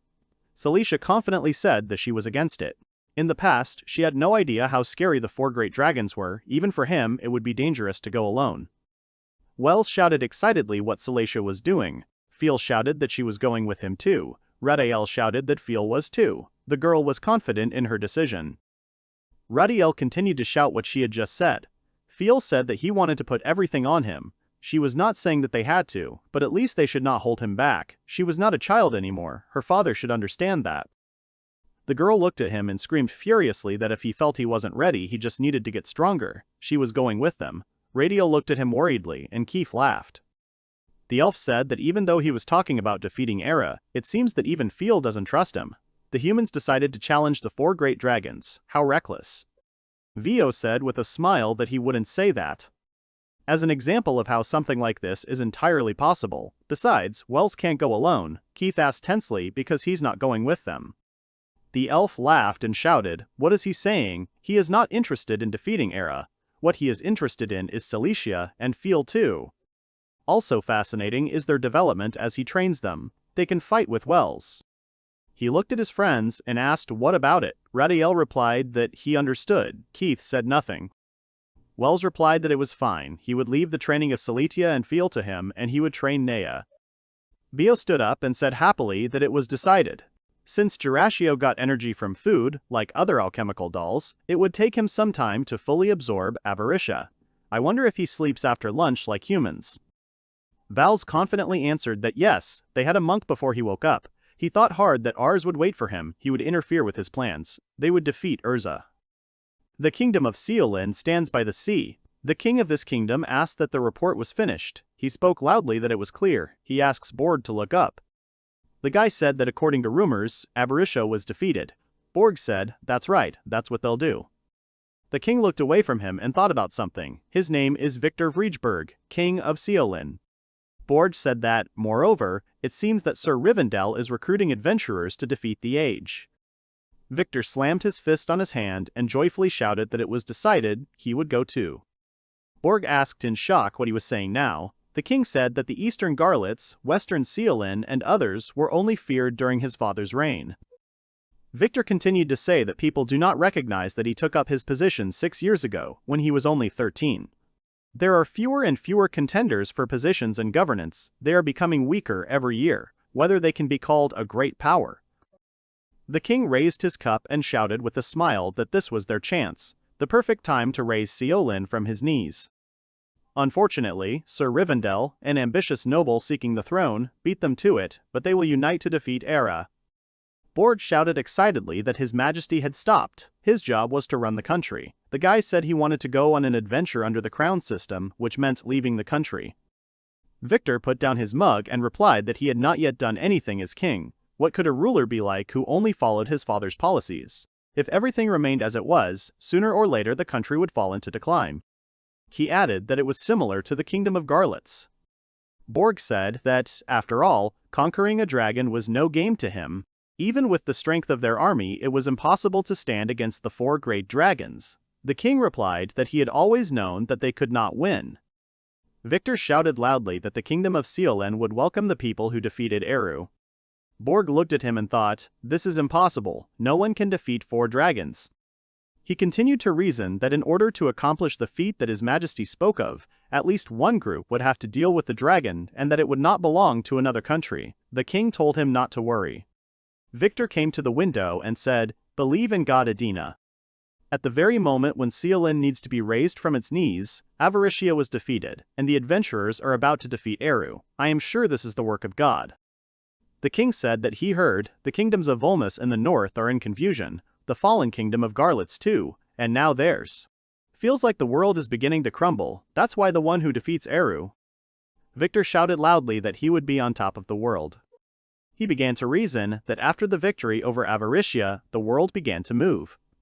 Some perform feats, some occupy the desired position. Someone wants to stop the plans of their enemy, even if they have different intentions, the goal is the same. The dragon in his cave began to open his eyes. We must defeat Era, this is the beginning. Wels and Nea fought each other fiercely. Wels quickly ran away from the girl who suddenly disappeared to attack. He noticed a quick movement. She activated her magic power and struck the boy. Wels managed to block her blow with his sword. Nea's blow was so strong that it split the earth into several pieces. Wels said it was a good try though. He swung his leg and hit the girl with all his might, who flew to the side but managed to stay on her feet. The guy said that after the attack her defense weakened, she gave the enemy the opportunity to counterattack. Nea said discontentedly that this was bad luck, she understood. Wels said that they could finish for today. The girl screamed furiously that no, she could still fight. Vio appeared and screamed loudly. Vals said with displeasure that this was another sudden appearance. He asked with interest what was going on with Cilicia and Feel's training. Vio jumped down from the tree and shouted joyfully that they were already finished. They had worked through all the planned second-tier magic. The elf added with a smile that he had expected that they were very capable. He had even taught them something special. Vels asked what he had told them about the basics of defensive magic. Vio laughed and said that of course he had trained them well. Not only did Celicia have good potential, she was also enthusiastic, which certainly pleased him. Wells said that was understandable. He asked excitedly why he was here. He came to tell something. Vio scratched his head to remember. Suddenly, he shouted loudly that he had already forgotten. The elf said with a smile that Mariel had brought more news. It seemed that adventurers were gathering in the kingdom of Seolin to defeat the dragon era. Wells asked tensely, "What's in Seolin? Why now?" He knows Era's behavior. Vio replied that they had to be as careful as possible with the dragon. If they risked it, they would have to win, and if they angered it, the surrounding islands and the sea would be in danger. The guy added that since he knows this, he is already preparing for such a large-scale operation. However, a large number of people does not guarantee victory. It is necessary to get the upper hand over him before he destroys everything around. Nea excitedly cried out that she was not ready yet. Wells replied that he apologized, but there was no time. Besides, the pace of training was already high. She said it was clear, but she wasn't good enough. Wells said that everything was fine. He couldn't even imagine that in such a short period of time she had succeeded so much. Soon she would see for herself how much she had grown. Nea shouted that it was good. They came to the shore of the sea. Vals asked that everyone was ready. Then they went straight to the dragon's lair, the Belpozo volcano. Their goal was still to defeat Era. Celicia excitedly asked, "What about sending the mages to Eurasia?" Wells replied that they had decided everything before the training began. The girl looked at him in surprise. The guy said that Gardo and Rigel, who were used to people, acted as messengers. Together with the Beninash team waiting on the shore, they went to Eurasia. Celicia said that he quickly. The boy remembered how he approached Benitosh and said that he really wanted to ask her. The girl screamed that she could provide it to her. Benitosh replied that she thanked her for that. Celicia said that was great. Nia replied that she was subordinate to Wells and was simply following his orders. Wells said that if you say that, then they were all subordinate to Celicia. Celicia pointed to the sea and shouted excitedly, "Well, how will they go out to sea? They came on a pirate ship, but they don't have one anymore." Vio smiled when he heard her words. The elf said that there was no need to worry. Their ship was here. He grabbed the invisible fabric and quickly removed it. Everyone saw a large ship, but it looked very old. Celicia shouted that it was cool, he was hiding it. Nea asked that he had no sails, how would they sail? He replied that the elven ships move with the help of magic. They already have a helmsman, they are left with the position of subordinates. Vio smiled and told Wells that that was all they could do, the rest was up to him. Wells climbed onto the ship and shouted that it was fine, he could rely on him. Wells looked at him and said confidently that they would defeat Eru. He shouted loudly that the magic power had been replenished, they were leaving. The ship was filled with magic and moved forward. The elves waved after them. Wells looked at the sky and said excitedly that the fog was getting thicker. He asked Feel that the characteristic feature of the Dragon of Wrath, as the name suggests, is only rage. Feel said yes, no one has been able to defeat him in the last 200 years. He has tough skin and high physical strength, he probably still specializes in close combat. Val said everything was as he remembered, she happily said another shared memory. Celicia happily shouted that they would be arriving soon. It would be fun, Vals could see how her power had changed. She looked very proud and happy. Wells said he hoped she wouldn't throw up this time. The girl said of course she would, because she had become stronger. She could do second-tier magic with her eyes closed. She said it would be like she had opened them before. Wells said it was great that she was motivated, but they didn't need to kill Era. She asked why. He replied that if news of the victory over the dragon became known, Eurasia would be on everyone's lips. He continued to say that it would be good if the dragon was defeated by other adventurers. The fake Rs wouldn't recognize them either. The main thing is that it would interfere with his plan. She asked that if they defeated Eru, no one would know. He said that was true. Celicia screamed in disappointment, what does that mean she worked so hard but she won't be able to show him the result? Nea screamed excitedly, what's wrong with Celicia? Feel said that no matter what, because of the fog nothing can be seen. Even if they are already there, it is strange. Wells answered that yes, and the air is heavy. Wells said that because of the fog, detecting magic is also barely helpful, so he will use magic element transformation. Wells released a large amount of energy. The guy wondered what kind of magical element it was. The stagnant air seemed to be mixed with something heavy, most likely, it was Era.